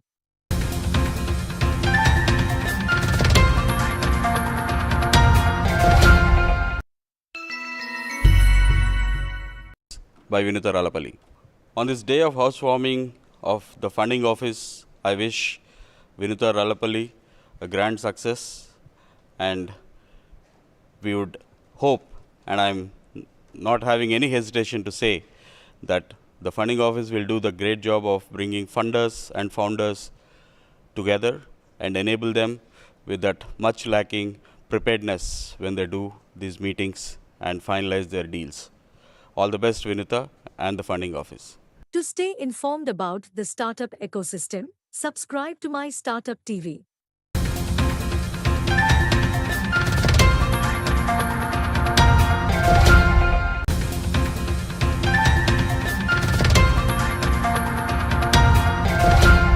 Telangana ecosystem that we have here, setting up this startup ecosystem. What do we do? So, right from inception, startup has all of the techies, they don't understand the compliances or the accounting side of things. They're as scared of it as I'm scared of deep technology. So I totally get it, right? So how do we hold their hand right from incorporation all the way to say their audits? So that is one step. Of course, we are there with them, helping them out with all of their regular compliances, ensuring that there are no major compliance issues. The second thing is the financial analysis and modeling and valuation again. The third part, which is where, that's why when people were asking is funding office investment bank, it was very difficult because it's just one of the things that we are doing. And pitch perfection and negotiation. We are there on the table with them while they are doing their term sheet negotiation. So for incubators, while I was working on this thought process for startups, I have had an opportunity during my time in T-Hub to build this program for incubators. Fund management is the other thing that this was a very recent idea. I've been talking to a lot of incubators and they all have this SISFS funding now. So these are the broad areas in which we are planning to work. So this was basically to set the tone and launch this officially. So really, we've been ideating on this for probably a couple of years. It's taken shape, and I'm really proud of this journey and very happy to be a part of it. I think it's wonderful that T-Fund is doing more of those than elevates all these startups. There are many startups which need something like this, focused on tech, right? And they're focused on the product that they're building. Vinutha's experience as a chartered accountant with startups over the last 10 years helpful for them. And I'm super confident actually that the funding office, with all those right reasons that you just explained, and also the ecosystem, I'm sure, which is supporting the funding office, I'm super confident that it will scale to greater heights. And I wish and I hope and I say that, you will do well with the funding office this time. I think we need to work with the family offices, the pharmaceutical, mobilize funding from family offices in India. I think that would be, so there's a task for you. So, so let's do it. I think we all need to pitch in, and thanks for calling me. It's a startup, right? It's going to have ups and downs. It's not going to be a straight path. A lot of the startups that we have need your help. You've got the support of everybody in this room. Say something about who you've been in the ecosystem too. So we are only partnering with a few SaaS product-based organizations, and we are developing a wireless charging solution for them. So it's a pure product-based organization. We are located in Hyderabad, in Kondapur. Yeah, we started last year. Starting something, I had to be part of it, whatever we are doing together, right? So both of them are amazing individuals in terms of how they have actually built their startup. I think it's a really very good opportunity for all the startups. So we are a pure IT service company. So basically we work mostly in Pega. It's a BPM product, and we are also working on other low-code, no-code tools over there. So in this generative AI world, so we basically have put a basic version on ChatGPT. So basically it's your virtual venture capitalist with whom you can practice pitching. First, I remember the line today, it's like, you'll never get what you want. So it's a one line which I read long time back, because she always wanted this to happen, because we always listened the last two letters whenever we went to investors. So we always wanted these three letters to be there to protect us. So hope this will be a great design, Freddie. She's been a friend for almost 10 years. And we all know how serious and how encouraging she is all the time. This has been a long cherished dream from last 3-4 years, 3 years, I think so. And we've been discussing this, and I think this is time for you. A lot of startup founders would align with the point that they'd love to be surrounded with the people who discuss a lot of ideas and visions and what's happening around in the ecosystem. So Vinita is front seat of such people. When I started my startup, I had already 25 years of global sales experience. I worked with multinational companies like SAP and all of that. So you come with that. But my experience with Vinita, particularly with Vadwani, whatever we have done, it tells us many things which you don't know. Because as a founder, we believe in our ideas so much. I really hope many of the people come and share from your experience, learn from your experience, and you can also contribute to their success. To stay informed about the startup ecosystem, subscribe to MyStartuptv.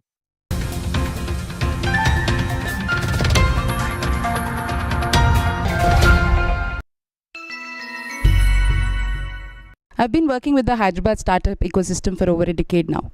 Over the years, I've worked across ecosystem development and investments. And it always concerned me that there was no easier way that investors and startups meet, or startups are more well prepared for an investor meeting, or investors have the right kind of deal source coming to them.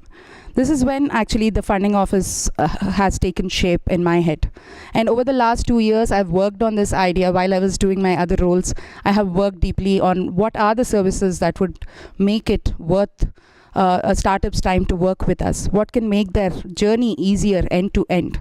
So here we are giving a host of services for an early stage startup, right from their compliances to their audits. We would be doing the entire gamut of compliance mastery, as we call it.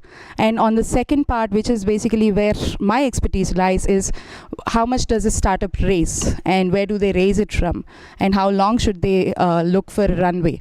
These are questions that every startup needs to answer to be able to figure out what is the right capital structure that they should go for. These are the questions that I wanted to give support to my startups here in Hyderabad. That is where the financial wizardry, or the second part, which is advisory bit, comes in. And the third part is actually making these connects. Every investor has his or her own thesis with which they invest. So there's a lot of resentment from the startup side that the investors are not investing in them. But from the investors' side, of course, they are taking money from other LPs and they have their own obligations. So how do we navigate this world, make them speak each other's language in a more comfortable way? That is the endeavor the funding office has started with. Of course, along the way, I have found other opportunities to work with incubators. I've observed that there are a lot of gaps even in the incubators. For example, a lot of tech incubators do not have the bandwidth with respect to supporting their entrepreneurs on the funding side of things. So that is where we will augment, or we will support them in their journey. Any incubator can reach out to us and we can support them to understand their portfolio in more detail, help them reach the right investors. Apart from this, we do complete programs. The investment readiness program is something that we've developed in-house, and we could deliver that to you too. Apart from this, there are a lot of seed funds that are available with various incubators whose management is a challenge in itself, right from sourcing the correct startups or innovators to fund, to finally actually managing the portfolio. So there's again a huge gamut of services that we can support incubators with. Of course, and the third bit is our funds or investors or corporates.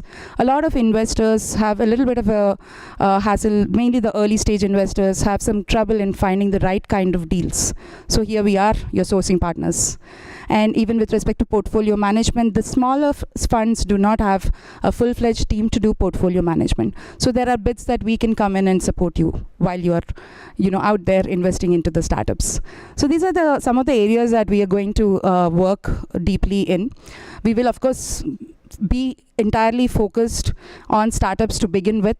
So the Hyderabad ecosystem, though we have done some massive strides with respect to how we built the infrastructure, look at the place that I'm currently standing in. T-Hub has been an amazing place for startups. While we are doing extremely well with respect to the infrastructure, very well with respect to the talent pool availability, to some extent even mentorship. With respect to the financial support, whether the startup needs a debt or whether they need equity, the kind of support that they need with respect to how much to raise, where to raise, that is missing in the ecosystem. The kind of unbiased advisory is missing. So that is another piece that we definitely are very keen about. To stay informed about the startup ecosystem, subscribe to MyStartuptv.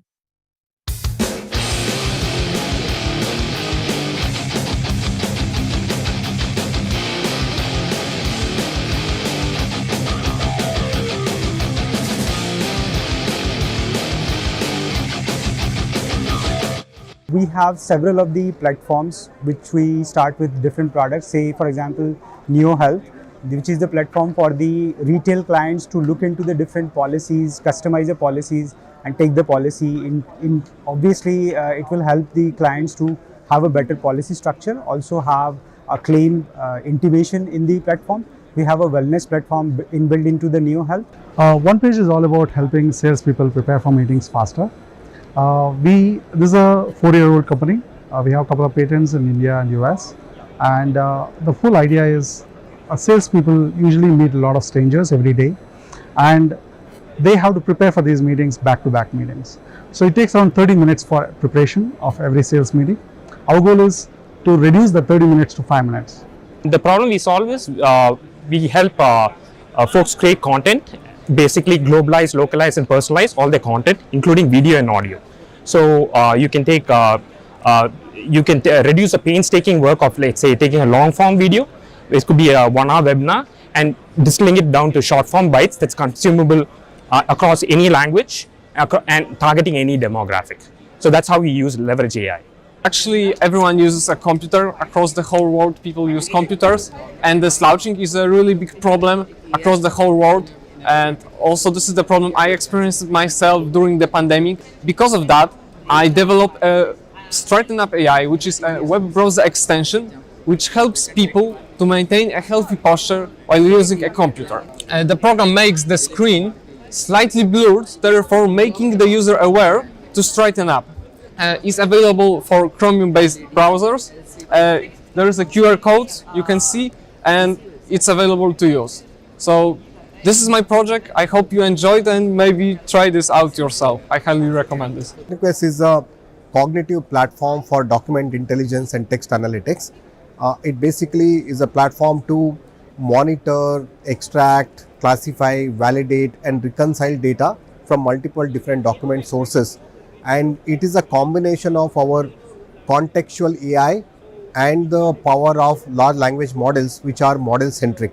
So we bring both these models together to make the output more accurate and reliable, taking away the problem of hallucinations, so making it easy for enterprises to consume, adopt our product, because we provide assured guarantee to the results that our models generate, so that there is a possibility of touchless processing where humans do not need to review anything for certain categories of information, while it also provides a flags where human review is required.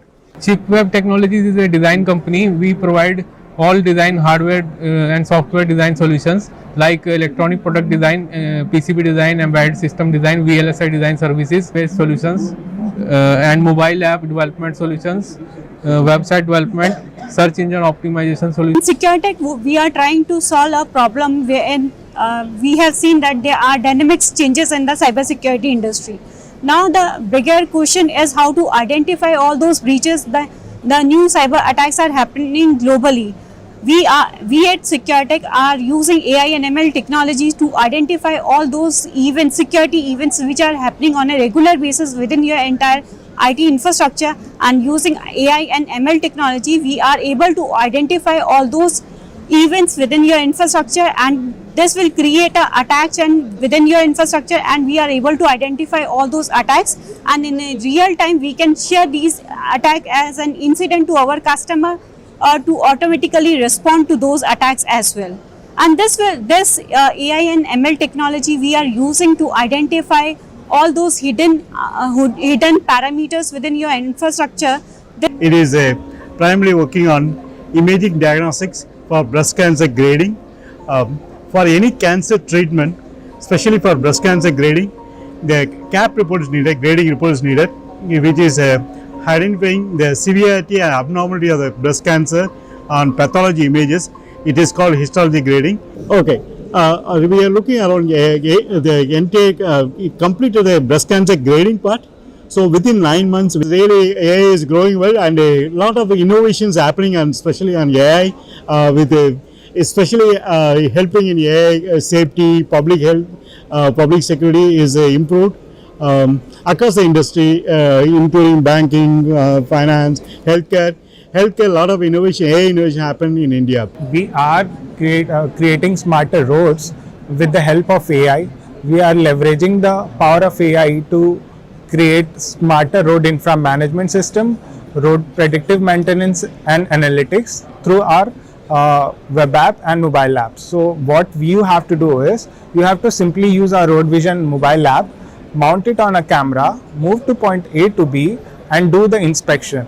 So usually this inspection used to take around 3 days for 1 kilometer of road with respect to Indian Road Congress, but now we can speed this process and can complete this entire inspection in just 1 day for a 200 kilometer stretch. This will be done with the help of AI. So first you need to mount this app on your mobile and move to point A to B, and then you simply use this, upload the video, and you will get insights, AI generated reports, budget for the governments and entities who are related, digital twins and a lot of AI models coming, such that we can create safer and smarter. So basically, fake news is a big problem in today's time. So that is one problem that we're actually providing a solution for. Our founder, Mr. Shrey Sharma, he himself is an industry veteran. So he's been working in the Silicon Valley for 6 years. Then in 2019, he came back to India, inspired by the Make in India program, and we started off with Newsera in 2019. In 2022 November, we launched the application. So it's an AI verified news application basically. These are the kind of talent people that you'll find in our office. We are discussing multilingual video conference solution based on AI, and with this solution we are breaking the language barriers and celebrating the language diversity, cultural diversity of India. So how it works is, on GeoMeet, which is video conference solution, we are helping a teacher and a student to teach and learn in their native languages. So we want to be giving this to elderly or maybe the person who is very curious about their health and want to track every time, which will be dipped in the urine. This bottom part will be dipped in the urine. As this is a dry chemistry, when it's come into contact with urine, there will be some color changes, your health issues. If any parameter is going out of range, it will identify and mark as an abnormality. Different lighting conditions are there. Right now I am in a place where it's little yellow. At my home it's little dark. At some other place it will be some other color, and identify it and give the more accurate result to the users. We are primarily focusing into healthcare, which is covering all three ecosystem, payers, providers and across the pharmaceutical. How we can enable them in the digitization platform, and what is the way to improve the patient outcome, patient journey.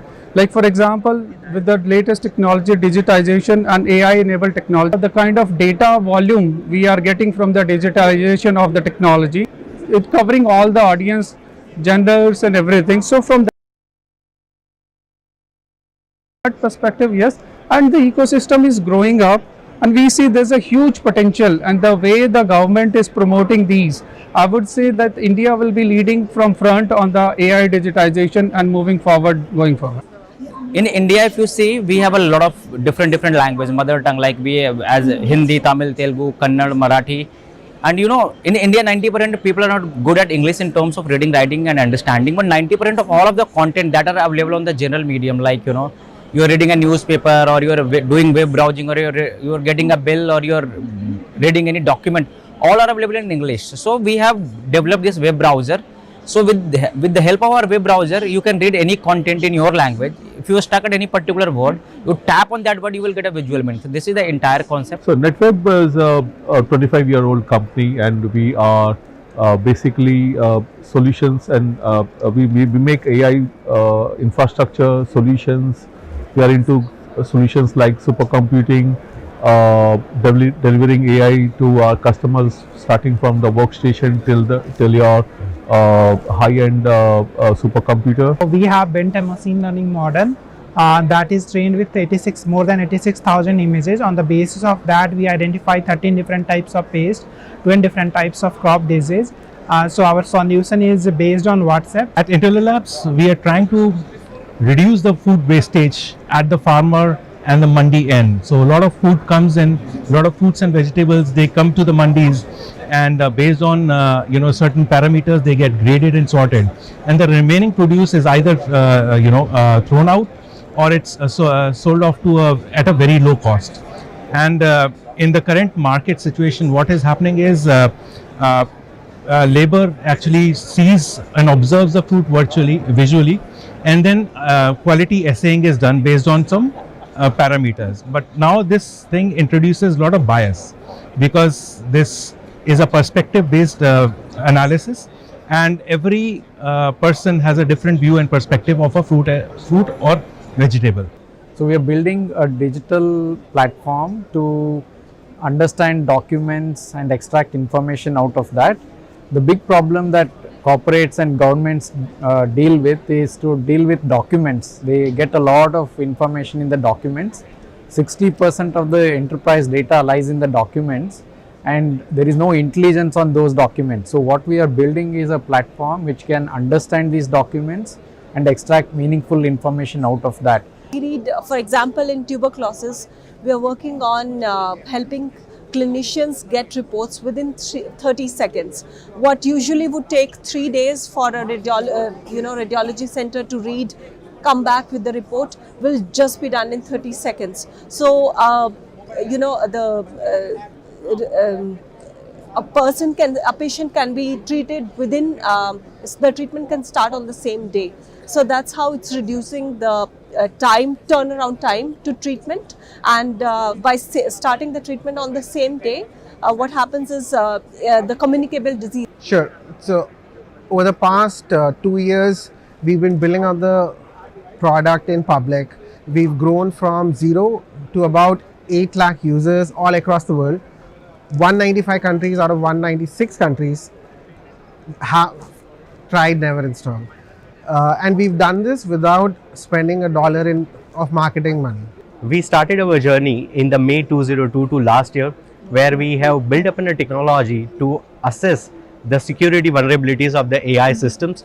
And now we have built up a technology also to solve the security issues across any kind of a model, any kind of applications that you are building. To stay informed about the startup ecosystem, subscribe to MyStartuptv.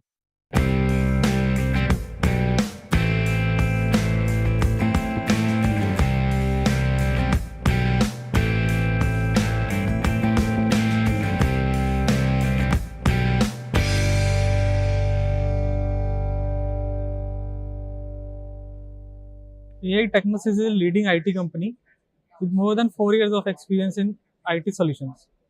We are providing artificial intelligence based chatbots which are integrated in more than 100 plus websites in pharmaceutical companies, which help in pharmaceutical companies to get good question and answers for their customers regarding the products and the medicines they are searching.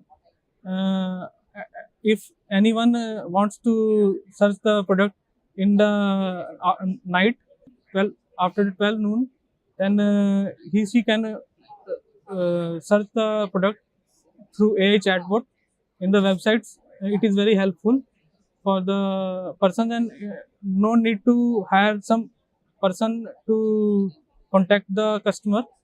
Through automated system, it is very convenient to the customer also.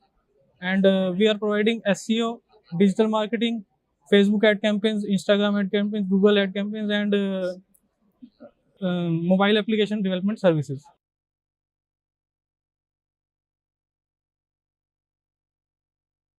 To stay informed about the startup ecosystem, subscribe to MyStartuptv.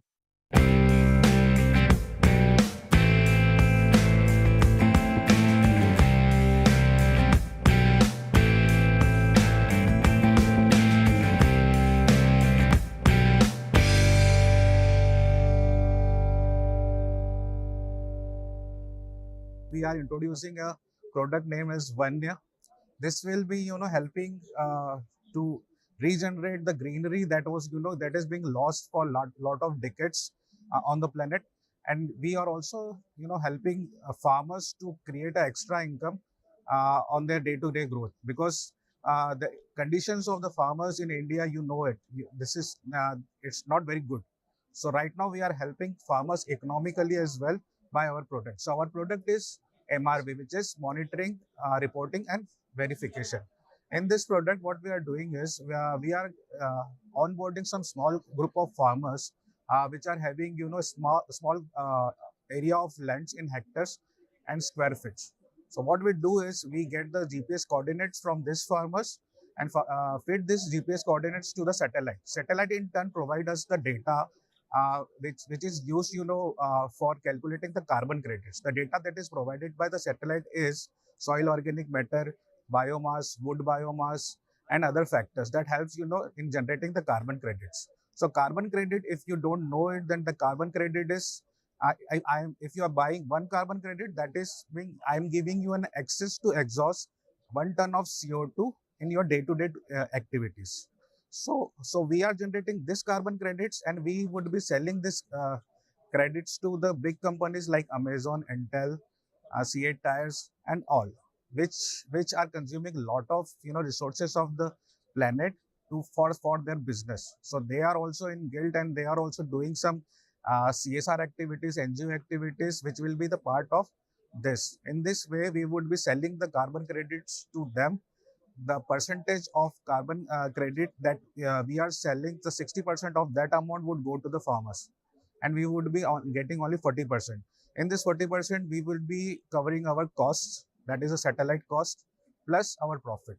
So this is the product overall, and this is the way, a step to help the farmers.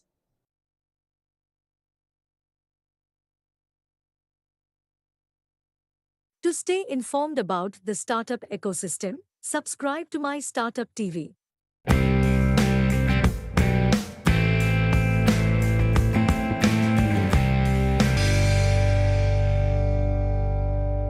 Actually, these are the current product which is in sales stage. So the name of the product is Wren. It can be a mini ICU which we can keep in ambulances or in like B2C. Any customers can use it, doctors can use it for diagnostic purpose, such things. What it actually does is it does 5 things. It measures 5 things. One is respiratory rate. Along with respiratory rate, the BP, body temperature, oxygen levels, and the main thing is it can give ECG signals. There you might have seen the heavy instruments measuring ECG in hospitals, but this is a very portable device replacing that thing. And this thing, it has been currently in demand in many ambulances and many leading hospitals in India also. So apart from this device, we are integrating the data collecting from this device through APIs to any softwares. And coming to the AI part in the device, so once the data is collected, so this data is we are sending the data to cloud, and from the cloud we are sending the data to AI model. So from there, using AI model, the diagnostic part has been we are detecting the diagnostic part. Soon in future, it might replace a doctor who is diagnosing ECG reports also. So this is our goal currently.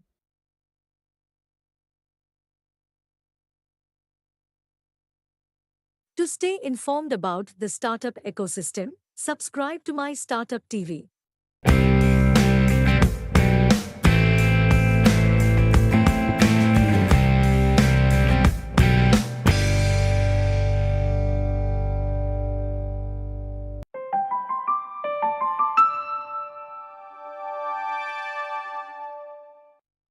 We are August AI.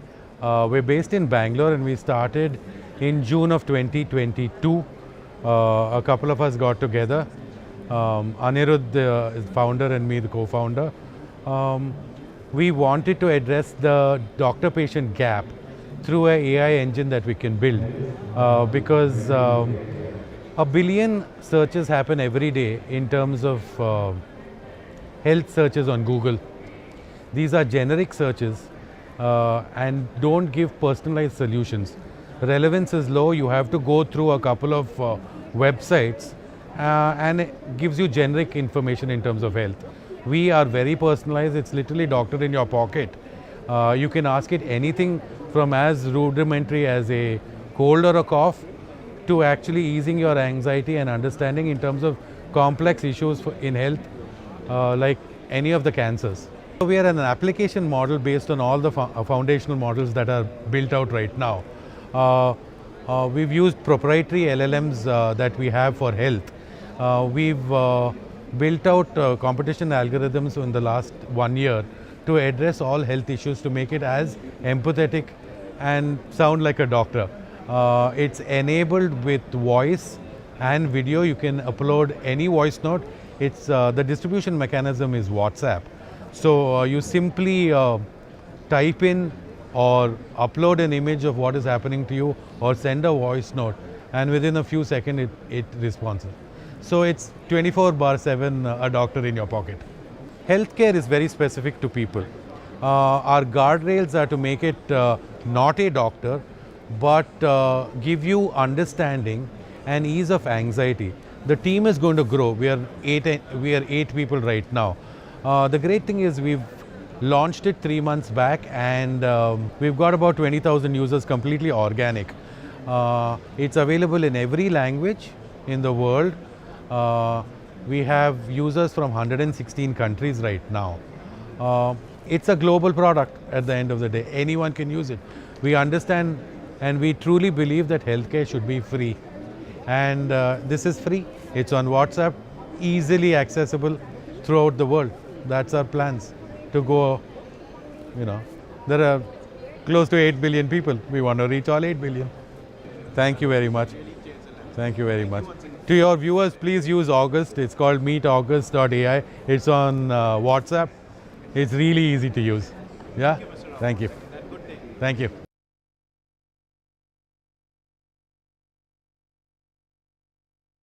To stay informed about the startup ecosystem, subscribe to MyStartuptv.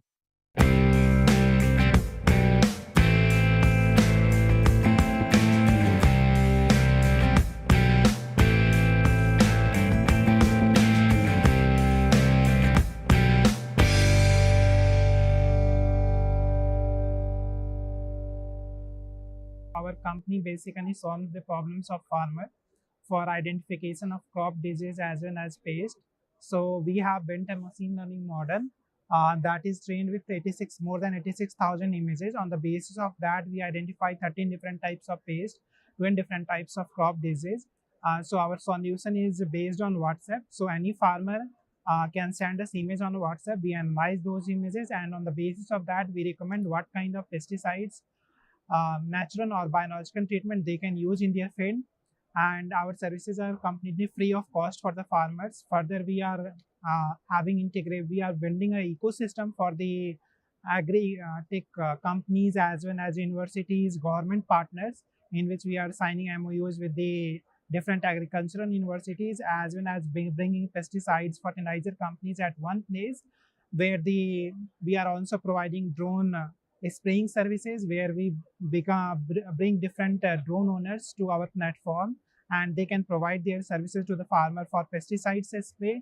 Further, we are building an insurance model where different insurance companies can get a correct estimation of the quantification of what is the damage in the crop field in the farmer on the basis of the machine learning as well as supplemented with the satellite imagery. So this is what we do in our company, Bhumi AI Solutions Private Limited. So we have a multinational team. Our team members is from USA.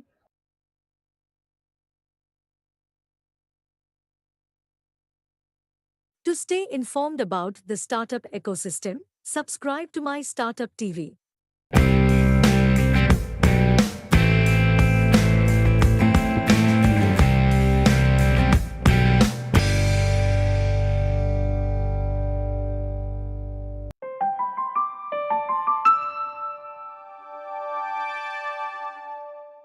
We are a company based out of Bombay, and we've been active since the last 7 years. We are primarily a research and development team, and we've been focusing on multiple domains in AI across the landscape since the last couple of years. The company has been active since the last 7 years, and we've been actively researching since the last 4 or 5 years, doing foundational research in most domains. We are a research team. We have been working across the board, and what we identified is that in the defense sector especially, there is a huge dearth of reliable, sustainable AI technologies that we can use and deploy on field practically. So using that as our compass, we've been developing a lot of technologies which are computer vision based and even NLP and audio based to work with our defense arms, our armed forces, our intelligence forces, however they need to deploy. So it's quite a huge problem, and the great thing is that our country has opened up the doors and they're very accepting in the last couple of years of startups, right, which has made it easier for us to approach officials, government officials and people from the armed forces and present them with solutions and ideas on how they can be using AI. One of the first things that we solved was with respect to recognizing faces of people even when they are wearing a mask. This had obviously been quite a problem during the stone pelting phase in Kashmir, and it's still a problem because a lot of India has a huge insurgency problem that has, while it has been contained, field for bases and for intelligence forces and even for investigative procedures actually. And this can all be run locally without the use of APIs that are on the in multiple fields. There are certain things that we are doing in the defense sector right now and experimenting on how generative AI can be used. Aside from that, we have been exploring on natural language processing and fake news detection actually. So that's another huge area which I think we all need to be focusing on, because dissemination of misinformation is very rampant. In terms of policies, I think the country is already moving in many right directions, but I think there are two phases that we should always focus on. One is in AI ethics and security, data security and data privacy. I think that's a very important issue which sometimes gets underserved, and the people in the AI and the people in the know what we can and cannot do with the data. So it's really scary for us. And the other part where I really think that the country should be looking at especially is generating our own indigenous data. We are a huge massive population, but the amount of indigenous data that we have, based on which we can enable startups to create their own models, is very limited compared to the West or even China for that matter. So that is one place where we are sorely lacking. Thank you so much. It was nice talking to you guys.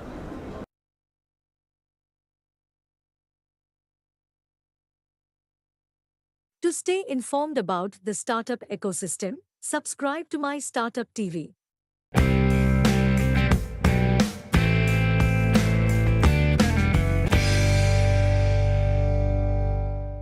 At Intello Labs, we are trying to reduce the food wastage at the farmer and the mandi end. So a lot of food comes in, a lot of fruits and vegetables, they come to the mandis, and based on certain parameters, they get graded and sorted.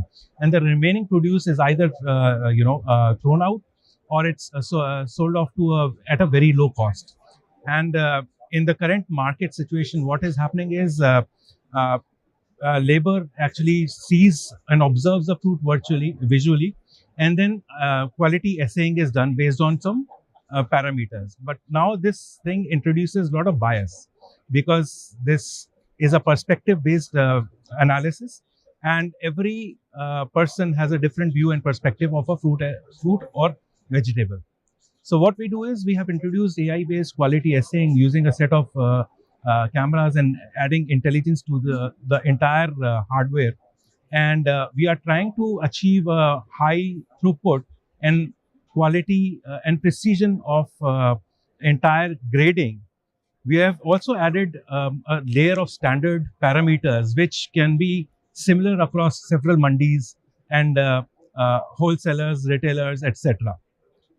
How we have generalized this entire concept is by using state-of-the-art AI models, large language models, stable diffusion models to generate data.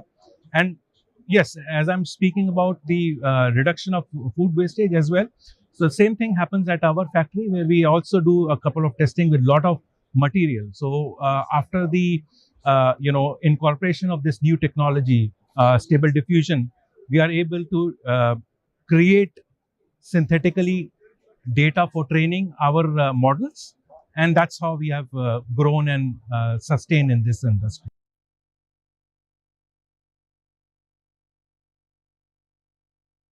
To stay informed about the startup ecosystem, subscribe to MyStartup TV.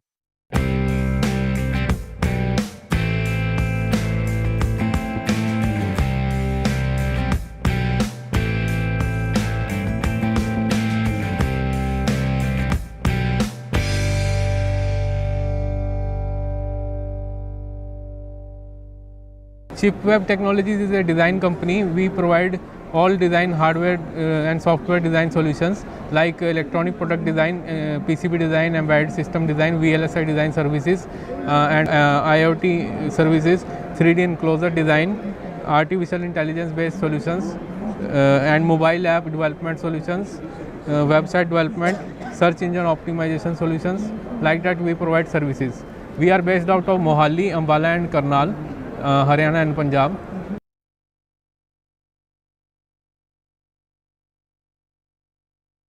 To stay informed about the startup ecosystem, subscribe to My Startup TV.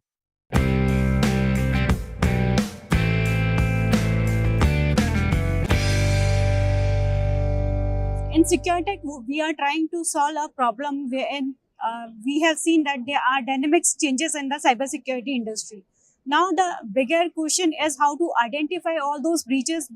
The new cyber attacks are happening globally. We at SecureTech are using AI and ML technologies to identify all those events, security events which are happening on a regular basis within your entire IT infrastructure, and using AI and ML technology, we are able to identify all those events within your infrastructure, and this will create a attacks and within your infrastructure, and we are able to identify all those attacks, and in a real time we can share these attack as an incident to our customer or to automatically respond to those attacks as well. And this AI and ML technology we are using to identify all those hidden parameters within your infrastructure. Which can be a hindrance to identify all those breaches within your infrastructure.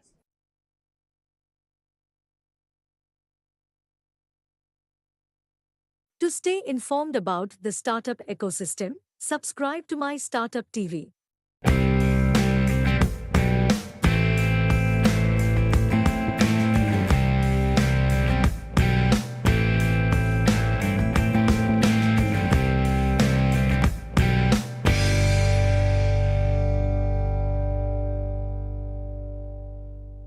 Invenix is a UK founded company with offices in London, India and Canada. So we are a tech focused company, both into products and solution. So we have recently, like yesterday, we launched an app for the Indian market called Apna AI. So this is an app which is trying to solve the problem of bringing AI to the end user, to the last mile of users, right from the urban users to the people in the rural areas.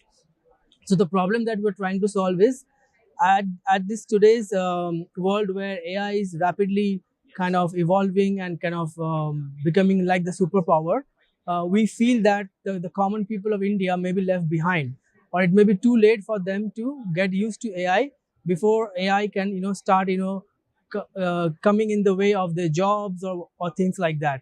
So I think it's the right time for them to feel empowered to use AI so that they can be ready for the future workforce. So with this in mind, we are trying to solve this problem where we want to create an app, a multilingual app for India, where they can easily use AI, not really bothering about the complexities of how to use it, but using it for both for the fun element, but also for some specific use cases like legal or like looking for funding opportunities from the government and things like that. So with that in mind, we have launched an app. It's a mobile app available on the Google Play Store and the Apple Store, which anyone can download. And this app is now available in 4 languages: English, Hindi, Bengali and Marathi, and more languages to come soon.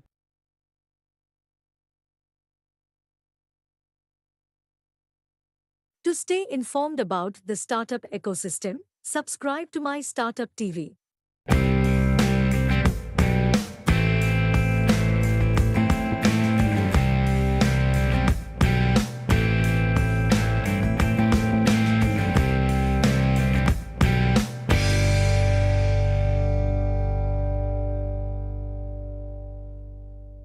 We are a data-centric AI company, and what I mean by that, that a lot of companies which are trying to build AI usually struggle with the training data sets. That how do you make the AI accurate? How do you make sure that the AI complies with ethical requirements and the responsible AI requirements? So that is where the data which is being used to train the AI model plays a very vital role. We as a company has been helping the AI teams to collect these data sets. We also provide a platform where the data can be anonymized to take care of the privacy concerns and the sensitive information which needs to be protected. It also comes with a programmatic data labeling platform which can be used to keep the whole AI training process much more efficient and scalable to support some of the largest problems that needs to be solved with AI. So that's what we have been doing for AI teams globally.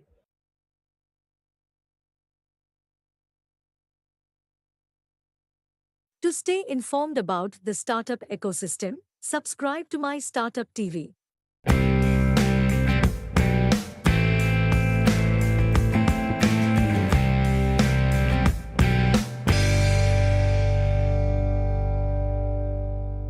We are working towards AI for all, where every domain area we are implementing AI, we are integrating AI without writing even a single line of code. That is a problem we are solving, because in this particular world of artificial intelligence, most of the innovations are happening with the programming language in the background, whether it is Python programming, whether it is C programming, whether it is XYZ programming language. So people are working, writing codes and developing the solutions.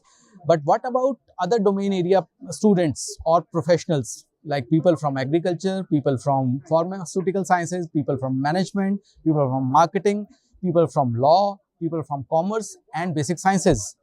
These are the people who are forming the chunk of our education system, but they are left out from the AI stream altogether.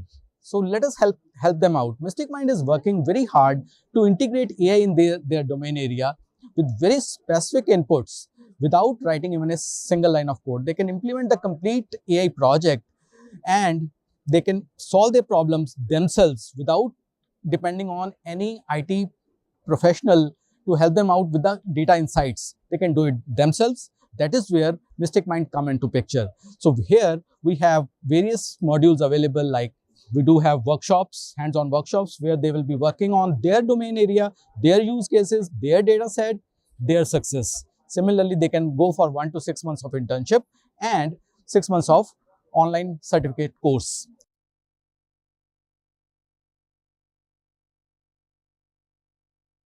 To stay informed about the startup ecosystem, subscribe to MyStartup TV.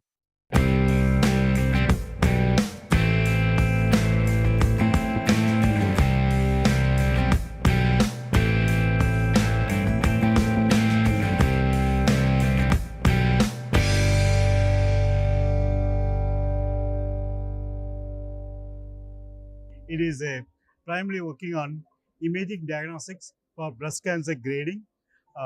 For any cancer treatment, especially for breast cancer grading, the CAP report is needed, grading report is needed, which is identifying the severity and abnormality of the breast cancer on pathology images. It is called histology grading.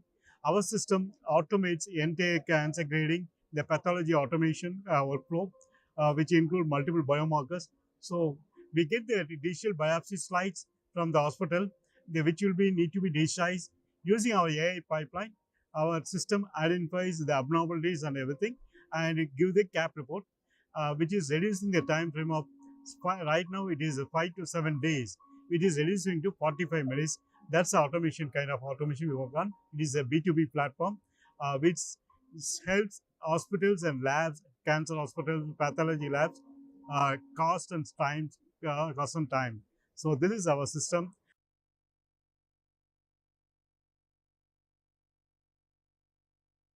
To stay informed about the startup ecosystem, subscribe to MyStartup TV.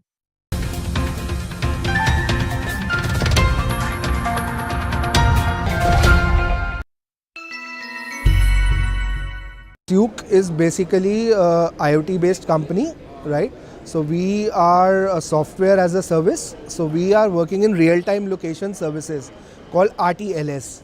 So we have diversified customers, right? So we work for operational efficiency. The problem that the companies are facing as of today is when it comes to operation is lack of visibility, as well as what do you call, right? So there is lack of visibility, there is lack of productivity, which owing to that, because you don't have insights on where your key assets are. So we are tackling this problem by providing you a solution where you can get track of all your assets on real-time basis. Your assets can be your people, your heavy equipment machinery, your vehicles, or any of high asset value, right? So what we are doing is we are catering to all the industries. So we have been working closely with various FMCG companies, automobile companies, as well as oil and gas sector. So our co-founding team comes from a diverse background. They are all basically from oil and gas, as well as working in some other organizations as well. So we are, as a market, we are targeting targeting India as well as Middle East as of today. So we have already expanded to Middle East. When it comes to market capturing and market, so the market in terms of where in the space which we deal in is growing at a pace of $4 billion CAGR by 2025. So we want to you want to become a go-to place when it comes to your operational efficiency. So we are forming digital transformation in that module, right? So now coming to what we are expecting out of the government and our future.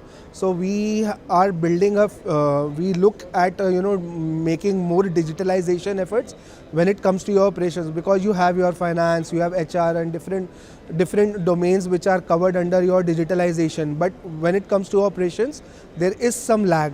So we want to target that and bring digitalization when it comes to your operational, increasing your efficiency. We expect that more and more initiatives by the government will be taken towards digitalization of say government sector, as well as the private sector will follow the suit. So this is what we project and plan to become a global leader as well as market leader, especially in India, when it comes to your operational efficiency and digital transformation on your operation side. Yeah. Our company started off in 2016. So we are around say 7 to 8 years old, and I can proudly say that we have at least created a niche in the market. So doing what we do, we have created very close partnerships with one of the top-notch companies, be it Cisco, be it Microsoft, be it HP, you name it, and we have a good partnerships with them. So we have become ISVs for all these companies and they vouch for us. So this is how we have created a mark for ourselves when it comes to being a startup only. We have created a mark for ourselves and we have built what we are today. Thank you. Thank you. To stay informed about the startup ecosystem, subscribe to MyStartuptv.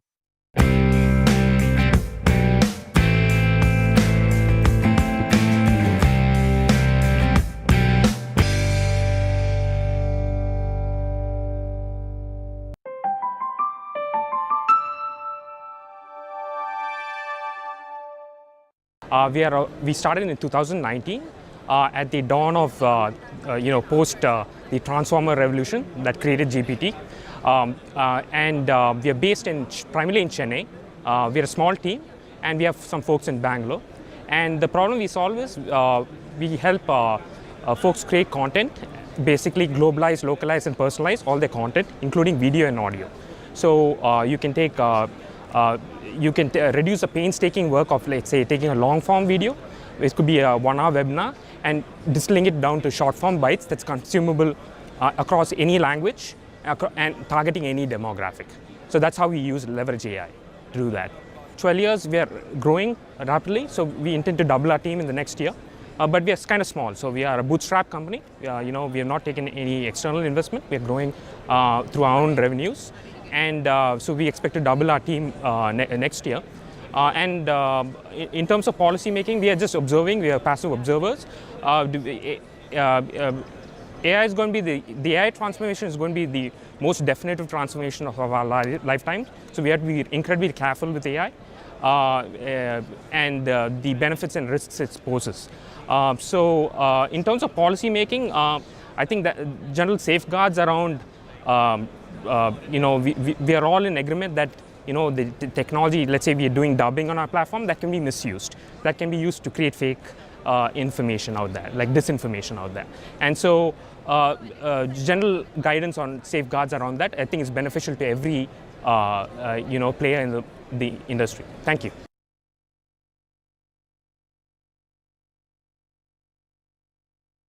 To stay informed about the startup ecosystem, subscribe to My Startup TV.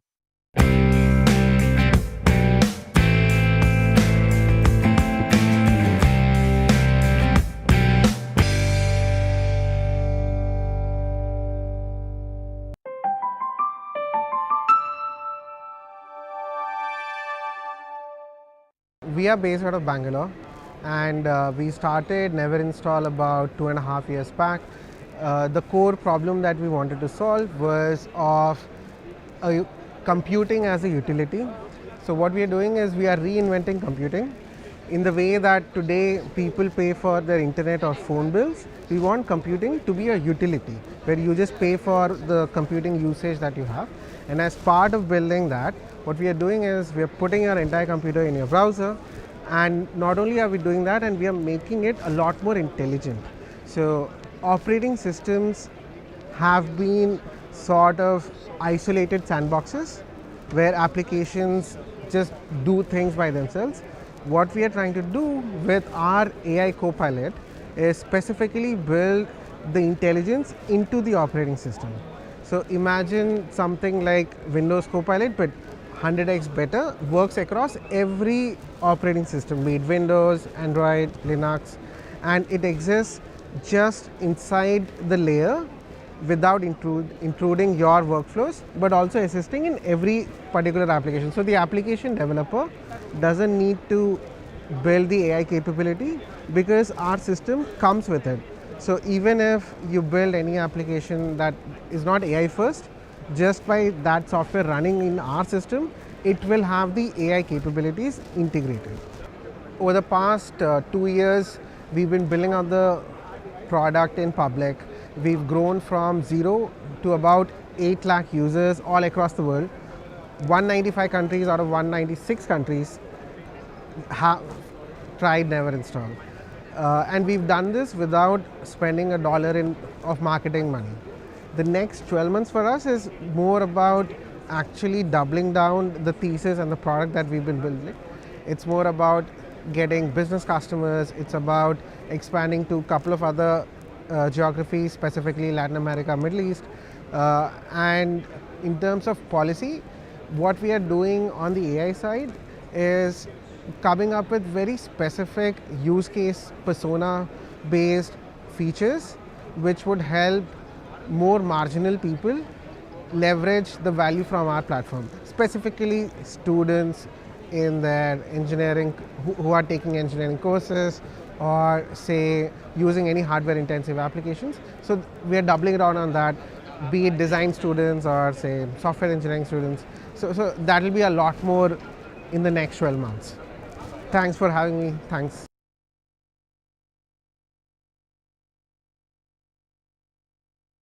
To stay informed about the startup ecosystem, subscribe to My Startup TV.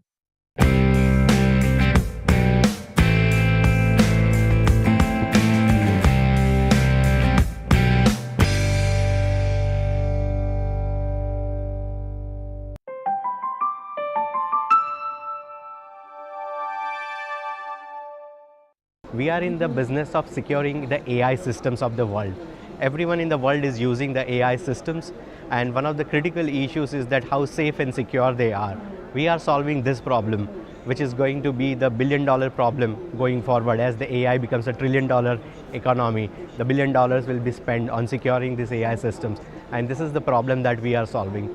We started our journey in the May 2022 last year, where we have built up a technology to assess the security vulnerabilities of the AI systems, and now we have built up a technology also to solve the security issues across any kind of a model, any kind of applications that you are building. For an example, if you are building a computer vision based applications which is to detect a pedestrian or detect an asset, how it can be secured in runtime. That's what we do. And that means that if you are going also for the Gen AI applications, we also identify the security issues and safeguard the generative AI application. So basically we build a guardrail and firewall which is there. And to enable this particular technology, we also use the AI in the backend. So it's an AI assisted security assessment of the AI model. And this is essentially a way that we solve this big problem. Now going forward, as we see that across the world that the AI regulations are coming, and every country is mandating how to have the safe, secure and trustworthy AI. And what we do is that we provide the tools and a means for organizations to ensure that their AI systems are secure. That's what we do. I have a 25-member engineering team, all are based in India, and we have 40+ patents which are there. So the solution which we have made is made in India for the world, and I have 40+ customers across the globe who are using it. That's about the AI Shield. That's a great question. So in the next 12 months, we are going to double down on our growth in terms of customer acquisitions as well. And when we do this customer acquisitions, we will also have to ramp up our team. So we are looking for the talented young Indian engineers who wants to really make a dent in the world, that how we can secure the AI systems, because this is going to be the very big problem, and India has a great talent in the cybersecurity and AI, and this will be the great intersections that we are looking. And then essentially going forward, when all the countries, including the OECDs, G7 and G20, when they have talked about that the AI regulations and security aspects, we were at the forefront throughout this particular journey, where we have helped the organizations and countries across the world to lay down this policy framework of security of AI. And now going forward, we will see that the fruits where it is mandated, and then our technology is really put into the hands of organization to enforce this particular policies, and also have that faith and trust from the customers who wants to adopt the AI. And this 12 months is going to be a very exciting journey, and it's going to be the inflection point for all of us. Thank you.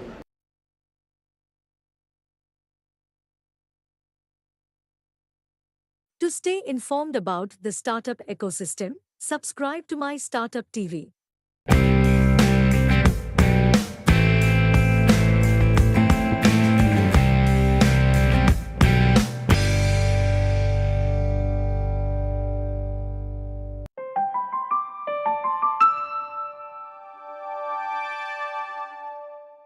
India has a huge leaky bucket problem when it comes to women's participation in the workforce. While 50% of Indian graduates are women, their numbers dwindle dramatically as women rise up in their respective careers. So there is a need for organizations to pay more attention to ensure women continue to work. So retention is a focus. And how Sama solves for this is by coming into the space with a data-driven, AI-enabled workforce, where we help organizations figure out why women are dropping off from the workforce and then help them plug those gaps. If you look at just like the opportunity, we are actually catering to 50% of the country's population. A report by UN says that India's economy will triple by 2030 if only we are able to fix the gender gap in the workforce, and that's exactly what we are trying to do. So given that we are just a year into, we see the next year to be the most exciting part of our work. We are looking at investing heavily in machine learning and AI to really build a more robust model that removes any kind of bias when we are having conversations about women in the workforce. So we're going to invest heavily in technology and product, and we have our product roadmap ready for the next year. We are also hoping to build a diverse and inclusive team ourselves, with about onboarding 10 to 12 members in the coming year. So while I feel like that the government of India and overall there have been many more conversations around women in the workforce now, there is actually so much more that needs to be done in terms of policy enablement. And if there could be, and I'm not sure whether if this problem could be solved by a quota, but basically some sort of a policy that puts in equal weightage on women's participation in the workforce and making organizations in some way responsible for having more women. The BRSR data, which top 1,000 companies have to currently declare, helps a little bit, because you have to talk about the gender ratio in the organization, but the scope needs to be expanded to all organizations and not just the 1,000 companies that have. Thank you very much.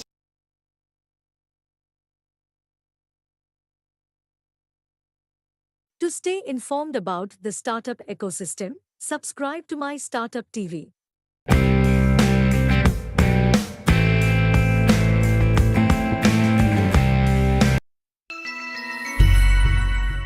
One page is all about helping salespeople prepare for meetings faster. This is a 4-year-old company. We have a couple of patents in India and US. And the whole idea is salespeople usually meet a lot of strangers every day. And they have to prepare for these meetings, back-to-back meetings. So it takes around 30 minutes for preparation of every sales meeting. Our goal is to reduce the 30 minutes to 5 minutes. A simple meeting starts with getting into LinkedIn profile, then opening your email, searching for that person, opening CRM, searching for that person. It takes around 30 minutes, and most of the times you get distracted by notifications or a new mail or something else. Our goal is to reduce that clutter, get you a one-page summary of everything that you should need for every meeting. So it gives you all the recent emails with that person, a conversation starters like what to say, what not to say about this person, and then how can you get you the data that is relevant to build ice-breaking situations. How can I tell you, people buy from people. Technically, people buy from people, not from companies. How well you connect with that person relates to the business. That's what we help them build a better rapport with relevant data right in their fingertips. And this is a 4-year-old company, as I told you. The whole goal of our product currently is to get into organizations where consistently we want to prep them for every meetings. We have 3,500 companies using our product all across the world. Quite a good amount of companies come from US and Latin America and India at the moment. Going forward, our AI actually generates these insights. Our AI generates these insights for what to say, what not to say, what is this kind of person. Say for example, is this person a straightforward person? You would like to tell him not stories, but get to the point faster. If this person is a decisive guy, you should be able to get the financial part of it out quickly and then get to the business. So our goal is to give you that information through our AI so that you have better insights for every meeting. We plan to grow with a new enterprise product that we are launching. We would like to get into an organization and build an AI model within that organization based on the systems and data that they have. So for example, very recently we worked with a company which does financial inclusions. So for example, how much of a person this company has given to us? When is the next renewal? You don't have to open another application or another tab for this, but they should be able to do it right inside the application. That's a one-page summary that we do for every meeting. We work with the data that is already out there, not the data that we can generate out of the blue. So in the responsible AI situation that we are talking about, we don't go beyond what is there in the public domain. So we don't go to your Facebook profile and see whether you have a cat or not. Our goal is to say, are you a person that I should be able to communicate in a better level with the data that is out there in public. So for example, the generative AI that we are talking about figures out what kind of word choice you use in your LinkedIn profile or any other profiles to tell you what kind of person you are. That's the generative AI piece that we are working on. So we don't go beyond privacy levels. We don't want to cross any privacy levels when we are working with other person's data. So that's where we are looking at. So hopefully we'll do a lot more with the generative AI coming stuff. Thank you.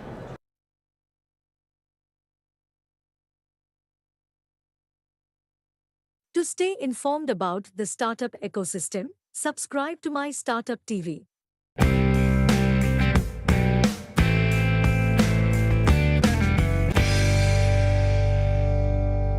We are showcasing a unique product today. We are discussing multilingual video conference solution based on AI. And with this solution, we are breaking the language barriers and celebrating the language diversity, cultural diversity of India. So how it works is, on GeoMeet, which is video conference solution, we are helping a teacher and a student to teach and learn in their native languages, which means a person speaking in English now can communicate to a student which is learning in Gujarati or Marathi or any of their local languages. And similarly, if the student wants to ask a question in Marathi, it can translate automatically in English to the teacher. So first time we are showcasing a person-to-person multilingual communication over video conference.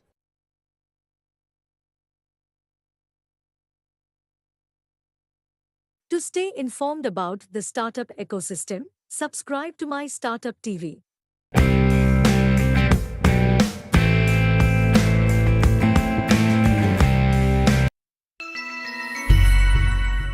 The problem what we are trying to solve is the insurance problem. We are a health and insurtech platform where we are trying to solve the reach of the insurance not just by the retail but also the corporate sector. We have several of the platforms which we start with different products. Say for example, Neo Health, which is the platform for the retail clients to look into the different policies, customize the policies and take the policy in obviously it will help the clients to have a better policy structure, also have a claim intimation in the platform. We have a wellness platform inbuilt into the Neo Health. That's for the retail patients, retail clients I would say. But on the other hand, we also have a corporate sector platform such as Mio as well as OSIS. OSIS and Mio, these are the platforms for the corporate to either underwrite a particular policy, get the quotes in the live mode as well as negotiate with the insurers. The Mio is the corporate sales pitch where we will have all the different insurers coming at one platform. The corporate can have their say in which policy they want to have, what kind of a budgeting do they have, what kind of a benefits do they want. All those are incorporated into the Mio sales. Mio is also a platform where you see variety of a sales representative coming at one platform, monitor them, see the notifications, see the leads they have generated, see the progress of the leads. So that is our Mio.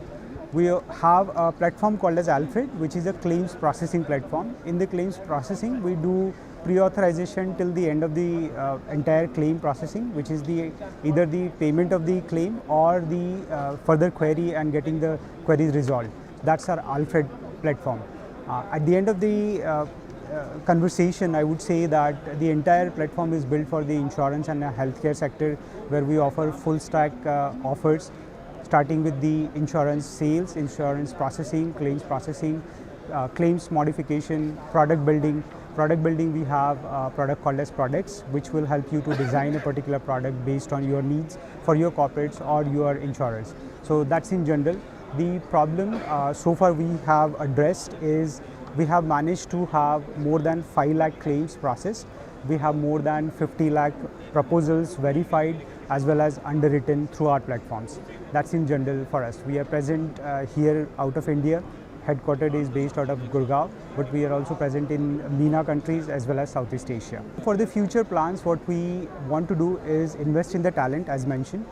We are constantly hiring, especially we have internships starting up to the leadership positions. We keep on hiring from the different institutes. That's one part. We want to invest more into the technical aspect, the data science area. We want to build more and more data scientists. We have more than 50 so far, but down the line we'll have ML engineers, data science, as well as people who can handle a big data, so that if we decide to go for the LLM model building in-house, we should have that capacity. Regionally also, we are trying to expand out of India. So we will be investing in Middle East as well as Southeast Asia. That's our long-term goal. Thank you. Thank you for your time. To stay informed about the startup ecosystem, subscribe to My Startup TV.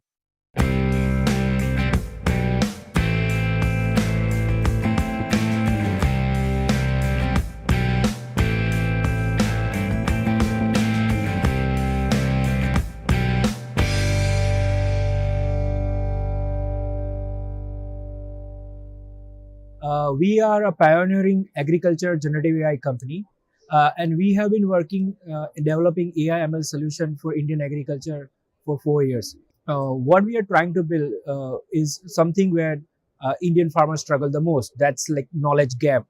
We have many agriculture institutes, Vigyan Kendra, and everyone producing huge amount of knowledge, but this knowledge never reaches to the farmer because the farmer has literacy and language barrier and a different type of problem like that. And what we are trying to do is we are trying to solve this problem by bringing AI, which is a multilingual, voice-based, conversational co-pilot for farmers. Now, this co-pilot in our application that we have built, farmer can select a language, click a button, and they can just have a conversation with the whole knowledge base that has been created by all this renowned institute, and can answer directly to the farmer's question in the language they can understand in simplified way.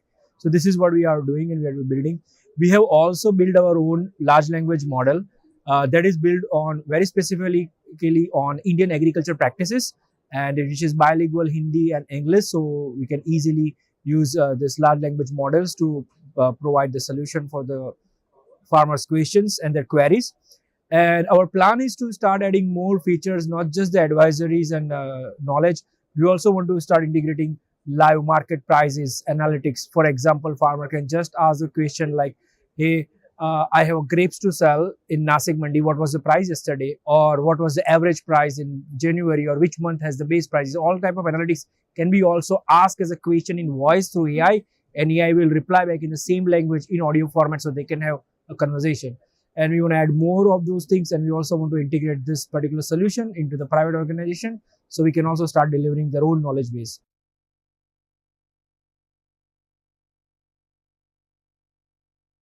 To stay informed about the startup ecosystem, subscribe to MyStartuptv.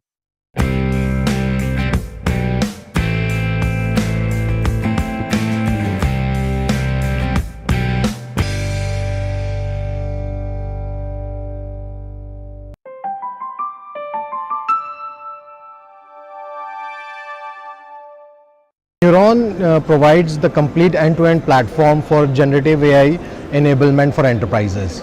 What we do is we solve problem from data curation to data activation to model building and fine-tuning to application inference ending and application in various use cases like credit co-pilot, equity co-pilot, in generation of automated reports. We also work with a lot of social impact companies in terms of education, in terms of infrastructure development, e-commerce sector. So these are the various sectors we enable large companies for. We are working with all the marquee names in India as well as abroad. One of a very large fashion brand store which has 200 retail outlets in India, what we had created was for their retail partners, we had created a co-pilot which enables them to talk to the clients, process documentation documented into that co-pilot, which the retail outlet sales people and growth people can talk to, learn from that. So intent was to create a homogeneous knowledge base across the retail outlets, having the same kind of growth platform, having the same kind of content that is being talked about with respect to the clients and customers. One of the use cases that we have solved for another company is in terms of credit lending. What we do is we create a knowledge base out of all the repository of client documentation that they have created, and our automated bot, it gives question and answers on the possibility of what is the journey this client should take, what are the various underwriting deviations that might be with respect to the policy, and also what are the mitigations so that the larger amount of loan can be enabled for this SME, consumer loan, or any other enterprise disbursals. Definitely, we are a growth company. We are working with a lot of partners like the Ministry of METI. We are working with NASSCOM. We are official partners of NVIDIA as well. So we have a lot of GPU enablement with us. We are growing with respect to the talent pool. Also, we are currently 25 people. We hope to grow to 100 people by the end of next year. We are also growing our customer base in India across sectors, from financial services, e-commerce, legal.